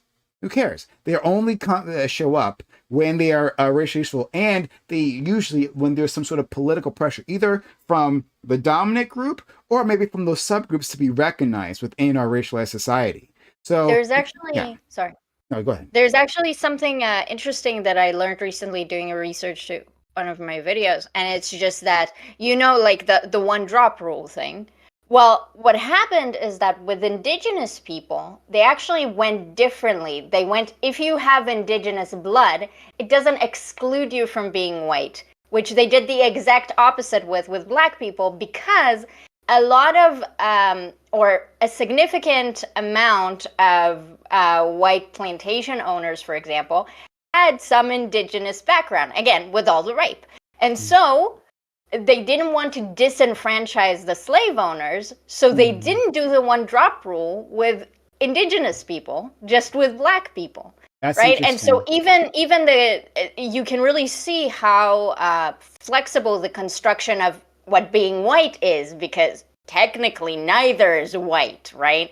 And so why not apply it equally? But that would depend on like the interests of the people that you want to privilege. And so I just thought that was really interesting. Another thing that you said, though, is about like, so I don't think it's unreasonable to say that there are some ethnic features to some groups, right? I think the problem is that when we say that there's like a way to tell apart, it's like people come too simplistic about it. It's really the same conversation that we had earlier about like, okay, what if you look black but we have white parents? Like a lot of people are mixed, or some people are not born with, I could have had a bigger nose, But, like the Jewish nose is also similar to like Farsi nose again. And you say Farsi nose and it sounds silly because a lot of Farsi people don't have a nose, right? But there are these like known ethnic features. But the idea that every person with that ethnicity would have an ethnic feature is ludicrous if you think about it, right? Like it doesn't make any sense. But I think, I know I think our brain is just very constructed to love simple categories. And so we really struggle to walk in our day to day, and like constantly, you always have to constantly watch over your brain and being like, I'm doing the simple category thing again, and it takes so much mental energy to always watch out for that, and then you end up saying these really simplistic things that don't actually make a lot of sense. So I think that's true. I think that's absolutely true. However, I think we can be fine with complex categories as long as they are naturalized and reinforced in our society. And I think that we could have a far more like Byzantine view of ethnicity or of anything in particular, any big concept in our society, if it gets reinforced and told that, hey, this is the way it simply is, right? And then, even though you have this Byzantine view, like this very complex view of whatever concept it is, we'll just use race for now, right? Even if you have that view, once you're presented with another way of a perspective, another way of looking at the same concept, then you're like, well, that's crazy, right? You have like 17 categories, right? 17 ways of splitting Africans, but like here they only do it 3 ways. You're like, well, how does any of this make sense, right? And you're totally baffled if it's just reinforced until it's all That's exactly the same, like with both gender and race. You go to primary school and they're like, race when you think badly of a person because of their skin. Gender is a woman and man. And then you go to university and it actually turns out life is a bit more complicated than that. But that's what your teacher, everyone had that experience that a teacher told them something in primary school, and then they go to university and it's like, why would they teach us that if they true? Like, why would you let me go on for like 18 years of my life like with a lie, and you knew that? Why would you tell vulnerable children that? And it's like this feeling of betrayal. I think it's just politically expedient, right? I don't think it's just about that children aren't capable of understanding this, right? Because other cultures had like complex ideas of race or not race, but for example, gender, right? It's not like indigenous communities were like men and women, and then when someone's older, like, now we talk about 2 spirits. When you live with it, it's just natural. But I think it's part of like white supremacist propaganda, I guess. It's easier, hegemonic. Corey, do you think there's anything to and I know you're not like an expert on pedagogy, right? So I'm not gonna like force this on you or like You can go for it. Okay. But there's the thought that children are only okay, I think there's a reasonable thought that children can only handle so much at a time, right? That like we introduce ideas when it is developmentally appropriate for children, okay, right? But like where we draw these lines is like hugely political. I agree wholeheartedly. Yeah. And so like, do you think there's anything to like to say that like especially our widening understanding of gender, so we can use that example, right? That like, hey, maybe we actually don't drop that all on them. Maybe we start maybe we do this, right? That like, hey, there are girls, there are boys, and there are boys who want to be girls and girls who want to be boys. But we don't go into maybe Binary? non-binary, or 3 spirits or like or asexuality or anything like that. Like, do you think that'd be okay, even though those groups might feel like Can I go after Corey? sure. Absolutely not. No. I think that's an excellent question. That's something that I grapple with myself. So yeah, what does age appropriate mean, especially when it comes to like teaching children stuff? My overall general heuristic is like I think we don't, at least in our society. I don't know how it works in other societies, but like I think kids can learn more than we sort of think that they can. As in, I'm not in favor of like dumbing down or simplifying things just under the assumption that kids are stupid and they can't understand. I think kids can understand, and also just if it's driven by their curiosity, if like they're asking questions, obviously depending on the questions that they ask, I see no reason, generally speaking, to withhold information. Obviously, again, I'm not saying we have to do sex ed education from day one. Okay, now what age appropriate is to introduce that, obviously it's very difficult, and I don't know what the answer is there.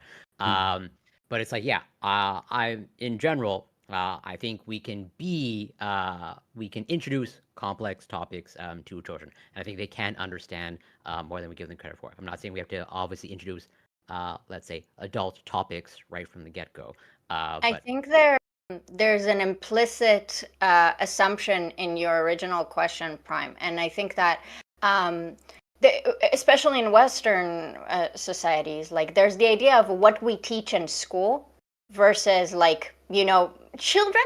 Most of what they learn is way before school, and it's just by living life, asking questions, seeing things, and so we ask what's appropriate to tell children. Children are told a lot just by existing. They are constantly learning.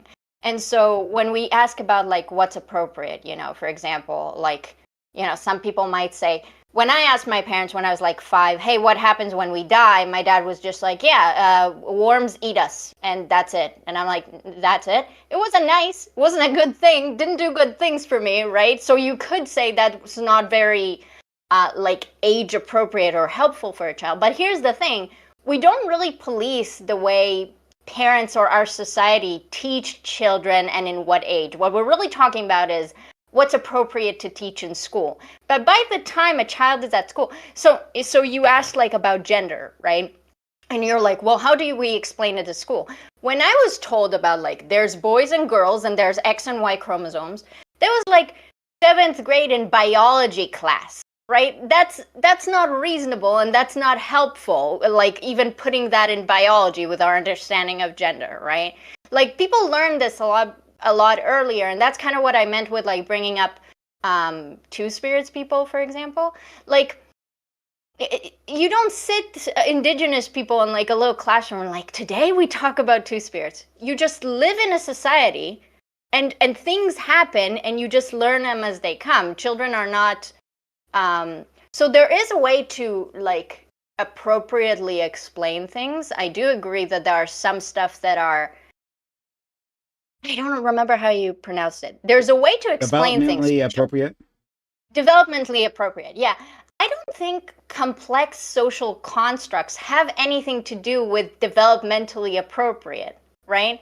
I think, for example, what my father said to me has a lot more difficult implications for developmental appropriateness than talking about two spirits, right? Because when you're talking about developmentally appropriate and age appropriate, you're thinking about how is the child going to psychologically handle this? How is this going to impact how the child now manages themselves in the world? And a child learning there's like that gender is a fluid thing, and then just going out in life and finding out different genders, that's not like destructive to them in any way. If anything, it expands their ability to explore their idea of gender, right? I think we have very taboo things. I don't disagree with you, but to steal them at the conservative, they're going to say that is detrimental because they have to fit into the box. Mm-hmm. Yeah, but they're not very. Not very TOS. I agree. Conservatives are not TOS. You will not bait me to say what I think about conservative thinking, okay? Yeah. So I mean, I was gonna say what Corey was gonna say, like from their perspective, that is the damage. Now you're being told, well, you can be anything. Well, okay, my child's gonna be like a fox or something one day, right? And it's better. But I can say that the damage. Sorry, but just to. I can say that the damage is when you teach them there are only two genders, right? We only accept that like the damage is when you're too free because that's always been the conservative talking point that we all grew up with. But when I say, hey, I actually think the damage is when we teach two genders or when we teach heteronormativity and you like tell your little child that he's going to have a girlfriend, it's like, yeah, that's where I think that damage is, but nobody cares, right? Because I'm not a conservative. I think, Corey, you may have heard Scott make this argument, and it's something that I've been like quietly grappling with. Scott makes an argument that there are boundaries, right? Societal boundaries that we put up that are useful, right? They do pen people in, but that these boundaries, and he's not talking about all boundaries, not all of them, right? But he's saying that there are some that basically funnel people into positive outcomes, right? That if you stay within these boundaries, that you'll end up like somewhere with a relatively content life, productive and a good member of society.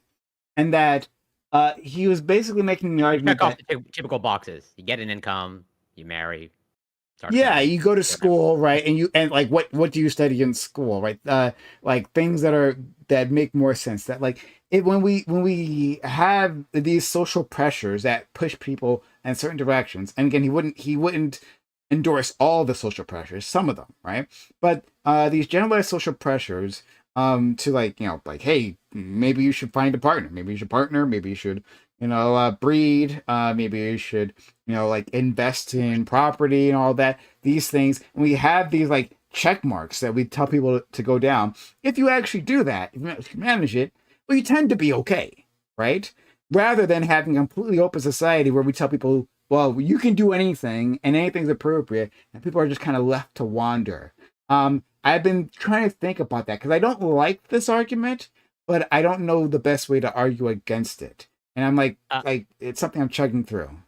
Yeah, I've heard of, I think, a variation of this from Scott and other people as well. And to me, I mean, this is actually part of, generally speaking, the liberal conservative divide. Like generally speaking, on average, liberals are more open on average, okay, and more open minded, and just more open to trying new experiences. And so it's like for them, broadening their horizons is sort of like built in, so to speak, where they just seem to have sort of a natural inclination towards that. And so they're more willing to question or go outside the bounds of what society will tell them. What I would say, or like part of what I would say, obviously there's a whole bunch that I would say, but just to keep it concise, is like I guess it sort of depends in terms of like like what you value and sort of like do you want an easy road and a more difficult one, but that might be more rewarding, but not guaranteed to be more rewarding. I guess offhand the best example that I can use off the top of my head is like giving dating advice. Okay, Mm. where let's say your cliche dating advice is just be yourself, or that's some variation of that. Okay, but then what do you do if you're the person that you don't know who you are? Okay, in terms of like you don't actually have any real identity, or the only identity that you have, okay, is like whatever your parents told you, as in Yeah. you're religious because you inherited your religion from your parents. Okay, and it's like that's not inherently bad advice. Yeah. If you actually know who you are, but many people don't, and I'm not saying that I do, but Love it's much. yourself first. What if I don't love Yeah, myself? yeah, Now what? exactly. But Mm. it is much more difficult, okay, to find out who you are and then be authentic to that, as opposed to like again just follow the script of like what your parents told you of like yes, go to school, get a job, start a family. So what if you're not likable? Being who you are doesn't work then. How do you Yeah, get not exactly. everyone are likable. It happens. That's why. So, and I've used this example before of like for a map is useful, and for some people, okay, just any map, even if it's a bad map, can be useful and lead to a certain Mm. good outcome, as opposed to like, well, that's forging your own path, or making your own. And I think, but I'm obviously more left leaning, but I think forging your own path and finding out who you are and what you want is generally, on average, more rewarding than it is to just follow a certain script. But I'm sure that there are people out there, okay, that like they need a script for whatever reason. Like they need someone top down, like being the army or a general, telling them what to do. Of like, yes, just follow the orders. That makes it sound. I understand what you're saying, right? And I don't disagree with like that, but like that I think that makes it sound more harsh than it is. I think like the nicest view of this, right, is that like, hey, if society needs structure, um, and we have the institutions. I mean, like even leftists, like institutions. Those institutions do provide a certain level of structure for society, right? That's the structure that we tend to enjoy, right? The structures that protect workers, the structures that maybe limit the power of capital, the structures that make food like Social services. commoditized food or something, right? A whole list of structures that we put in. But in terms of these social structures, it tend to be less for that type of structure. But there could be benefits there to just having something. Here's a general blueprint, right? And I think right now where I'm landing on this, and I can change, is that this sounds relatively reasonable. It's just like the amount of pressure, that is applied to people who break that script, right? Like that's the thing that bothers me. So if we can say to most people that if you do these things, right, just list the five P's, right? I don't know what the P's are, but if you do the 5 P's of life, then you like parentage, property, and something I can make them up. But if you do these 5 P's, then you'll probably end up, in a good spot. But if you don't do them, that's my problem. If you don't do them, hey, that's okay. I think we should be able to say that that's okay, right? But these are the guidelines that on average, things will turn out well for you. So Yeah, no, I would agree with. I have no problem saying like if you go to school, get a job, and maybe start a family if that's what you want, it's probably going to work out fine. Now, if that's satisfactory to you as a person and that resonates with you, I'm not going to stop you. But I think for most people, on average, they're looking for something more. And I think Katie might have something to say. I don't know, I just get an intuition about that. I don't like how both of you think about it. The problem is with Prime's original question is that I completely agree with how you framed Scott's original framing, right? There are some things, some forms of boundaries and structures. Speaking about developmentally appropriate for children, children need boundaries. Children need to be held in some capacity, like also with boundaries of what they're allowed to engage with. It's healthy for a child. You think about like the lock key door generation, where it's just like do whatever you want. That's not good for children. That's just neglect. Okay. You I mean think free range children? Yes, free range. And there's a type of parenting like that where it's just like let the child do whatever they want. That's just neglect. That's not parenting. I think that the problem is that not that leftists want to say that boundaries are bad. The outcomes from certain structures, social structures, are good because our society is built on those social structures. Okay, so the reason why it would really benefit you, there are many benefits to being married in society, but that's because our society wants to prioritize and push being married. If our society was originally constructed to not favor married people, there wouldn't be as many benefits. And so the real conflict between what you and probably I feel about this compared to Scott is that people think that a lot of the benefits from these social ideas are stuff that are natural. We are better off when we're married because that's better for humans. We are better off when we are thinking in heterosexual terms because that's how humans are, And I think we're much more socialized and the society is socially constructed towards these certain ideas. So in a society that doesn't prioritize heterosexuality or being married or even having education, if your society wasn't built on you needing education to get anything that makes your life better, you wouldn't need education. If you're just born and you get infinite money from age 0, education wouldn't matter because you're safe. If your society didn't have money at all, then getting money wouldn't matter, right? So everything we do, these outcomes that Scott is talking about, are all dependent on how our society is already constructed. So in our current society, it makes a lot of sense to get married and stay in school and whatever. But that's because we want society to be that way. That's what the problem is with people like Scott, is that they don't think it's social construction. They think it's just better for people that way, And so I can't argue with them, well, it's better because society is built that way, because they don't believe that, It's a philosophical difference, in my opinion. I think you could. Maybe Corey has something, so I'll wait. I'm just curious, just to make sure I understand what Katie is saying. where it's like, okay, given what our current society values and therefore tries to cultivate people towards, those are, you are pushed in towards that direction. But if our society valued something else, and therefore we had a different structure that pushed you towards something else, that is equally valid and can lead to just an equivalent outcome to be. Talking about what society pushes you towards, right? So there are things that, and this is at the end of the day subjective. It depends on your morality. So I think that promoting the values of not killing people will probably lead to good outcomes, both socially and for the individual, because they don't go to prison or get killed when they murder someone.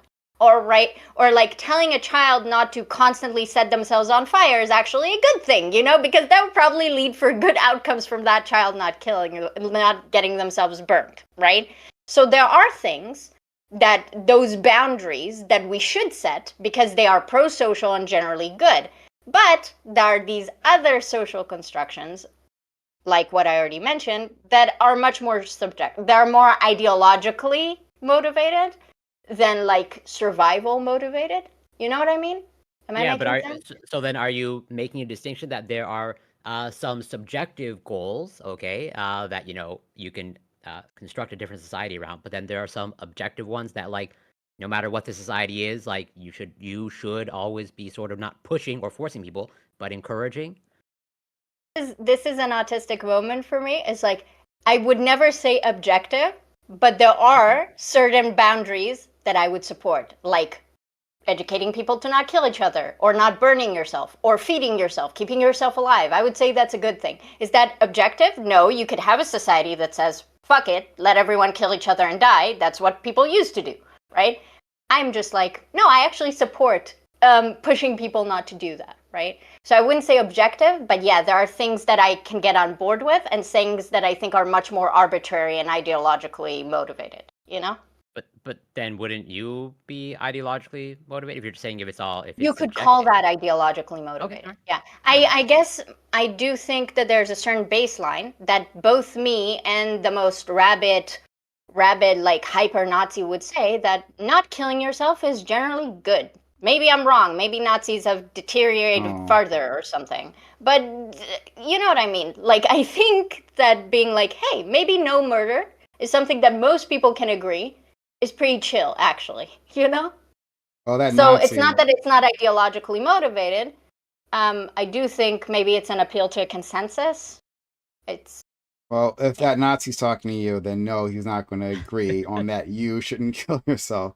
But I think I generally agree. I think that there is a lot of value as to what you said there, and that there are structures that have been privileged, and then, like, of course they have better outcomes because, like, for instance, for marriage has a whole list of, just looking at the tax code, like the tax code privileges, it gives a whole list of benefits, right? Owning property, another thing I put on that list.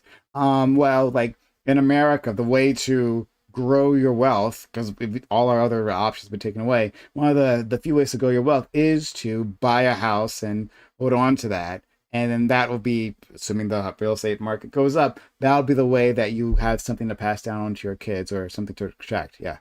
Men have better medical outcomes when they are married. And this is partially because of, in my opinion, patriarchal structures that make women like push men to go to the doctor more. The best, most predictive thing for a man that have cancers, if they're going to survive, is if they're married.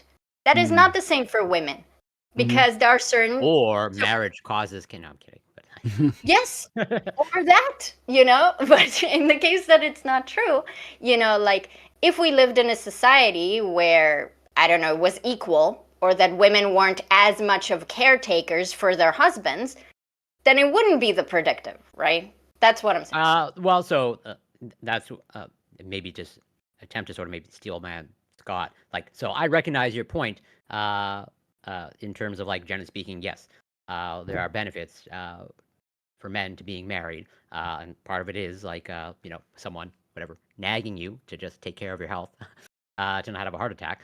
But I think in the absence of, in addition to, like, all the tax benefits as well, I would speculate. I don't know for sure, but I think in the absence of a state, and even in a non-patriarchal society, like just not even just marriage itself, Companionship. but like yeah, companionship is just can be mutually beneficial and not just Companionship is great, right? But then you're thinking, well, then shouldn't you couple up? It's like companionship can be a community. Companionship, like you know, even the concept of like being a couple of man and woman. What if you're a society where no one's married and you're all having a gigantic orgy all the time? That's more companionship. You're companioned with hundreds of people, you know? I don't think And Scott would put an orgy in the category of companionship. I don't know for sure, but I'm pretty sure.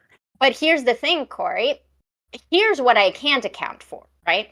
I can't tell you if psychologically, after we deconstruct all these systems, is it better for humans to be monogamous? Better on like a purely psychological basis without the patriarchy? I have no idea, you know? Okay, the question is, can you see yourself being happy and flourishing on a deserted island? But a deserted island can have 10 people or 1 people. But we are supporting... I'm literally talking about you yourself, like deserted. You are the one person. No. No. Are you rejecting my hypothesis, saying you're answering no to my question? I'm answering no to your question. What's wrong with you? No, but I just brought up. You said no. I don't know what you're saying no to, but you asked me a yes or no question. Yeah, but you said it like so adamantly. I thought you're just like, I'm not going to engage with that. I'm sorry. I know I wouldn't survive on a desert island by myself. I'm sorry. No, but like that. Well, that wasn't my hypothetical. As in, can you see yourself like sort of assuming, you know, let's say you had a lifetime supply I will of not flourish alone. Oh, okay. Well, so yeah. So I think that speaks to probably something underlying, maybe. Although that could be already that you've been raised a certain way, and therefore you yourself cannot be. But I think probably on average, generally most people, yeah. But that's what when you asked me earlier about like objective things to push to. I think if we can find underlying things to push to, that would be much better. So what you asked, like, would most people generally be better off not alone? Probably yes. Do they have to be not alone in a couple versus with 10 people? We don't know. So why not just be like, hey, companionship is generally good, and you can decide who and how many you want to do it with. That's what I'm saying. The Steel Man and Scott's argument. I think what he would say, maybe I'd be wrong. He'd probably be a lot more belligerent than what I'm about to say. But I think he would say that, hey, we've had millennia to like try different options, and like through a process of trial and error, and through the competition of societies, the things that have been most successful are the ones that are around today, or at least a lot of them, maybe not all of them, but a lot of them are the most effective ways. And so yes, there are other societies that don't value coupling rather than a more communal way of raising their families. But look at those societies. Those societies aren't productive and were outcompeted by other societies.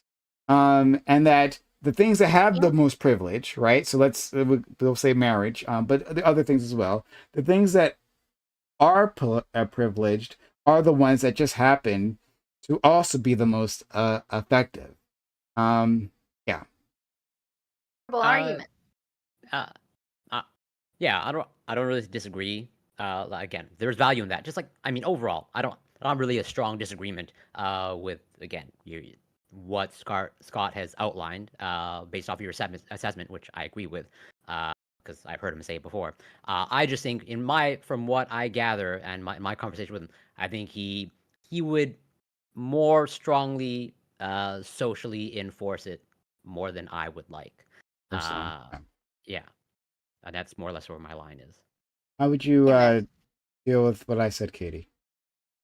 It's like, wait, first of all, maybe you don't agree with that, right? You're just saying what Scott would say. I'm trying to steel man his argument.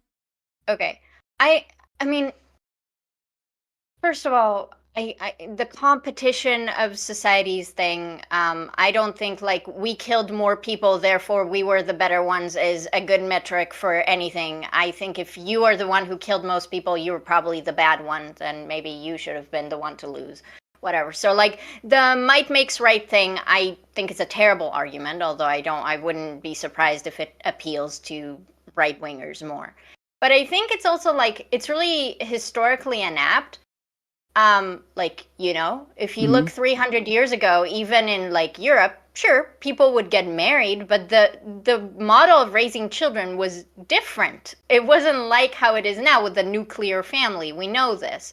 So it's flawed both in the fact that it is historically inaccurate, and also then I could just counter, well, for tens of thousands of years, we lived in caves, so obviously that was the preferred method. Like, you know, that's such a dumb argument. That's not helpful. Well, I could argue with that, and we could say, well, you know, Europe um uh is subordinate to America, so there's that. But but before we get to that, a friend, the very kind, unbelievably kind, Alexander Wynn, once again, super chatting, $5, two super chats, $5, says to Katie, do you really think that people choose their values rather than the values choose them?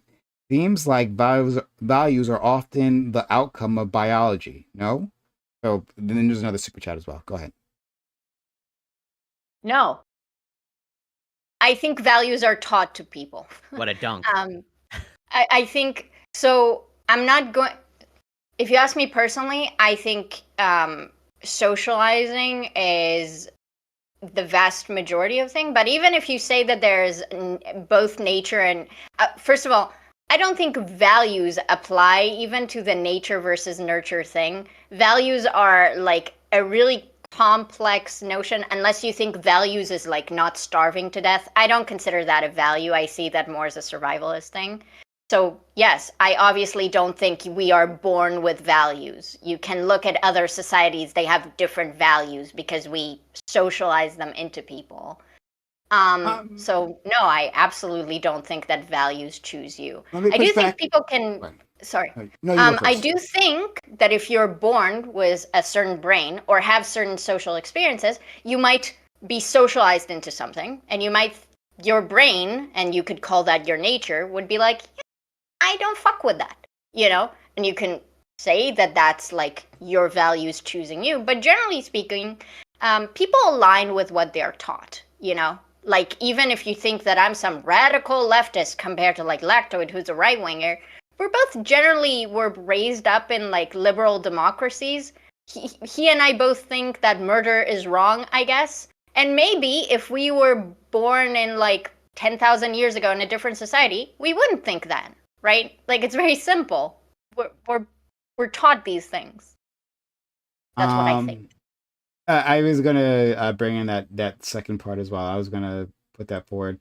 That you know, there are people with certain brain chemistries or whatever it is. I'm sure Corey could give a more detailed explanation, but like that are like more predisposed to some values rather than others. Some people would more be predisposed to be communitarian, and to be kind to others, to cooperate, to just not hurt others, rather than some people who are not so much. So there's that. I even think that like there's this trope about like how trans people are brainwashed. I think maybe one day we'll figure out that trans people have something about how they were born, that they just have more critical thinking. So they didn't immediately like osmosis all the bullshit about like binary gender, but maybe it's not biological. I don't fucking know. But the second super chat, and then anyone else can jump in. For $20, again, thank you for the very extreme kindness, Alexander Wynn. Really, very helpful. Thank you so much. They say there are sociopaths who would do well on a deserted island. Biology dictates a lot. So I guess going to the last point, we didn't stumble into patriarchy, and without things that even outforce that even out force like guns, patriarchy wouldn't necessarily be a bad thing. Let me reread that. Into patriarchy. Actually, I'm not even so sure that a sociopath would necessarily flourish on a deserted island all alone. I'm not saying that they couldn't. Yeah, I'm. Let's just say I'm a little iffy on that. I don't know. Well, psychopath, sociopath is a made-up thing. But like, no, I don't think we stumbled into patriarchy. All of our social construction, like all of these systems, right? I think that what you think, Alexander, is that like nature brought us into these systems, right? And often it will be a lot of natural, like appeals to nature and like talking about other animals, right? But I think we didn't stumble into patriarchy. It was beneficial to powerful humans to engage in patriarchal behaviors. And then it got refined into a more like stable ideology. But at the end of the day, women or females, before gender was like made to be the thing that it was, you know, they, in primitive patriarchal societies, they were just the easy underclass. That was just beneficial. We didn't stumble into it. It was very beneficial for people who can enforce these social rules to enforce them. That's not stumbling. And you can say, well, that's beneficial. And I will say, well, I was raised in a liberal democracy, and I think everyone should benefit from things. Crazy, I know. Alexander went with another $10. Again, thank you so much, Alexander. They say, just to clarify, when I say biology, I mean that biological needs shape values. In periods of safety, we are more prone to altruism than periods of war and disease. I'm actually okay. So, maybe you mean, I guess, when it's prolonged, right? Like, I'm not sure your values necessarily. Let's say a war breaks out in my local area, right? And it's real bad. And supplies are tight, right? Yes, in that situation, people would be less likely to share, right? But I'm not sure if that means their values have changed all of a sudden. But maybe there's no real difference, right? If your behavior, it's your behavior that maybe matters within whatever your internal preferences are, right? Like if you are going to share the bread or you're not going to share that bread, that's maybe the only thing that matters, rather than in your mind you're like, I love all people and I want to make sure everyone's fed. So there's that. I think it's a good clarification that he made, though, about like what he meant by genetic. But I also think that there's a dissonance here. Like, I don't think me and Alexander, for example, use the words value the same way, right? So, like I said earlier, biologically, we are inclined to want to breathe and drink and eat, right? And so you could say that it's a human value to survive. I wouldn't call it a human value, right? When I talk about like human values being socially constructed, I'm talking about like the idea of, again, we talked about it a lot, like marriage, or even like everyone should have education, right?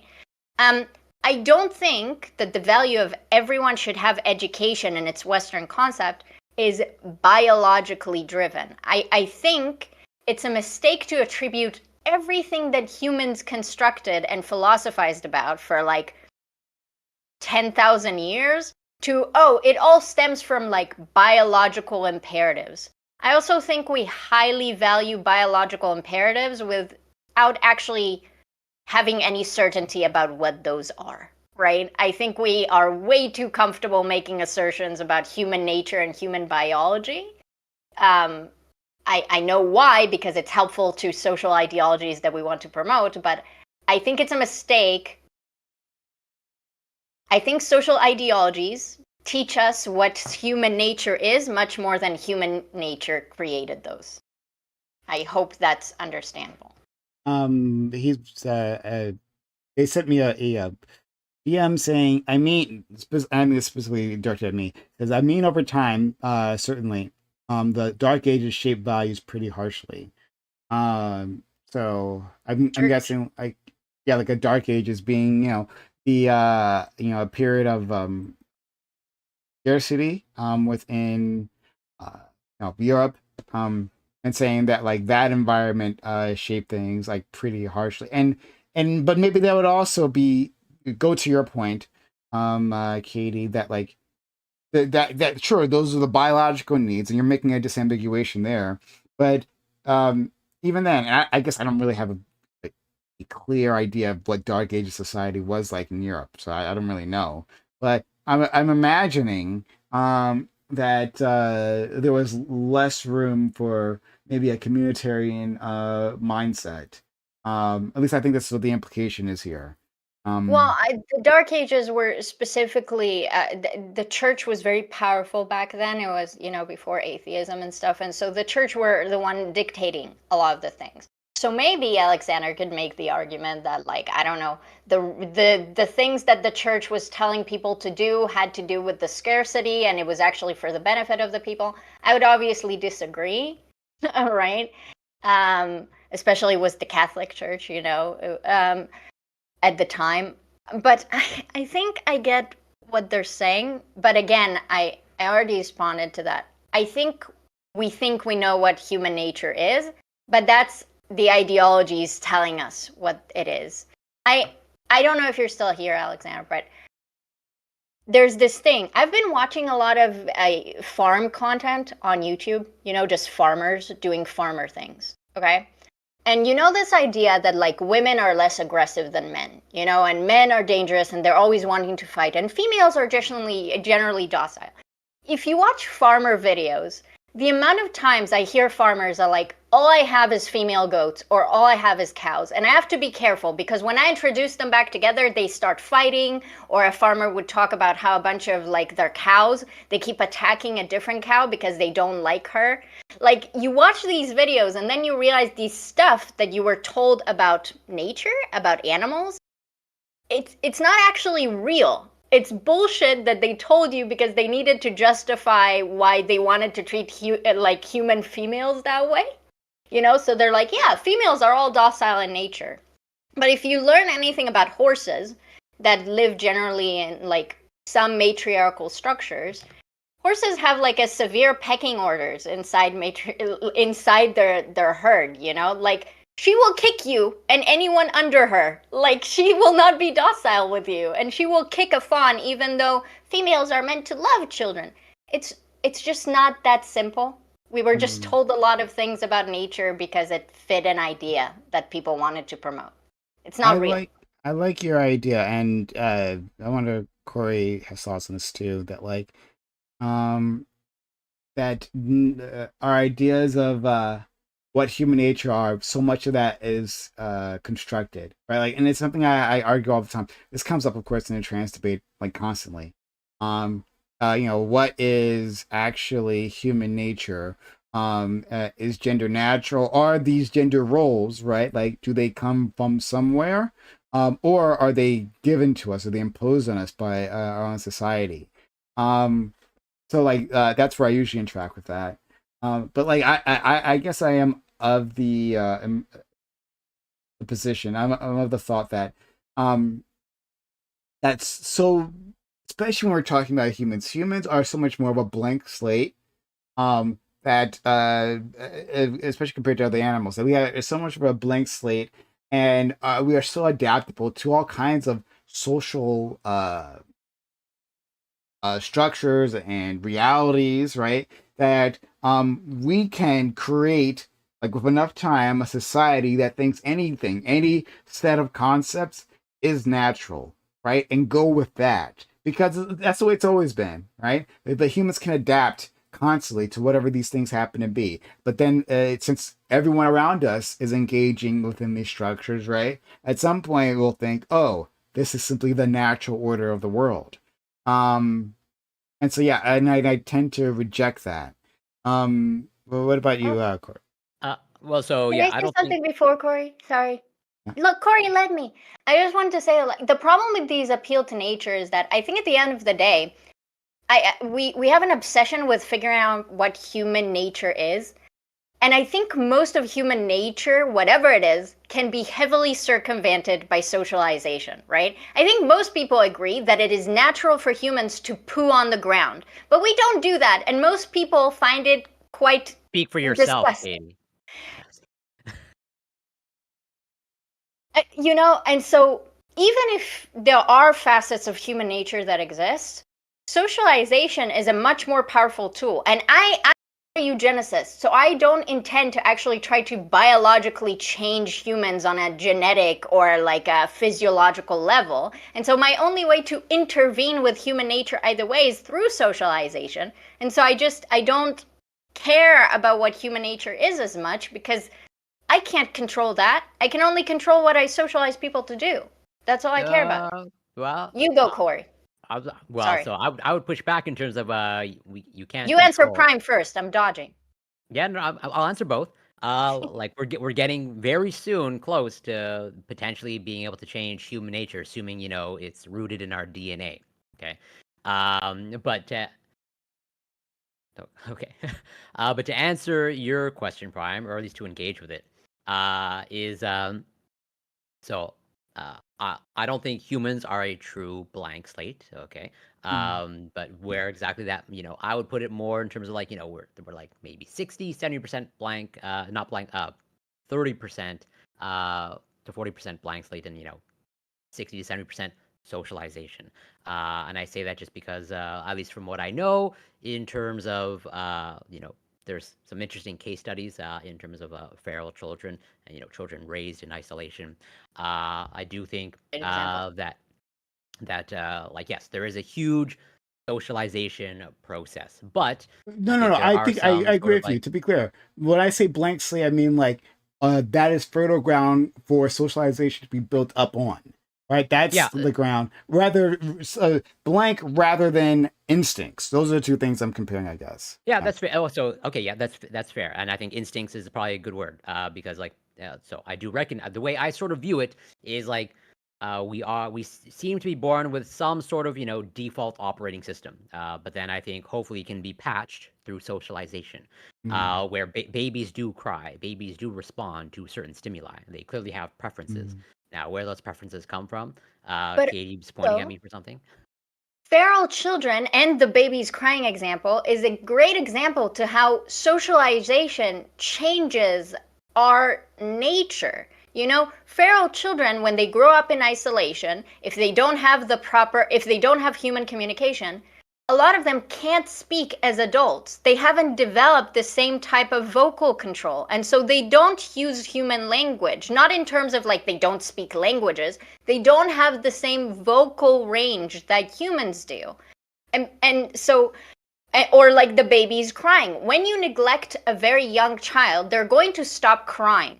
Does that mean that the child was never disposed to crying? No, it's just that socialization can also deeply change our nature and like Yeah, our of course. physiology. Yes, it's a back and forth. I agree with you. It's a dynamic interplay between biology and the environment, where I don't think it's just like a strict binary of like you have your biology and then you just get socialized a certain way. Like yes, I understand that it goes backwards and forwards. But again, that's why it's like I sort of use.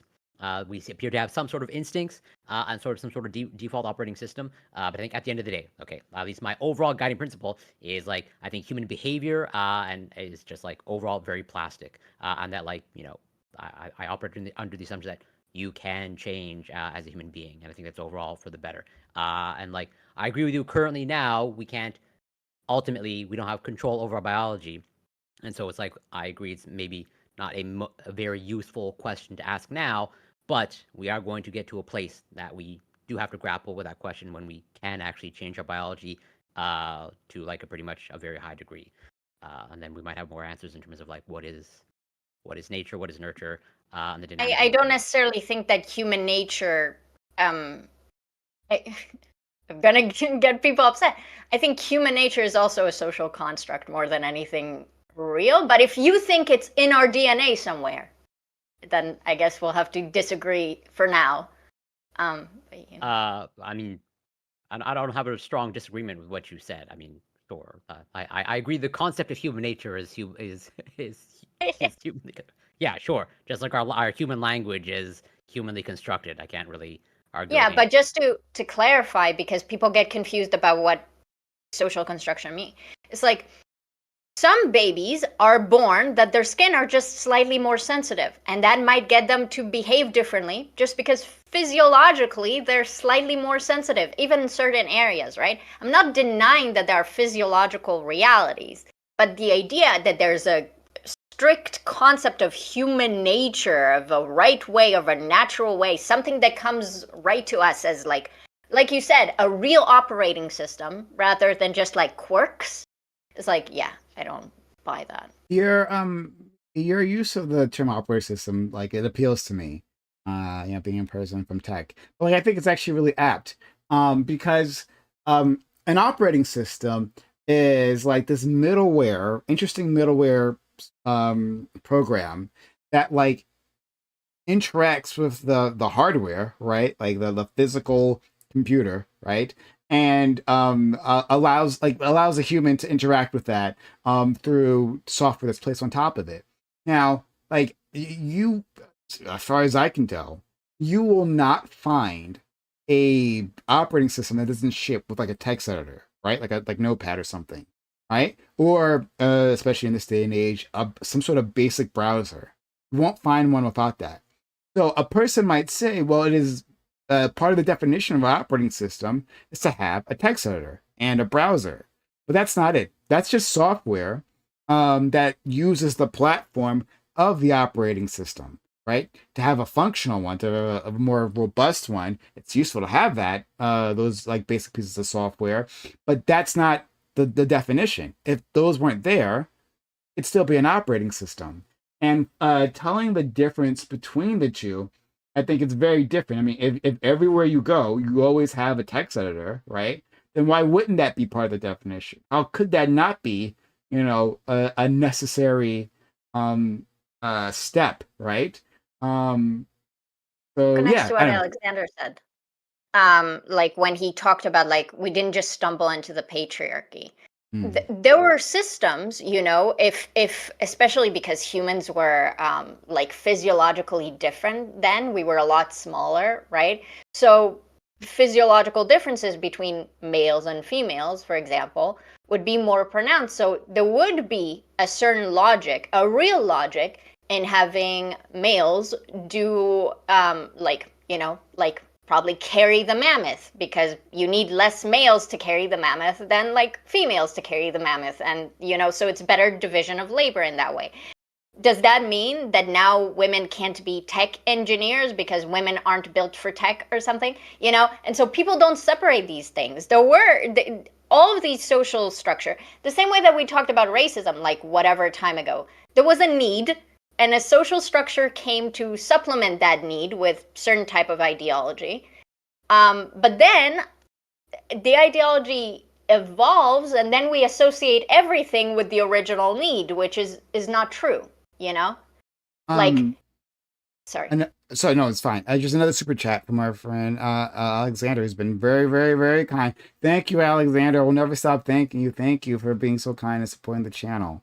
Alexander Wynn says, and at $20, I mean more that in the age of technology, parentheses, contraceptives, guns, cars, DNA tests, medicine, and parentheses, we can push more away from biological imperatives rather than be forced into survival mechanisms. Hard to put into 225 characters, and no problem. No, I think I understand what he means in terms of like as society, as more of your basic needs met. It's like pretty much your stereotypical hierarchy of needs, so to speak. Mhm. So, like once your basic needs are met in our current society, like you tend to value certain things in terms of you tend to go up the hierarchy, so to speak. Yeah, using what I said, like once the need is met, when you have a tractor, you don't need the men to take the mammoth. Now everyone can drive the tractor. You don't. But another example that I had that I think maybe I guess Alexander doesn't disagree with me as much as I thought, but like, so females can, a lot of them can give birth, right? So a physiological thing that a lot of males don't have, right? But then we associate human nature to like females are more nurturing. They are built to raise children just because they have a physiological function of be able to birth, right?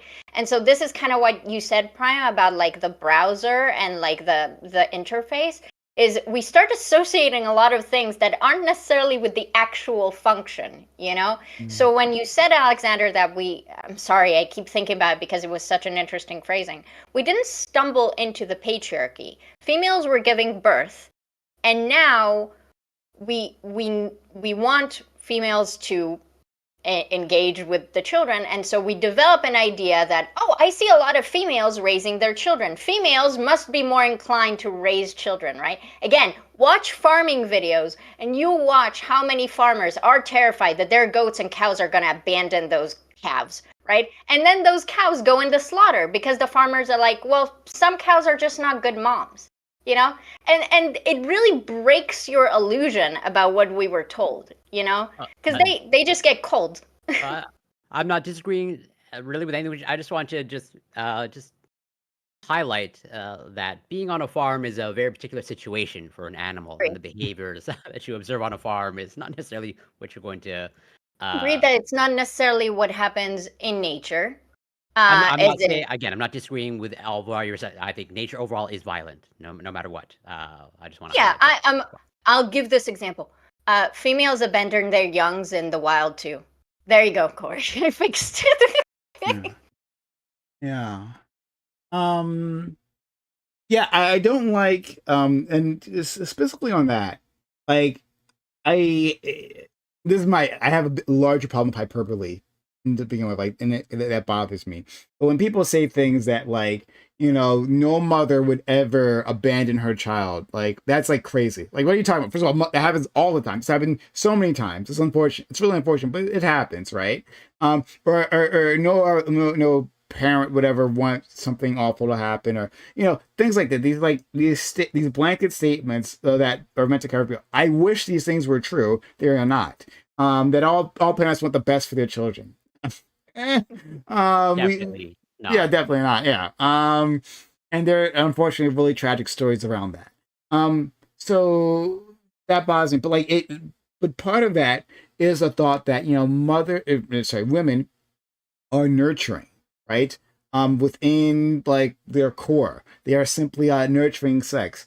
I think that infantilizes women because it doesn't show like women for all the things that they can be, right? Which includes awfully cruel individuals, right? Awfully terrible, terrible people. But also like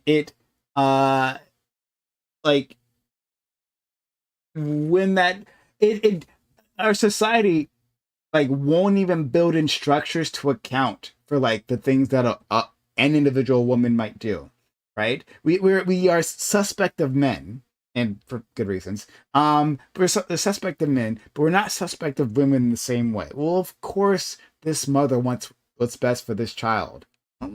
Maybe fucking not. And so we don't. Go ahead. No, you go first. There's also the inverse of that, right? When you think about the idea like mama bear, which again is it's an appeal to the fact that in nature mothers are like ferocious, right? Or when you think about that example of like a mother loves her child so much she will uplift a car, right? The reason why we valorize these things so much is ironically they're pretty rare.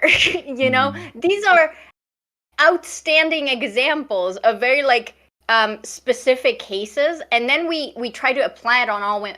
I'm sorry, this is so geeky, but like Avatar: The Last Airbender has like a second iteration, which is like Legend of Korra, and in it, Toph, the blind girl, she has children, and I loved that she's a bad mom, because if you watch the original thing, she was never going to be a good mom. But what they tell you is that, you know, once you have the child and you see the child, you're gonna change. You're gonna be a different person.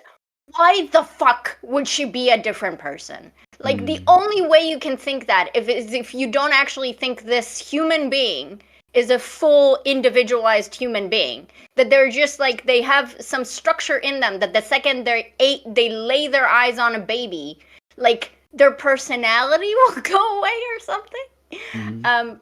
and again, it's that way too because we want people to take care of their children, and no one was going to force men to take care of their children. So it's better to socialize women to take care of the children that the men probably never will. But it's something very interesting, and stop me, Prime, if I'm over speaking, but we use chimpanzees a lot as an example, right? Because chimpanzees have quite actually brutalistically patriarchal constructions, if you can call it a patriarchy. It's very weird to call it the natural animals patriarchy in the same way that we are, again, because ours is much more refined. But something I learned recently, unlike a lot of ape types, gorillas actually, male gorillas, take care of infants when the mothers abandon them or when the mothers aren't around. So gorilla infants actually they don't have a different outcome to whether or not they have a mother. Something that with chimpanzees, they'll simply die. The mother takes care of them. But gorillas, which are similar to us as well, don't have that issue. The males take care of the infants if the mother isn't around. But we don't know this. We're not told this because it's not expedient to the narrative, right? Mm. That's the issue. People use bonobos a lot, which is funny. I think that's super interesting, and something I actually like to take a look into. Because yes, there are lots of naturalistic. There are lots of societies in nature, and the only ones that are useful to us are the ones that we push forward, right? For whatever narrative is being espoused at the time is the one that we hear about, not the other ones that are completely different, but all use natural. Lobsters to talk about hierarchies instead of talking about fucking gorillas. Okay, Yeah, whatever. I know that reference. I would ask our friend Corey though, right? Like, and Katie can answer too as well. But is it? And this refers back to what we were talking about Scott. Is it useful to tell women that they are nurturing, right? To beat that into them, since like they are younger, right? Because there's going to be a amount of social pressure that's going to keep some women from believing their children, that might otherwise have done so, right?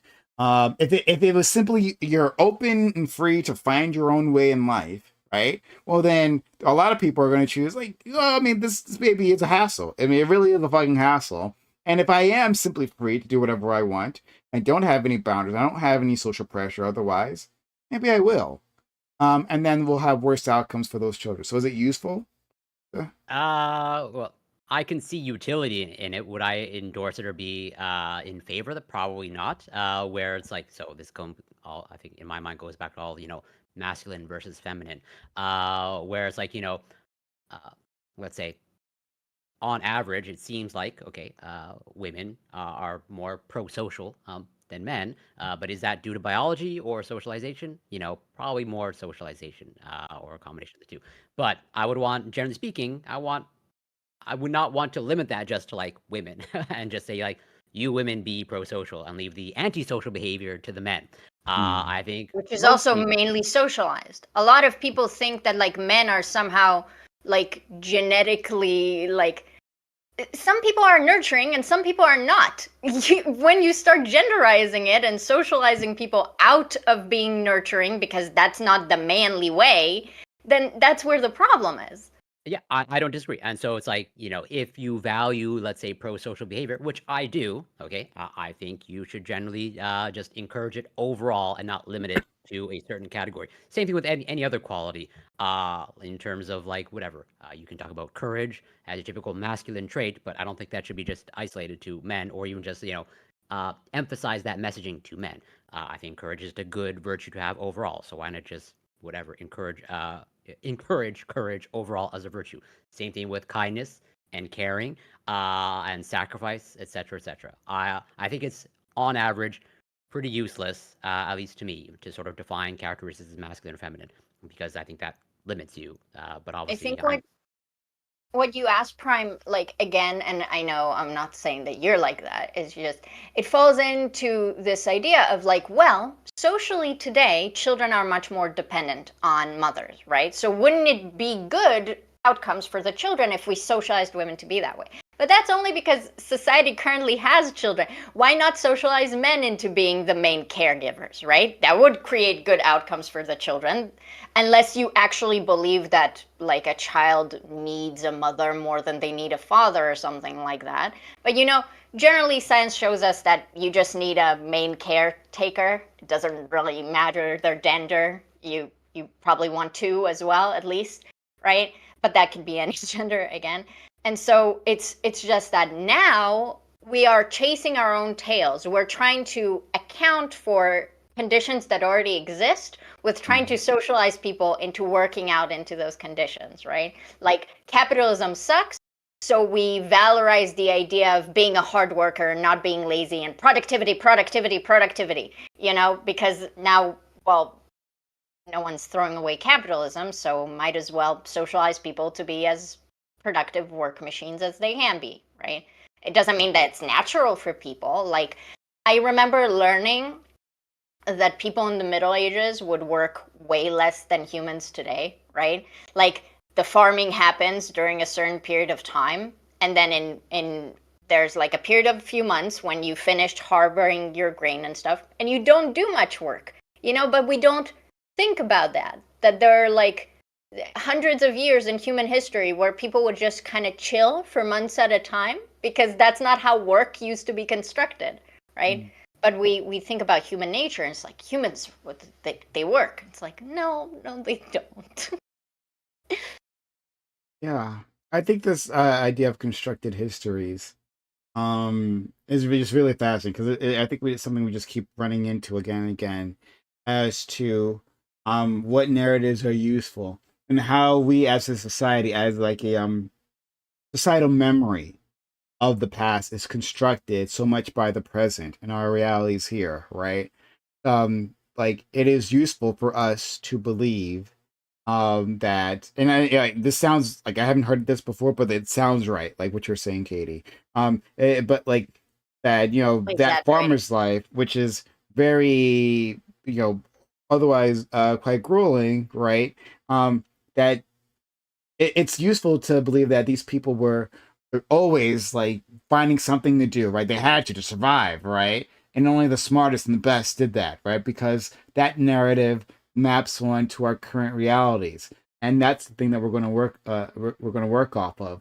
Um, there's like constructed realities based on like media, like on what media shows us, right? Media doesn't show this relaxing time, right? Sometimes they have like a harvest festival type thing, right? There's like a day off where everyone community gets together. In fact, I was literally just watching a piece of media that had something like that before the stream. And so we'll see that. But that's a holiday. We can recognize a holiday, but simply like a bash is a time where people are just chilling and being with the community. That's different. But yeah, so media helps construct this, and there's a term for this. And I need to find this term again because it's a really good one. Brainwashing. Hmm? Brainwashing. Well, brainwash. I guess that's I one made a way. joke. But yeah. But there's a specific term of art for this, where media constructs our conception of history. Like the idea, like there's like a lot of pushback that like there were ever any people of other ethnicities other than like white people, or races, whatever, in Europe, right? Before like the modern age. Like no, like the other, and this is they traded, like Europe traded. You'd find people from other places in like a European, like a coastal city, maybe not deep into the interior, I don't know, but like in those coastal cities, you find people from all over. Um, but if within our television shows they only show white individuals, well, then our social imagination says that it was just white individuals. And then if you see anything that disagrees with that, then like, oh, okay, well, now you're not being historically accurate. This is coming from people who've never actually looked into like what Europe looked like, from like the 1400s or whatever the fuck, right? I made a video about Jewish representation in media, and in it I pointed out that the way that Holocaust movies are made, they always show you what type of victims were in the Holocaust. So highly secular, assimilated Jewish people from Western Europe. They never show you an Orthodox Jew. They never show you Northern African Jews who also were harmed in the Holocaust. They never show you Eastern European Jews. Never. They mostly don't. You know, the pianist, Schindler's List. It's always like Western European, you know? And that's to increase this idea. I heard someone talk about it, about how to create this idea of like, if Jews look and act different than Europeans, then some people might look at a Holocaust movie and be like, well, there were reasons because they were very different and strange, you know?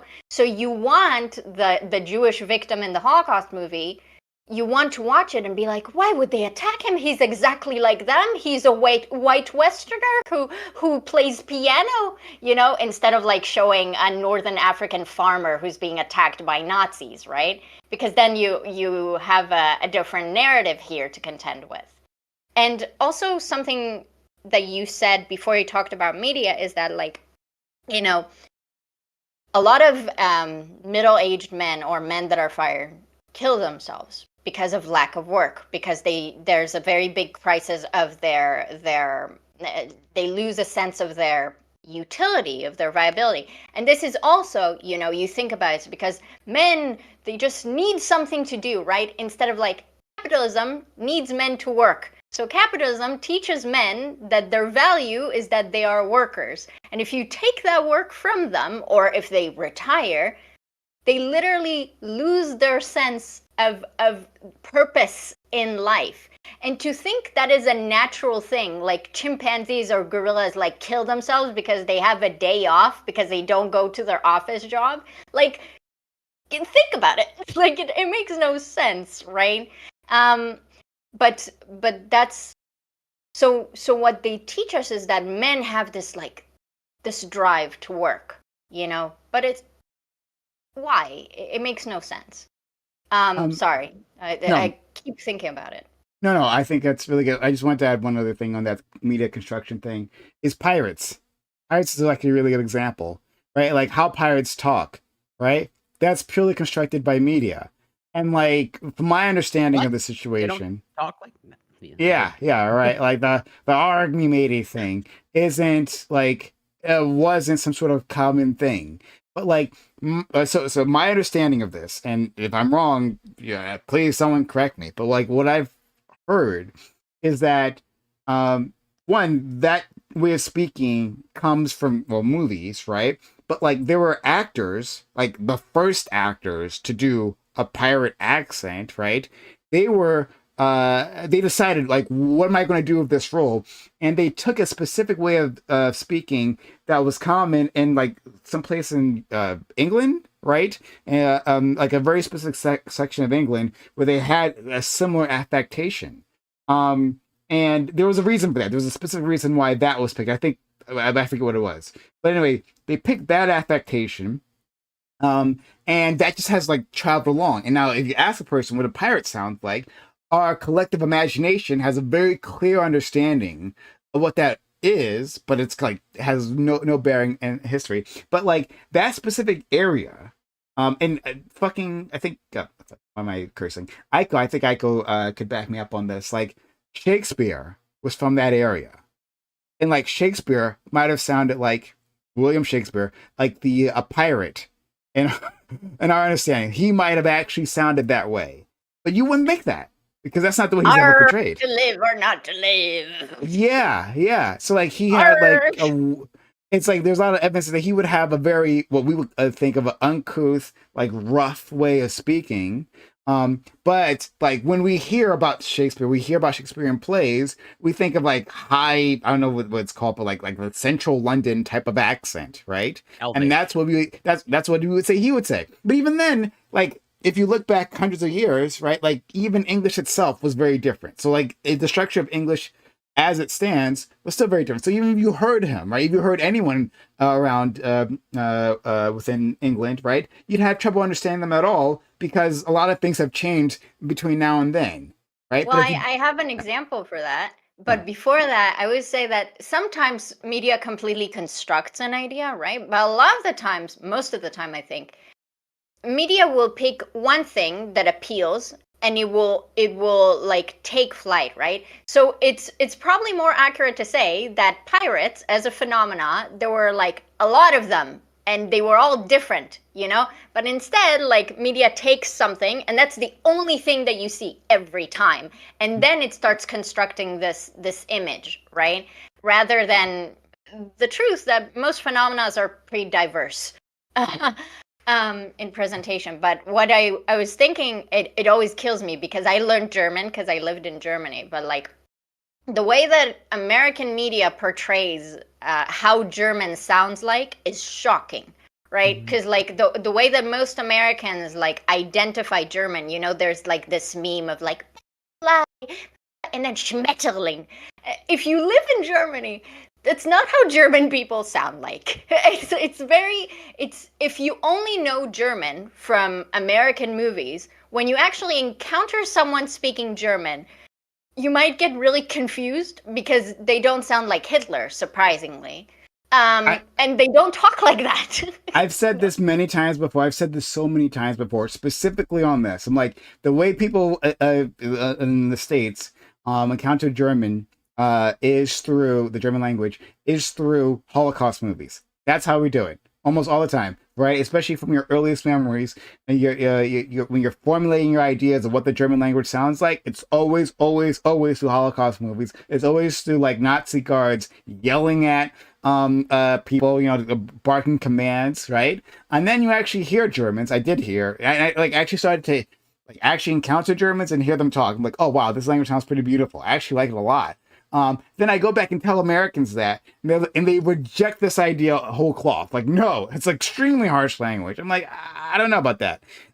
It's also funny because Germans themselves, when they watch American media or when they hear Americans talk about it, Germans, when they think about old German, like the Hitler sounding German, that's weird to them too. They don't talk like that anymore because the same with English, like you said, you know, languages also change with time. And so for them, even for German people listening to an old documentary of like Hitler talking, he sounds weird to them too. They don't talk like that, you know? Also, we always forget he's literally doing a propaganda speech. He's not having a one-on-one conversation. He's yelling into a mic. Obviously, the way Biden sounds when he gives a speech is not the same as how Biden sounds on like the operating table or whatever when he's getting his, you know. $10 from Alexander Wynn. Once again, thank you. Oh my God, you're so amazing. Thank you. To Katie specifically, not the money. The money's to me. But to Katie, do you think on average, men and women would be just as nurturing without the socialization? Before you answer, you got to go. Yeah, I unfortunately have to. Since you know, I'm going to off myself because I need to work tomorrow, and if I don't work, I am going to. Oh, okay. I didn't know where you're going with that. I'm like, it's okay. Let's give him some rope. But that's a bad turn of phrase. That's a really bad. Okay, sorry. Don't worry. My life will be intact. I have every intention of sticking around for as long as I can. For the next Reverie. Yeah, absolutely. But yeah, always a pleasure. See you soon. Take care. Have a good one, friend. I miss you already. Beat the game already. I gotta not be useless. I'm sorry, I gotta not be useless. And okay. He's talking about okay. I'll just recap this quickly for you. The Last of Us. Okay. So I'm pathological about being spoiled, right? Like I don't like spoilers. And so like I want to like see the story of the game. Right now, the game's been out for a long time. However, in the start of part 1, there's a specific dungeon you have to get through, right? And I, for the life of me, can't get through this dungeon. It's like at the very start, but it's like an hour or two in. Oh, you want to look for tips, but then you'll be spoiled. Well, yeah. I mean, if I talking about not the tips. No, I have looked for like strategy guides how to get through this thing. That part's fine. I mean, in terms of like the larger narrative, especially since now we have a TV show. Corey wants to talk to me about the TV show, but I'm like, I'm not going to watch the TV show until I finish the game. I can't get past this fucking dungeon. and it's like a basic like fucking thing, and I just can't do Then it. get on call, and Corey will help you, and then you get through it. I don't. Has Corey played the game? I forget. He told me if he did or not. I'm not sure if he actually did. But in any case, like I just got to do it myself, and I haven't been able to do it. And he wants me to do it. But before I go back and do it again, I got a whole list of other games I have to go through. But I play games extremely slowly, and so it might be years until I make it happen. All right, that's the Okay, that meant. But yeah, Alexander, I promised myself that on my second round of streaming, I'm gonna stop like I don't know, being docile about my ideas. So I'm gonna tell you how I actually think, and that will probably sound really convoluted, and then I'll try simplifying it. So I think the separation of specifically gender, not biological differences between males and females, but like gender as we understand it today in 2025, is very arbitrary. And so when you ask me, do I think it will be equal between men and women?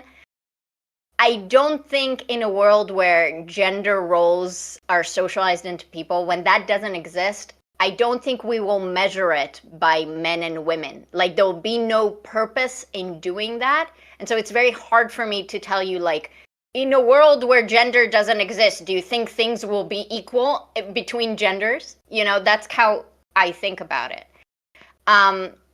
So I think what you're actually asking me, do you think that under socialization, there are things that are more biologically prevalent in males than females that lead them to certain behaviors?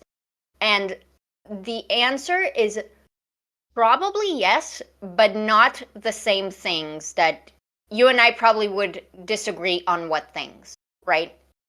So I don't think even the concept of what being nurturing actually is, you know, like you and I would have to have a long conversation about what you mean by nurturing. Do you mean like rearing children? Is that what being nurturing? Because like if you've ever seen some men with their golf clubs, they're very nurturing, you know, like that's what I'm saying. Like we don't measure these things the same way. Men can be very loving and very affectionate and very caring. Ask a man how they feel about their Porsche or about their fancy yacht, right? They'll sound very nurturing. It's their baby, you know? So that's kind of like the problem, is that we just don't measure courage behaviors or nurturing or leadership in men and women in the same way. And so how can you even quantify this? I hope I made sense to you. If not, DM me.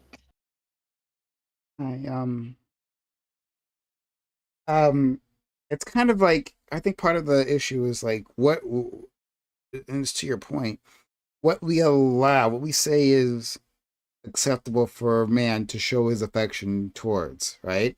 Like I think we're very controlling and stifling as to how men can display that in a way that we aren't with women.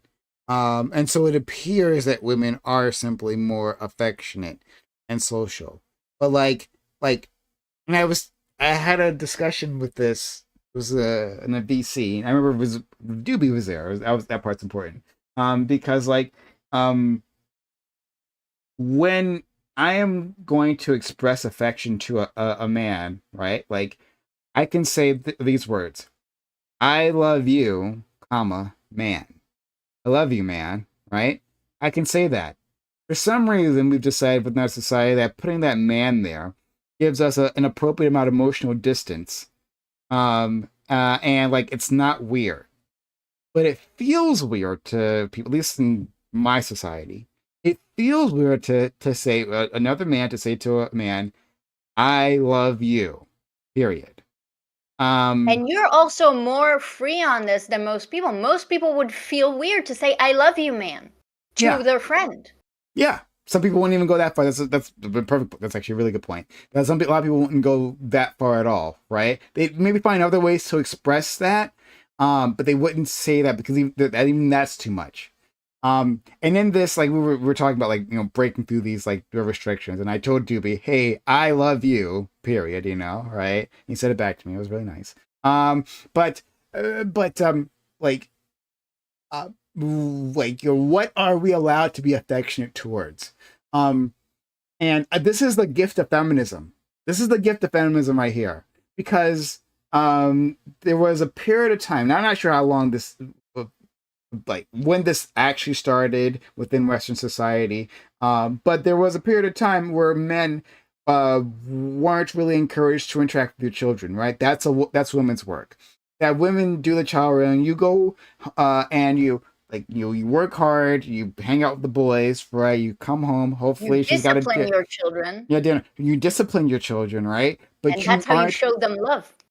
That's how you show them love, but you aren't like necessarily affectionate towards them, and that I think did a lot of psychic damage to a lot of fathers. And that, I mean, express itself in all kinds of ways. But like, there's like a generations of kids that like grew up and their fathers simply weren't affectionate. They didn't know that individual in the same way they knew their mothers. But when feminism comes in, it says, well, this is ridiculous. Like, we should actually share child rearing, right? And we should, give space for like fathers to leave work, right? To take some time off of work to do some child rearing, and that gives fathers permission, that social permission, to engage there and love their children the way they always actually did love their children. We just tore down this wall, like within that moment in time, right, where this was commonplace.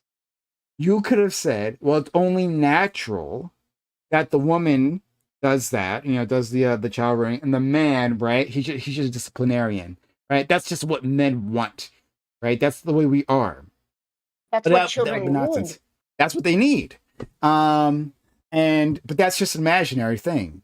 I actually kind of disagree with you. I think that the problem is that we, well, like you said earlier, not only do we assume that parents are intrinsically linked to their children. The reason why you're separating this, the reason why you're saying like fathers are allowed to love their children too, is because again, there's this really strong idea that once a woman births their baby, they become biologically, spiritually, emotionally, cognitively linked to that baby.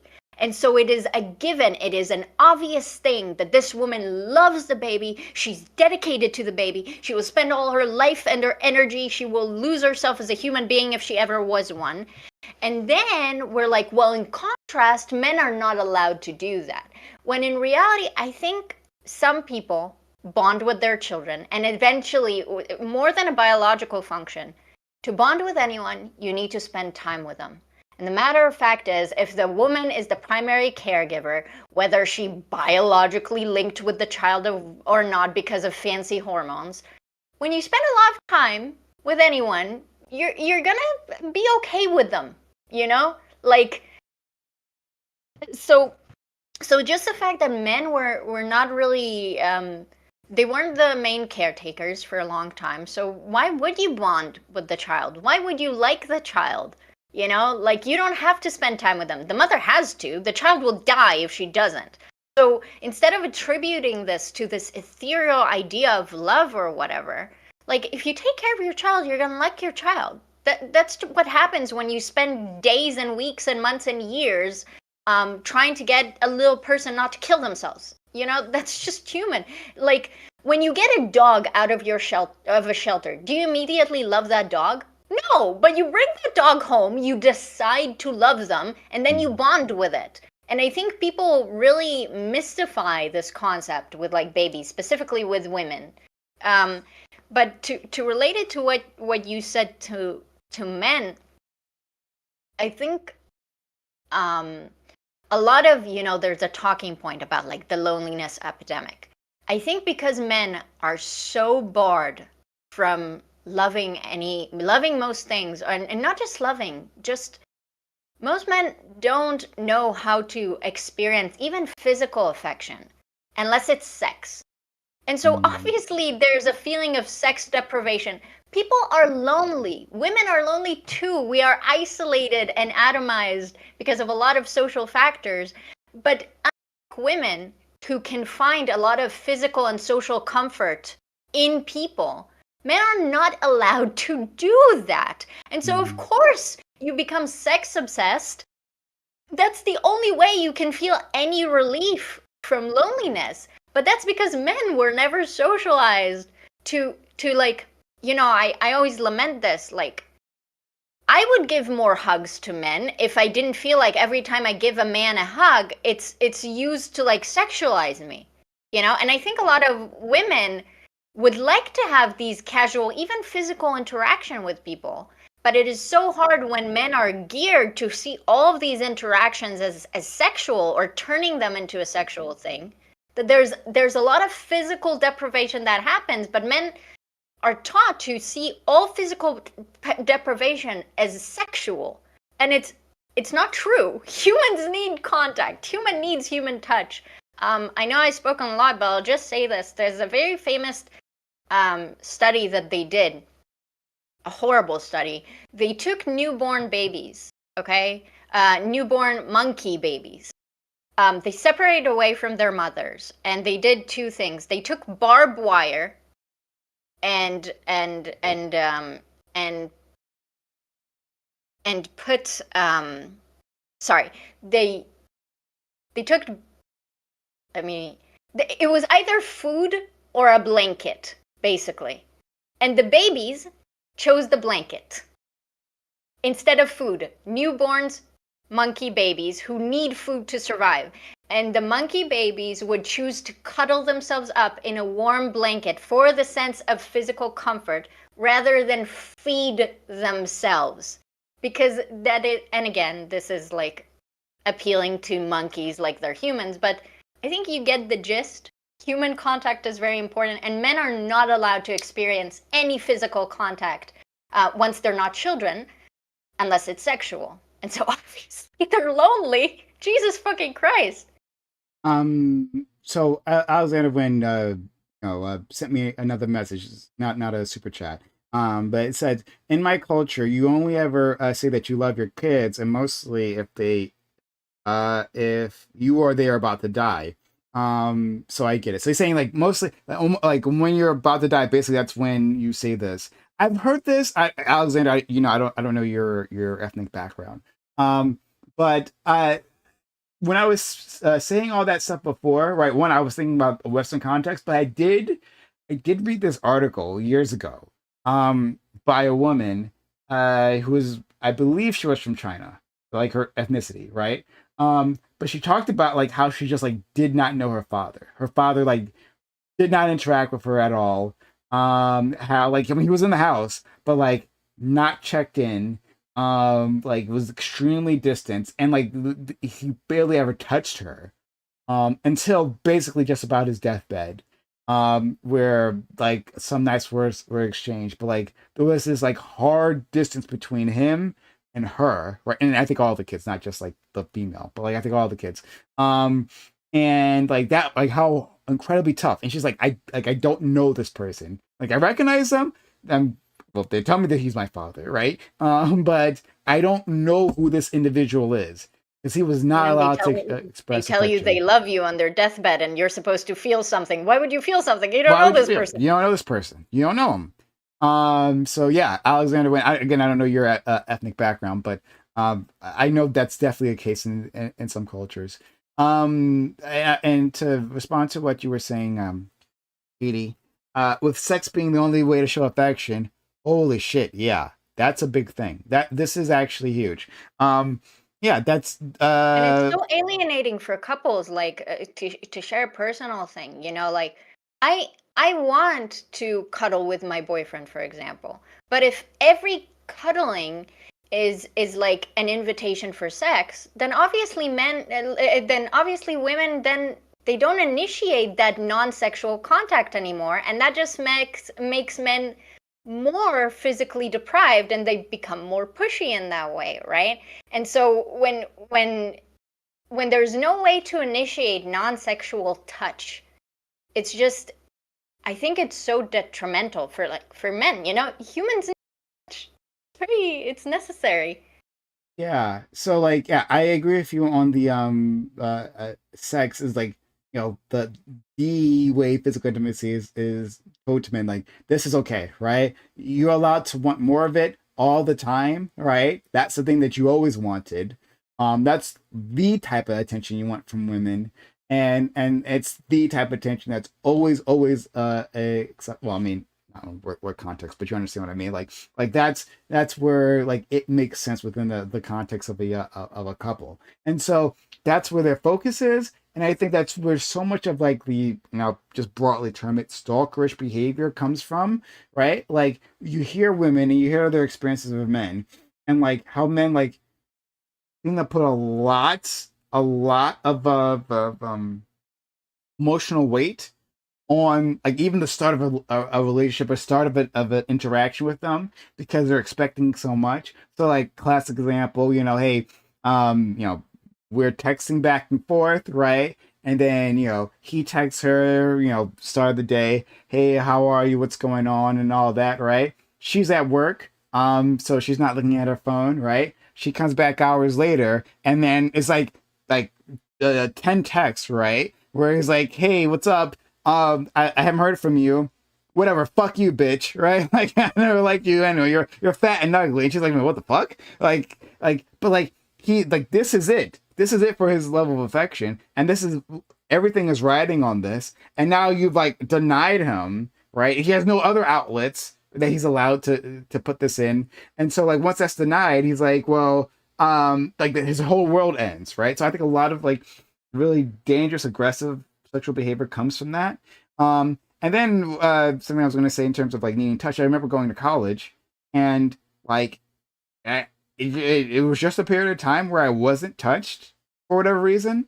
I just like wasn't touched like at all. And then I remember like these moments when like suddenly I was touched, maybe by accident or whatever, right? I was touched. And literally it felt electric to me. Like electric. Like I didn't realize I hadn't been touched. And in media, you get that a lot, when you see a scene between two people and then there's an accidental touch, and there'll be a focus on how the guy feels about the accidental touch and how meaningful it is, because again, they just don't get touched as much, Yeah. and more than that, sorry I interrupted you. I forgot what I was gonna say. Well, I'll finish up and maybe you'll remember.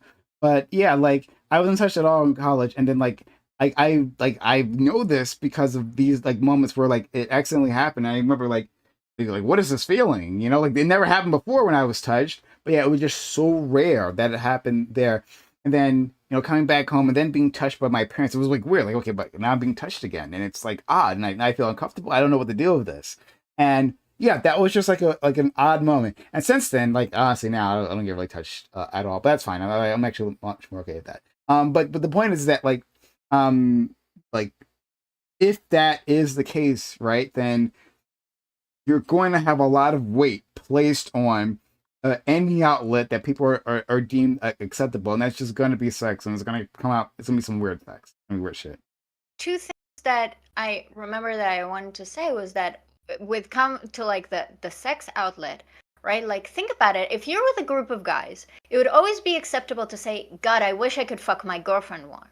But it wouldn't be acceptable to say, my girlfriend didn't come to bed and I really wanted cuddles before bed. Like you would never get the same reaction out of it. And you'd be like, well, I wanted to sleep next to my girlfriend in bed. But you are always allowed to say that you want more sex, right? But not other types of physical closeness and affection. And the second thing I want to say, like, if you think about women, like even the form of touch as in like self-touch, right? Like women, they will play with their hair, they touch their jewelry, stuff like that. Imagine if a dude does this in front of people, like if they touch their hair, if they do this, people will be like, is he gay? Is he autistic? Like what's happening? Like why is he acting this way? So even like self-touch and like self-soothing, I feel, I don't have data on this. Well, I know for a fact that it's more socially acceptable for women to do that. I would assume that it's also way more common. Just touching yourself. Like imagine a dude hugging themselves, like there's an actual like a self-soothing technique that you can learn in therapy where people are like, if you're lonely and you're in a lot of pain, pressure and self-hugging is actually very beneficial for your nervous system because again, it simulates being hugged, and the pressure is doing things in your internal system. But like, imagine a dude doing that, like walking around like hugging themselves. That's and not and I get that it wouldn't be like super normal if a woman did that, but the social taboo, like you can't possibly tell me would be seen in the same way. Just out of the fact that women are considered more emotional, and more like emotionally volatile. So we are a lot more accepting of social displays of women just being awkward or sad or like acting weirdly. The amount of behavior that I get away with publicly, if a dude did the same thing, it would not work, just being quirky, being weird, like making weird voices. These are all forms of expression. These are things that sorry, I'm rambling. No. I think that's fine. I see the point that you're trying to make. That yeah, certain types of public plays, not even of outward affection, but even inward affection, are seen as odd. I mean that goes larger than affection. I think like, I don't know, just wearing makeup. Like is you're allowed to wear makeup. Where hey, like I care about my appearance. What does caring about your appearance mean for a man compared to a woman? So like I think that goes for like a whole list of things. But I mean I hear Even what you're. something like how you're allowed to praise yourself as a man. So you can say that you're cool, you can say that you're smart, you can say that you're successful. But imagine a man being like, the best trait I think about myself is that I'm a real gentle spirit. I'm a very kind person. I really care about people. That's not gonna go as well. Um, and so men are not allowed to think about themselves in this way. And so Alexander asked, like, do you think men will be more nurturing? And I'm like, are men allowed to think that being nurturing is a good thing? Because I'm not allowed to think that about themselves. Like that seems like as a weakness, like the whole meme about like Ben Shapiro, like facts over feelings thing. Like it's the whole trope of like men are meant to be logical. What do you mean you're emotional? Men are humans. They have emotions. They need that. It's human functioning. Yeah. So yeah. So I'd rather. Feel free to kick me off anytime. By the way, I know. Well, I mean, I just I was going to say, I think weird when Dr. Demand says people do find it weird when Katie does baby voice. So, I don't know when that was. You know the thing that you said earlier about like the man texting the girl and then calling her a bitch. I was in a chat and Dr. Demand was making a comment about like how there's no transgenocide and stuff like that, and how there's no. And we were arguing back and forth. And so I basically told him that he was being a dick. And his response was like, shouldn't you go shave your head again or something? So it reminded me of like that immediate, like, I guess men don't even have ways to like express vulnerability unless it's like in pure aggression, Like a man, like they can curse you out, but to say like, wow, it really hurts me that you rejected me. Or like, it really hurts me that like we're having this fight right now. I don't like it. Like you can't say that, but you can call her a bitch. You can always call her a bitch, and like that would work out better. Yeah. Yeah. It's very sad. No, I hear you. Aggression is always okay. And someone else was, I don't remember who, but which one was telling me that. So like, you're saying she was saying that like men are way more emotional than women, and I don't know if that's necessarily the case, but like when the emotional outbursts we see from men, right? Like, we don't attach the word emotional to it, right? We just say anger, right? I was gonna say, Yeah. like if you calculate how much aggression and animosity men express on a day-to-day basis, in terms of the emotions that we see, men are a lot more emotional. But when men express aggression, it's not considered as being emotional. That's just men being aggressive. That's just men being men.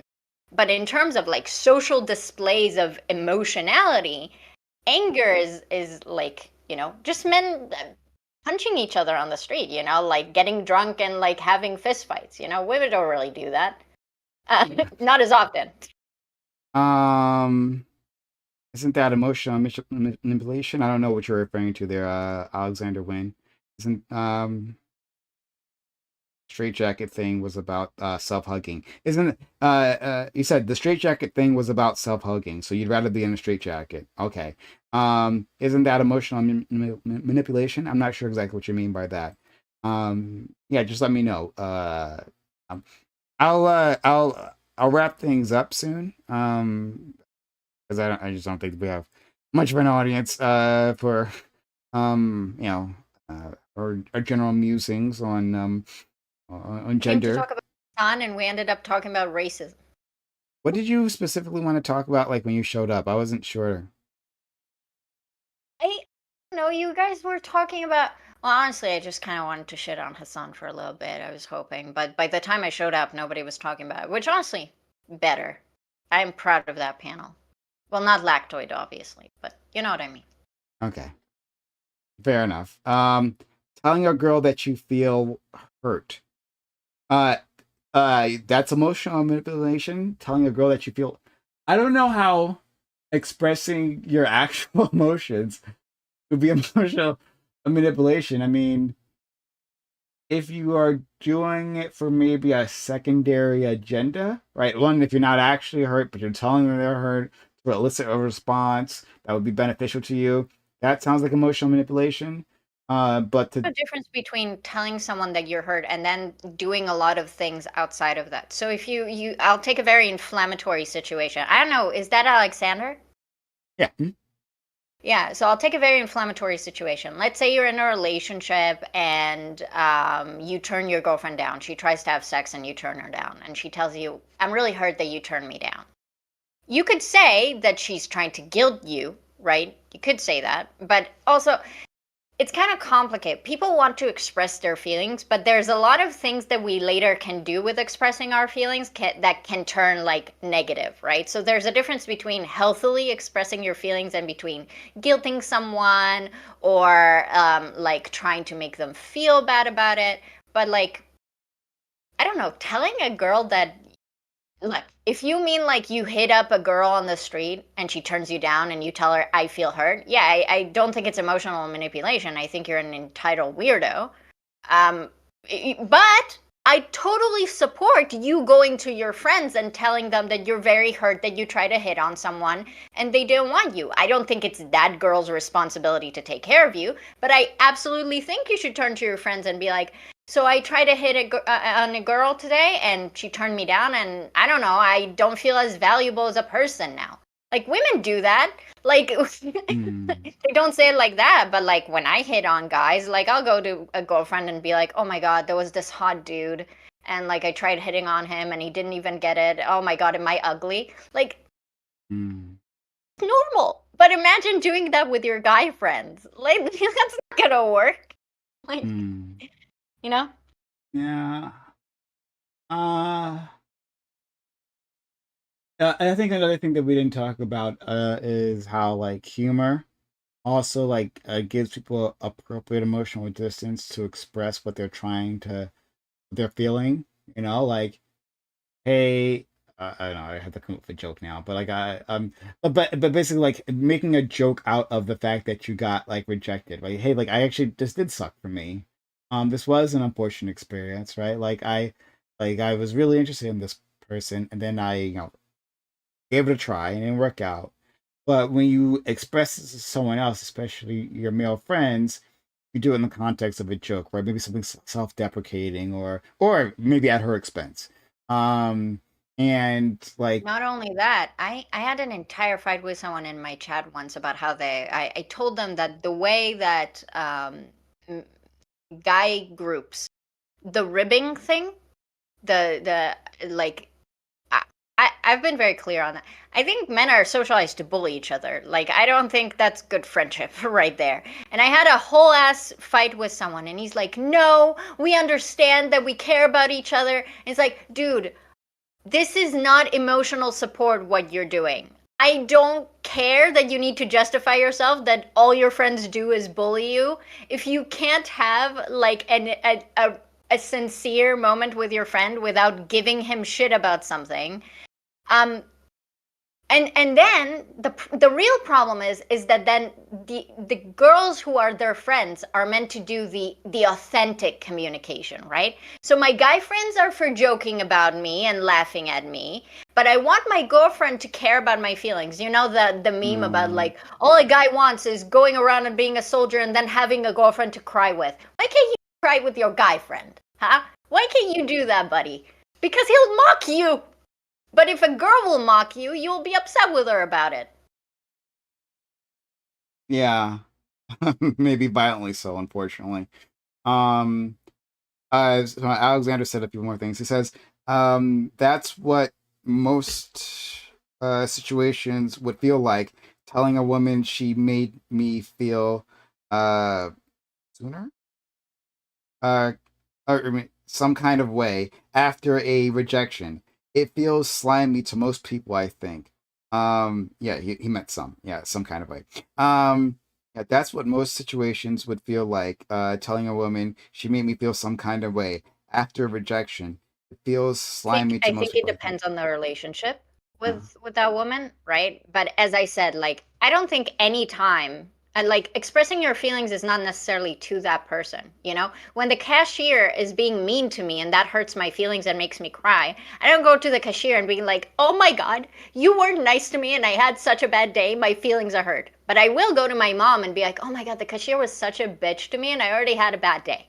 You know? So like expressing your feelings is not always about like expressing that to the girl. It's just that men don't really have avenues to express this to their guy friends at all, you know? And that's a lot of feelings that you end up not expressing or even not knowing that you're allowed to express or that you have them, right?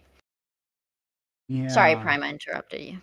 No, I had nothing to say. No, I, mm, like, and I've been told from women, that, some men that they've dealt with, and I've heard this from various women, that, some men that they've dealt with don't know what they're feeling. They literally can't describe it.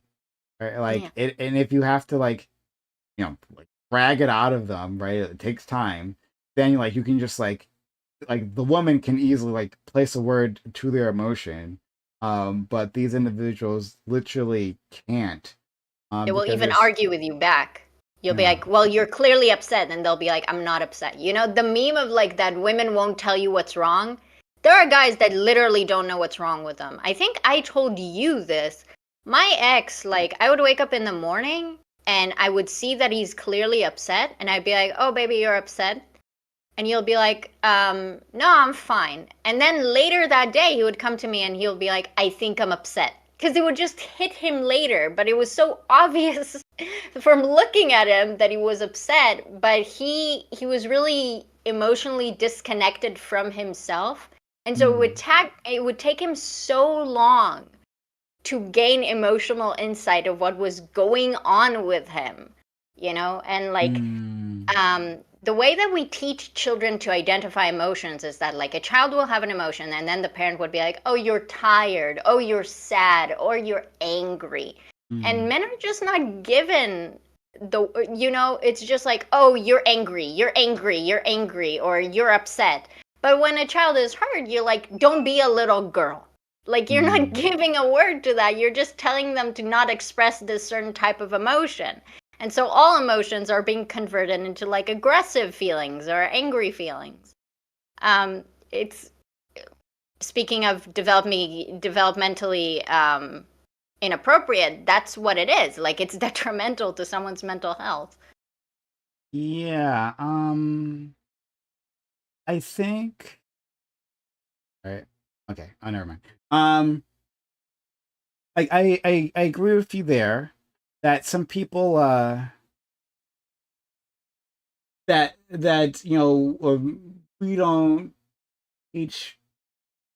Actually, let me not say something that I don't know, because I had a different upbringing, and I guess I was allowed to express myself, and so like it is weird that, someone would formulate the words, "I think I'm upset," right? Like, and not be able to know it. Like, okay, I've spent hours and like I've come to the conclusion, I think I'm upset. That's like amazing. That's like incredible that you wouldn't know.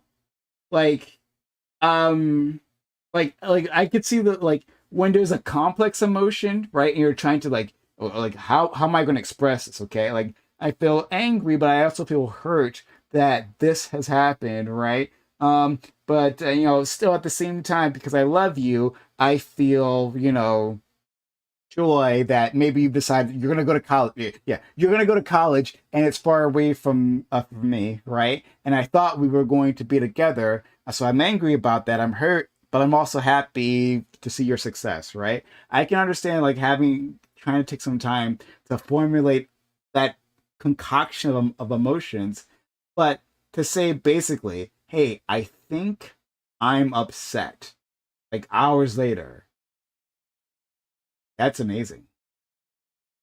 I think for a lot of people, and women have this too, but it's mostly just people who are not very in tune with their emotions. They have, like, if you grow up suppressing a lot of emotions, I think the way it's identified specifically with men is that a lot of their quote unquote negative feelings will just be converted into anger. So, you have a lot of words. Like, again, what you said earlier with the texting, when you text someone, they don't answer you back. The feeling you're feeling, you're scared. You're scared that she doesn't want you anymore. But but instead of saying I'm scared to even yourself, it's immediately converted into anger, because being angry feels a lot more natural than being scared. And then when you're angry, you feel entitled to lash out, which is where we see that more men reacting violently, sexually or not sexually, right? And so at the end of the day, when you're rejected and you attack the person that attacks you, when you are being shamed for something and you attack the person that attacks you, these are all other feelings. They are being quickly converted to anger. And then there's a quick response to externalize that anger, right? But that's because we don't really allow men to be in those other feelings. And so they wouldn't even necessarily tell you, oh, I felt shame, I felt guilty, and that's not specifically to men either. When you have a fight with your girlfriend or whatever, and one of you did something wrong, it might turn into anger when one of you just feels guilty for doing something shitty, right? And we're not going to sit there and be like, oh, I feel really guilty and that makes me feel really bad about myself. People are going to reflexively and defensively lash out back. That's very normal. The issue is that with society allowing men to act out when they're angry, it's not very good that they get angry so often, and they're not actually angry. They have a host of other feelings that they're not allowed to express in any way except for anger. That's the problem, in my opinion. This conversion is interesting. I haven't thought of it in that way, emotional conversion. But I think that's a good way of looking at it. I don't know what to do with this emotion, right? I'll do the thing that I usually do, and I'll turn that into anger, right? Like, I'm feeling something else, but like I express it through anger, like, and that's just and and also it's acceptable for me to do that. Like, not just as society accept it, but like you internalize it as this is an acceptable way, right? Like lashing out that woman. And again, this text messaging thing, like I've heard this from a bunch of women, like both online and like people like personally tell me like shit like this. Like it's crazy that like you know just a lack of attention for a very short amount of time for some men, right? Like means that like they act out in that specific way and they're like, fuck you, like you're fat and ugly. I never want you any which way, right? Like Don't fucking call me, lose my fucking number, or some shit like it'll go on like 40 messages of this shit. And it's like, man, what the fuck? Like, and it was going well previously, right? One, that was great. Red flag, you dodged a bullet there. But still, like, it's odd that like in their minds, like, oh, okay, this is an acceptable response. Not just the society tells you it's okay, but like you in your head, you thought like you said, you felt scared, like, hey man, like insecure. You feel insecure, and you really don't want to feel insecure.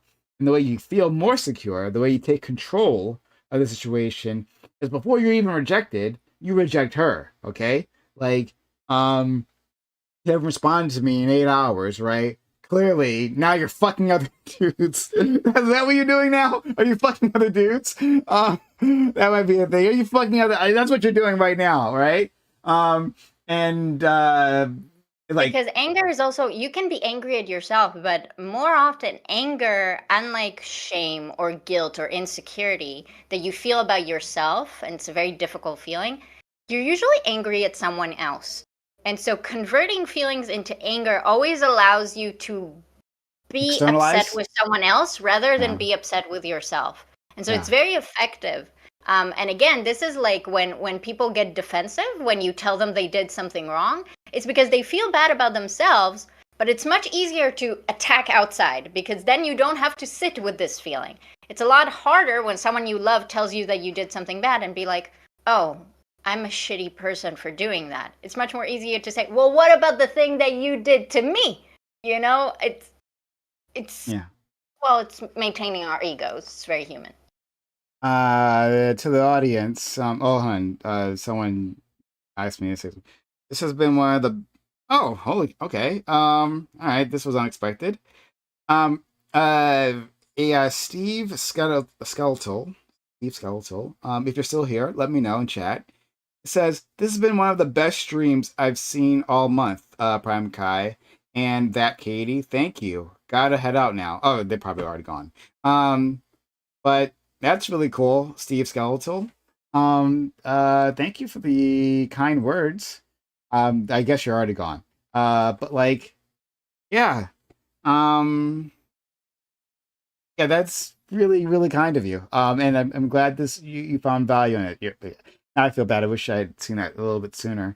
You'll But come next time. yeah.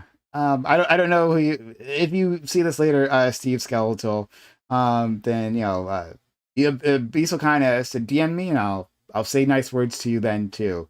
But You love him.